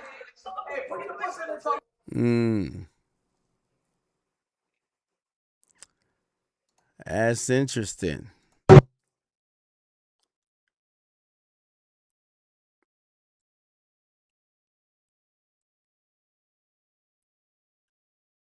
Yeah, they got to be careful, man. I'm by myself. Oh, ass nigga. Yo, and this is why I say to AB and Dean. I know y'all might be like, bro, we're not doing nothing crazy, bro. Like, we're just doing our thing. My nigga, there's lawyers that will work for free to sue y'all, hoping that y'all settle. And if y'all take it all the way, remember, y'all the ones that are known. You're going to pay legal fees after legal fees. This is probably like, I don't know, at least $50,000 in legal fees. So now you pay $50,000 legal fees. Maybe you pay even more. More accusations going to come because now all of these girls, when y'all are, being a little bit abrasive, again, I'm saying a little bit. I'm not co-signing like guys like saying, give me the pussy. Shit, it's not going to end up in your favor. So they should get ready for all the lawsuits. But if they think that, oh, nah, it's bullshit, everyone's seeing it, by the time you waste your legal fees, you'll realize that if you made $1.5 million, you're going to spend $500,000 in legal fees. Won't be cool. All right. Let's get the update on what's going on with Drakeo the Ruler, chat. So, I was watching No Jumper the other day, and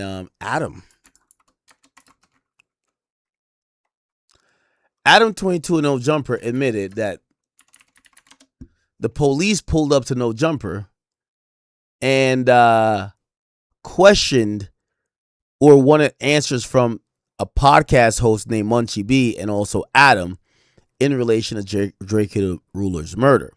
Now, Drakeo the Ruler has been dead for some time.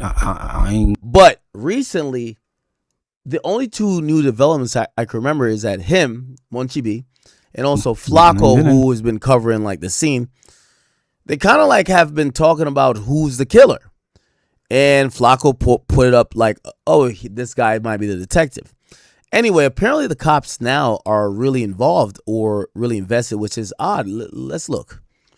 When was Drakeo the Ruler killed? He was killed in 2021. This is 5 years later. So now the cops really give a fuck. Anyway, the cops show up to No Jumper to talk with Munchie B. Also, the reason why, if you might be like, why does he say that? Or no, why would the cops do that? Look.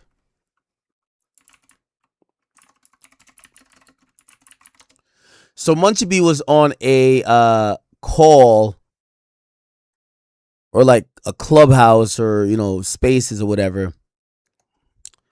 And he said something. And what he said was, hey, the person who killed Drakeo the Ruler, I hang out with currently every day, and we pass the ball back and forth. Check this out. You know Draco shit used to be on the table and ain't there no more, right? Hold on. You know Draco shit was on the table and ain't there no more, right? Me doing, hey, dude, Hold on.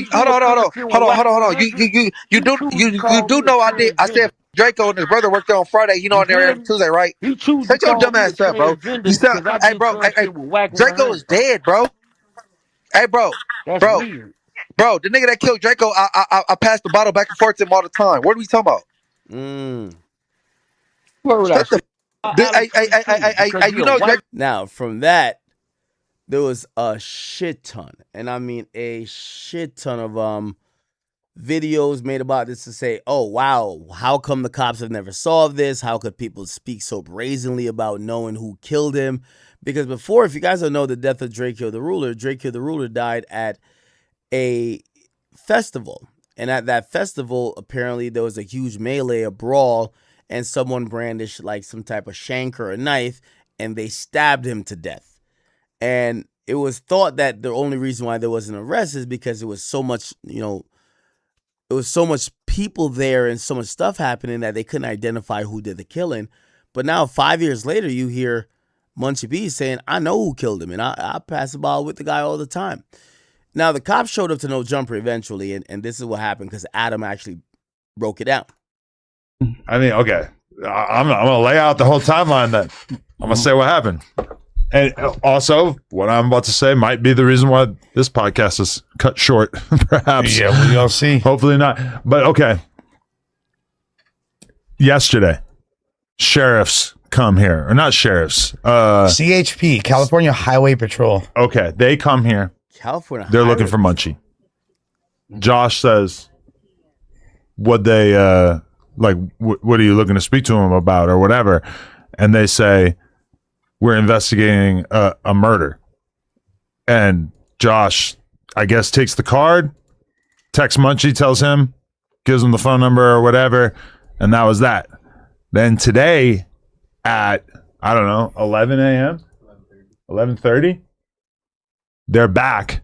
Same dudes, plain clothes, driving like a regular truck or something, I guess.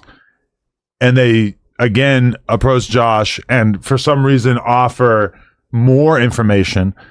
They say, we're looking for Munchie and Adam, and that we're looking for them because we want to have a conversation about an investigation that we're doing into the murder of Draco the Ruler, which was, I mean, I can only speak for myself, was mind-blowing to me because I'm perfectly happy telling everybody what my involvement with Draco was, which was like, over the years, we did 3 interviews, hang out, video shoots, see him at parties here and there, whatever.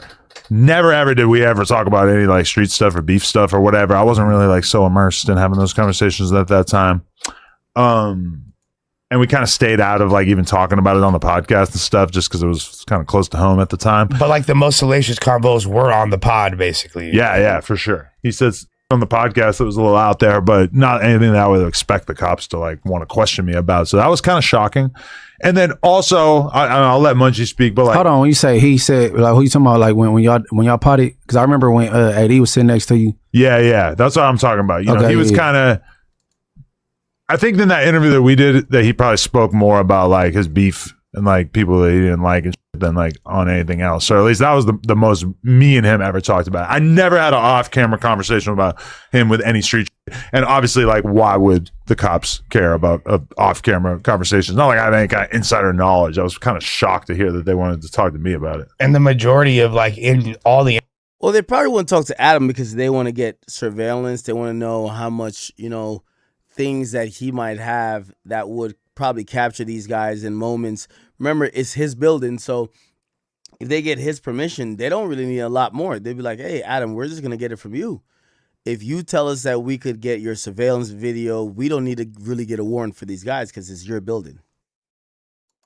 interviews you did with him, the beefs that he did discuss, even in the first, it was like rap beefs and things of that nature primarily. Yeah. We're talking about RJ and shit. Yeah, We weren't like talking about Scheme and RJ and like, you feel me? a lot of the street stuff with Draco, Stink Team, etc. really only like started to make sense to me once it was all said and done. When I'm like watching the Trap Lord Ross video and I'm kind of like, oh, this is how all these different pieces fit together. Got it. The thing, okay, I'm confused about a couple of things though. Well, I did want to offer it to Munchie first. Yeah, go ahead, Munchie. See what he thinks about it. Shit, I don't live at No Jumper. Why they keep coming here? That's all. I mean, I don't know. They came at 11:30. We'd be doing the news normally at noon. They probably thought you was finna be there at like that time. Oh yeah, shit. I ain't homeless. I don't live here. And then that, well, yeah, you said why didn't they just go to my house if they were trying to talk to me? Right. So that's all. Why is it the CHP? That's what I'm confused about. I don't know. I had my lawyer hit them. No, they ain't return no email or no call. So for real? Because I called the number on the card that they gave me, and he didn't pick up. But it said it was an office number, not a cell number. Mm. And this, I probably called them like an hour after they came here. So I definitely didn't. Probably an hour after that came today. Yeah, I called them, and my plan was basically like, I'm gonna invite him in. I was gonna Google this, but I was gonna basically look up like, do I have to divulge if I'm recording audio, having conversations with law enforcement? But then I was gonna basically tell them, hey, I'm recording audio, just so y'all know. And then I was gonna basically probably just put it out on the podcast or like let people know, because anything they're going to say to me, unless it's some real out there. They record. That's what I'm saying. Yeah, I was just going to record it and put it out there so that people could hear the conversation. I don't know if they would have been upset about that or if they would have tried to push back against me recording. That might be all right though. I think it is. You're allowed to observe police activity, especially if it's. Yeah, but they're gonna give you proprietary information about a crime that they believe they're investigating. They don't want you to go spill the beans on what they exactly have. They might be like, "Hey, listen, we're asking you this question because we found out this." They don't want you to go spill the beans online. Like regarding you're supposed. That's why if you watch, like, I know you watch a lot of the arrest footage and body cam. I watched like 2 of them already today. Yeah. Okay. And they're you know that shit. Yeah. I like end my night with it and like. Okay. All right. So that happens, and then the versus goes down with YG in the game, and this was kind of interesting and kind of odd. YG gets detained, and they admit that he's detained around the murder of Draco the Ruler, and they look like they were trying to either search for something or something else. Listen. Nobody wins when. Okay, here we go. In a few hours from me doing this video, the rapper YG is supposed to be preparing to take the stage against fellow Compton rapper The Game in a highly anticipated versus battle. But just a few hours before the event, the attention shifted away from the stage and towards a homicide investigation that has remained unsolved for more than 4 years now. See, earlier this morning, LAPD reportedly detained YG while executing a search warrant connecting to the December 2021 killing of Draco the Ruler. YG was detained. At this time, that does not mean he was arrested, charged, or even proven responsible for Draco's death. But after years of accusations, diss records, street tension, and unanswered questions, investigators showing up at YG property naturally caused people to ask, what changed now? Why are authorities revisiting this case more than 4 years later? Did something finally happen behind the scenes that finally caused investigators to act? Before we go any further, check this out.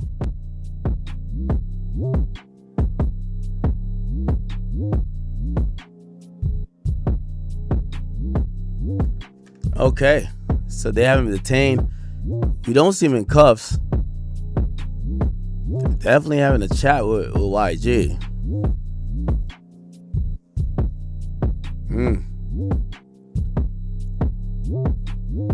Interesting.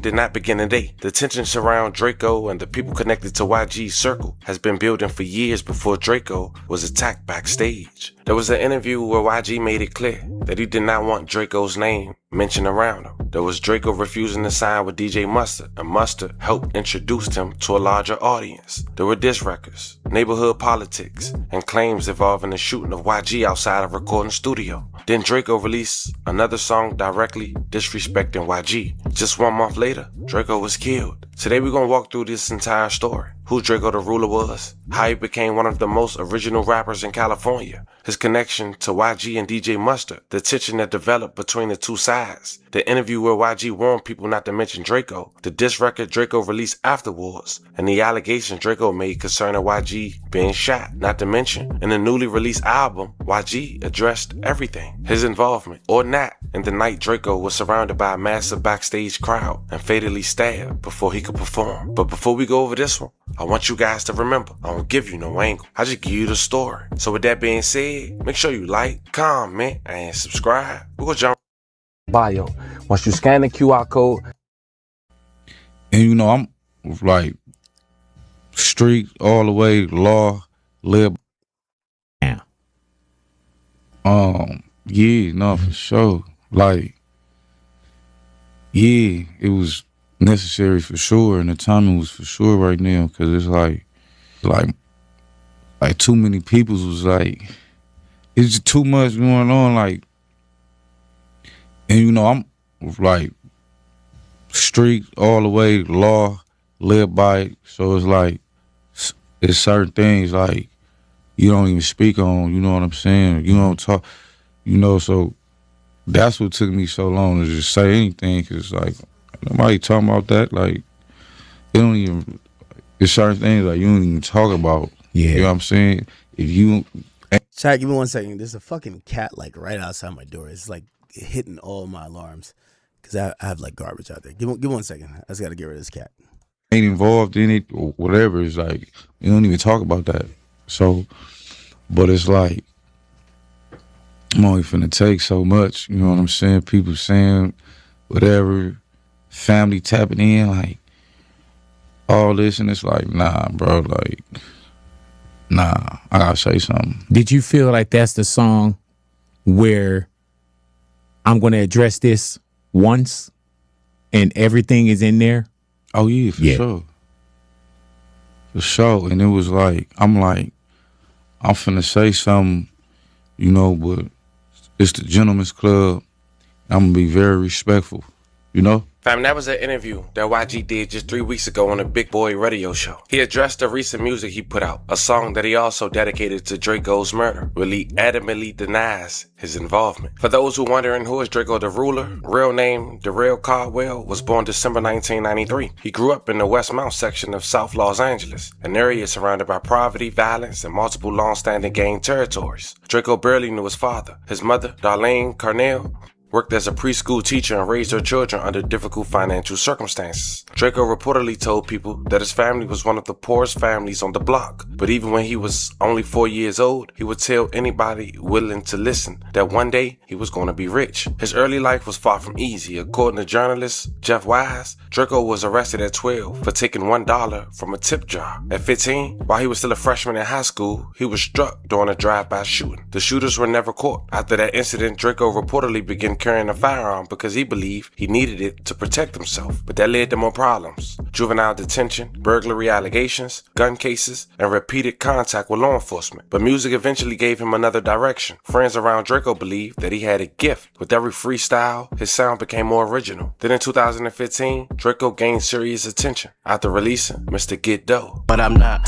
pops on my knots, Mr. Get Guap, that's Mr. Get Dough, aka Mr. Mose. Walking. Now DJ Mustard had produced that record. That was his beat. That record would also connect him at that time to two major names in Los Angeles. DJ Mustard, as you saw in the video, and YG. The YG and DJ Mustard connection, according to reports about Draco's career, YG brother helped bring Draco's music to DJ Mustard's attention. At that time, Mustard was one of the most successful producers in the industry and helped develop the sound behind several of YG's biggest records. Mustard supported Draco and helped introduce him to a wider audience. Draco's 2016 project, I Am Mr. Mosley, was presented by Mustard and helped establish Draco as one of the hottest rising artists in Los Angeles. But the relationship didn't last. Draco reportedly refused to sign with Mustard's record label. For Draco, ownership was independence, and that was extremely important to him. He didn't want another person controlling his music, his publishing, or his finances. That decision would become a major part of his identity. However, some people also view Draco as a possible replacement for YG within Mustard's musical system. YG and Mustard had already experienced problems in their own working relationship. Now Mustard was supporting another Los Angeles street rapper with a completely different sound. Whether anybody intended or not, comparisons started being made. Draco was younger. His music was spreading throughout the streets, and some listeners began saying that he represented the next generation of Los Angeles rap. Draco's relationship with Mustard eventually ended after he refused to sign, but the connection between Draco, Mustard, and YG had already been established, and soon the situation would grow beyond music. So, how'd you end up hooking up with Mustard? Like we all knew the same people. Like I used to like fuck with them. Like the homie I was on the case with Kills. We used to fuck them back in the day when they had pushes and all the jerkins and all that. When it was Tab Third and Filthies and all this other shit. When all them used to like back in the jerking days and YG, they used to wear like skinny jeans with the fucking shoestring and all that shit. Like so I was with them. I was with his brother too, Cam. This one Mustard was like DJ and skater rings like that, like before everybody blew up. So I been knew them though, but like I wasn't rapping. Like they was doing, they took off and all that. So but everybody like LA, everybody know the same people. Like so, well I guess they like reached out because the kid was like, you know, every day he was fucking with him, he was pushes, all that. So they would reached out to him like, oh yeah, what's up with you? But they don't even know he was. You just tell them like y'all remember him? Like he used to be around all the time, like you know. So we did the song, he remixed it. I put RJ on the song. And then it took off. I didn't think it was gonna be like that though. Like I was just like, all right, or whatever. Like I did the song. People like it. Like, I didn't think it was gonna be like, all right, now this is like a stamp. Now I can move on from here. Like, but yeah. Okay, and that's Mr. Get Dough. Yeah, Mr. Get Dough.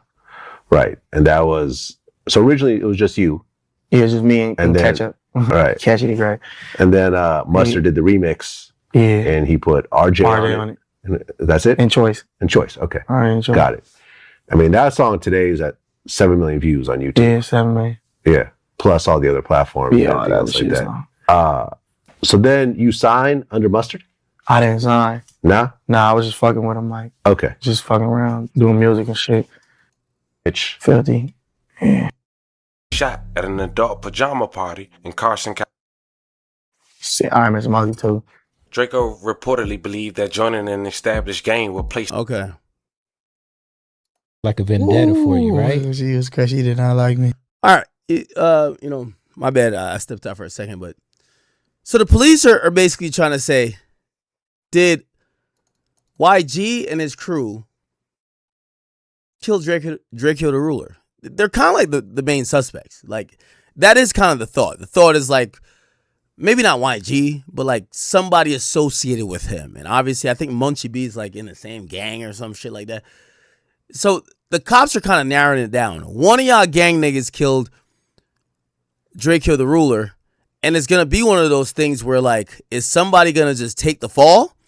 Or do the police have to kind of make this almost like a RICO situation where they just take everybody down? That's going to be very interesting to see. But it's clear that the police they're not giving up on this Draco the Ruler case. And that they're still trying to, like, detain people and figure out what the fuck exactly happened. At all. I don't know what it was. Like, maybe because I was a rapper. Because she told me that in court. Like, I don't know. Flacco, one of the main people who got this shit going. I want to hear what Flacco has said about this. Let's see. Wait, Flacco said today was a nightmare for me? What? Oh my God. Flacco, something else. Here we go. I told people behind the scenes on Friday that the police is going to pull up on YG today.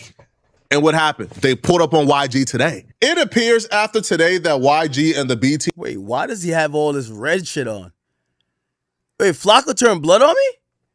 Team are finally going to get held accountable for the conspiracy to murder Draco the Ruler. But the question still remains, who is the B team? I can just tell you who the B team is because I'm official. Swoop, whoop. All right? I'm certified. Whoop. But I'm going to let them tell you themselves who the B team is. You're going to hear it from their own mouths who the B team is. Now, you'll get a better picture of who people are. Wait, Flacco's a blood now. Oh, wow. Saying is a part of this conspiracy once you actually hear who is the B team officially. According to YG's personal security guard who handles his street beefs, the B team is Inglewood Family, Neighborhood Pyru, Black P Stones, and Bloodstone Villains. And he would confirm that in his Instagram comment, hashtagging it and then stamping it with the old-fashioned way. What Gloves is saying is absolutely stamped because Gloves is not just a personal security guard. Gloves is YG day one homie, and Glove is also the muscle. When YG got street beef, Glove handles it. When YG and Brick Baby had beef, Glove is the one who tried to handle Brick Baby on behalf of YG. Hey, that's on Rolling Clip. I seen the Gloves the other day. YG security, dead homies, cuz try to act like he was on something. Nah, yeah, on the hood. I'm gonna give you the whole story later on. I use them on the hood. Big buff, you know what I do to that? So we do to them, cuz. You know what I mean? Act like they want pressure. Act like they putting out this, man. You hiding. Niggas hiding in the lows. Don't come out. Don't come out. But, Buff Cud, you was out, Cud. I on the dead homies, cause you froze up on the dead homies. The only reason that I've been stalling you because you already know my brother love you, my big brother love you, nigga. But on the hood, the way you was acting like you want to play ball, oh, 6'0", you know what it is. You thought cause I had them hoochie mama shorts on and it wasn't cracking up. I'm like, hey, look at that boy with the Daisy Duke song. Let's go back to YG's security guard's comment where he breaks down who the B team is. Inglewood Family, Neighborhood Pyru, Black P Stones, and Bloodstone Villains. And let's also break this up and identify each and every one of their motivation for murdering Draco. Let's start off with the IF in the B team, which represents Inglewood families. Now, the Inglewood family and their reasons for wanting Draco dead is probably the most talked about and most notable. Now, the most famous Inglewood family member is Munchie B. Draco the Ruler and Munchie B obviously beefed online for years, and Munchie B didn't like Draco because Draco was arrested for the murder of Munchie B's best friend, Red Bull. Well, LA rapper Draco recently got arrested, charged with murder and all that shit. They're alleging he tried to set up another rapper, and when the rapper didn't show up to the event that allegedly he was getting set up at, the homies he had listed to put in the work, I guess, funked off with somebody else and somebody got killed, you know what I'm saying? So they're alleging that he was the one that set it all up, arranged it, ringleader of the shit, basically, you know what I mean? So it's unfortunate, Red Bull was also a member of Inglewood families. Now, Munchie B would be pretty vulnerable, right? Munchie B would be pretty public about how much agony Draco put him in. Munchie B would say that, Draco had him screaming why and really mad at God because of this murder. Words can't explain how much my nigga meant to me. Belling down your old block. Got a nigga feeling high. Took my bro away from me. Got a nigga mad at God. Which is understandable, Woo. Now, if a man had you mad at God, I ain't never heard that before, man. Another man had you mad at God? God? Lord is nah. Hold on, bruh. What type of man is you dealing with, bruh? But if another man had you mad at God, your creator, it's understandable why you would hate him. Now, Munchie B and the Inglewood family involvement goes beyond just, taking place in this conspiracy to murder Draco the Ruler. After Draco the Ruler was murdered, somebody came online and they said something about what they witnessed and what they saw. Munchie B apparently hopped on the phone, made a call to that person's hood to get them DP'd. I just want to clarify, the person that Munchie B is threatening in this message has never cooperated with the police, has never worked with the police, has never given information to the police. This person, for all intents and purposes, is a stand-up dude and a gangster. But Munchie B would confess that when this person came online and started talking too much about Draco the Ruler's murder and what took place that night, Munchie B would confess behind the scenes to other people as well that he's the reason why this person got DP'd in the past. Munchie B would write, blank already got DP'd. You going to get him effed up again, LOL. Now, when he says you going to get him effed up again, he's talking about, this is before I dropped my... I'm going to be honest with you. I don't think I give a fuck about this that much. An investigation that we're doing into... Something like a dyke. Oh. But, that's allegedly. But if he's not, he's affiliated. People around him, right? There's, damn near every Black P Stone members that I see got a 10 Summers chain, bruh, right? So DJ Mustard's hanging around with nothing but Black P Stones, and he's from there. So that's where the initial beef with Black P Stones came from, because they got DJ Mustard's back.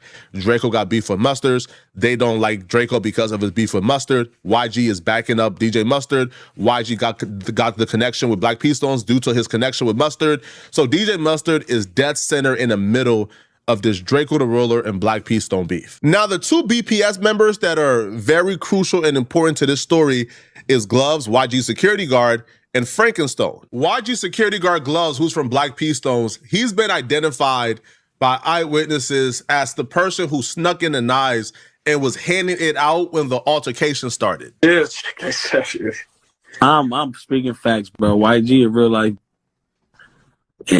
all the bro. I don't give a bro. I'm so mad, bro. My mama, bro. YG did some hoe, bro. And if I see cut, I'ma slap the shit with that. Damn. On all this puff talking like they hard, bro, but they fight big ass security. You got those security guards fighting. Come on, bro. That's cool, bro. On my mama, bro. The big ass ball security guard snuck in knives, all type of weird. Here's the slow down footage of Ralphie the Plug Draco brother and Gloves squaring up when the altercation started. Now, ultimately, Gloves will move on to another target and knock that person out. During that brawl, you had about 100 bloods. No, they literally went and they counted how many bloods there was. It was like 118 or something just outrageous. And it was that many Bloods out there because it was like different factions. It was the Neighborhood Pyrus, it was the Black P Stones, it was Inglewood Families, and it was Bloodstone Villains. And Bloodstone Villains, by the way, didn't have any direct beef with Draco the Ruler. They were only there because, again, you know, they were cool with Black P Stones. Black P Stones is YG security. So he brought everybody out. And it was 100 of them. And they jumped and ultimately murdered Draco the Ruler. It was like 100 plus versus 10 people. It was not fair from the very jump. Now, so again, the Black P Stone members, Gloves, he's been alleged to have brought in the knives, and you see him on camera fighting and squaring up with Draco the Ruler's brother, Ralphie. Now, people have already identified Gloves, by the way. Like, they've already identified, yeah, Gloves was there, Gloves was present, Gloves was part of the melee. Now, if you've watched this channel and you watched my other Draco video, then you know we've already identified the person who actually stabbed Draco in the neck and murdered him, and that person is Frank Williams, a.k.a. Frankenstone. Here's a music video of the Neighborhood Pyru Act Right with YG security guard Gloves. Now, the person who back is turned, who got on a hat, who you can't see, that's Frankenstone. That's the man who stabbed and killed Draco the Ruler. And how do we know that's Frankenstone? Well, if you continue watching the video, you actually see Frankenstone's face. Here's the part of the video where Frankenstone turns around and you can see his entire face with the 10 summer chain on and the 5X chain underneath it, next to the Neighborhood Pyro. All right, bro, I ain't gonna lie. I'm just not that interested in this. Okay. LAPD, solve the murder, man. Flacco, thank you for all the tips. And YG, I ain't gonna lie. These niggas are basically putting you and your gang squarely as the culprits in this. So y'all better lay low or just hope the feds or whoever else don't come knocking. All right? We'll leave it there. Chat, I ain't gonna lie, man. It's 2 o'clock. So goddamn Friday. I'm getting the fuck off of here. Chat, if y'all haven't go cop the tickets, man, please get over there to my Twitter or Instagram bio, actually. And I need all y'all to cop the tickets for, we got a few remaining. Shout to like, we had like about 5 tickets got bought during the stream. So I appreciate you guys for buying. Anyway, July 31st, I just realized it's the 25th today. So 6 days from now, I'll be in Toronto. So it's going to be a good time. Anyway, I'll be back tomorrow for a full stream. Don't worry, a full stream tomorrow. If I didn't get to a topic today, we'll get to it tomorrow. I know it's the weekend, so I'm trying to like respect your time and also the fact that you guys might want to go out. So I'll try to schedule a stream accordingly. But thank you guys for rocking with me tonight. I appreciate you so much. All the chat niggas, thank you guys. Thank you guys. Thank you guys. I'll see you tomorrow.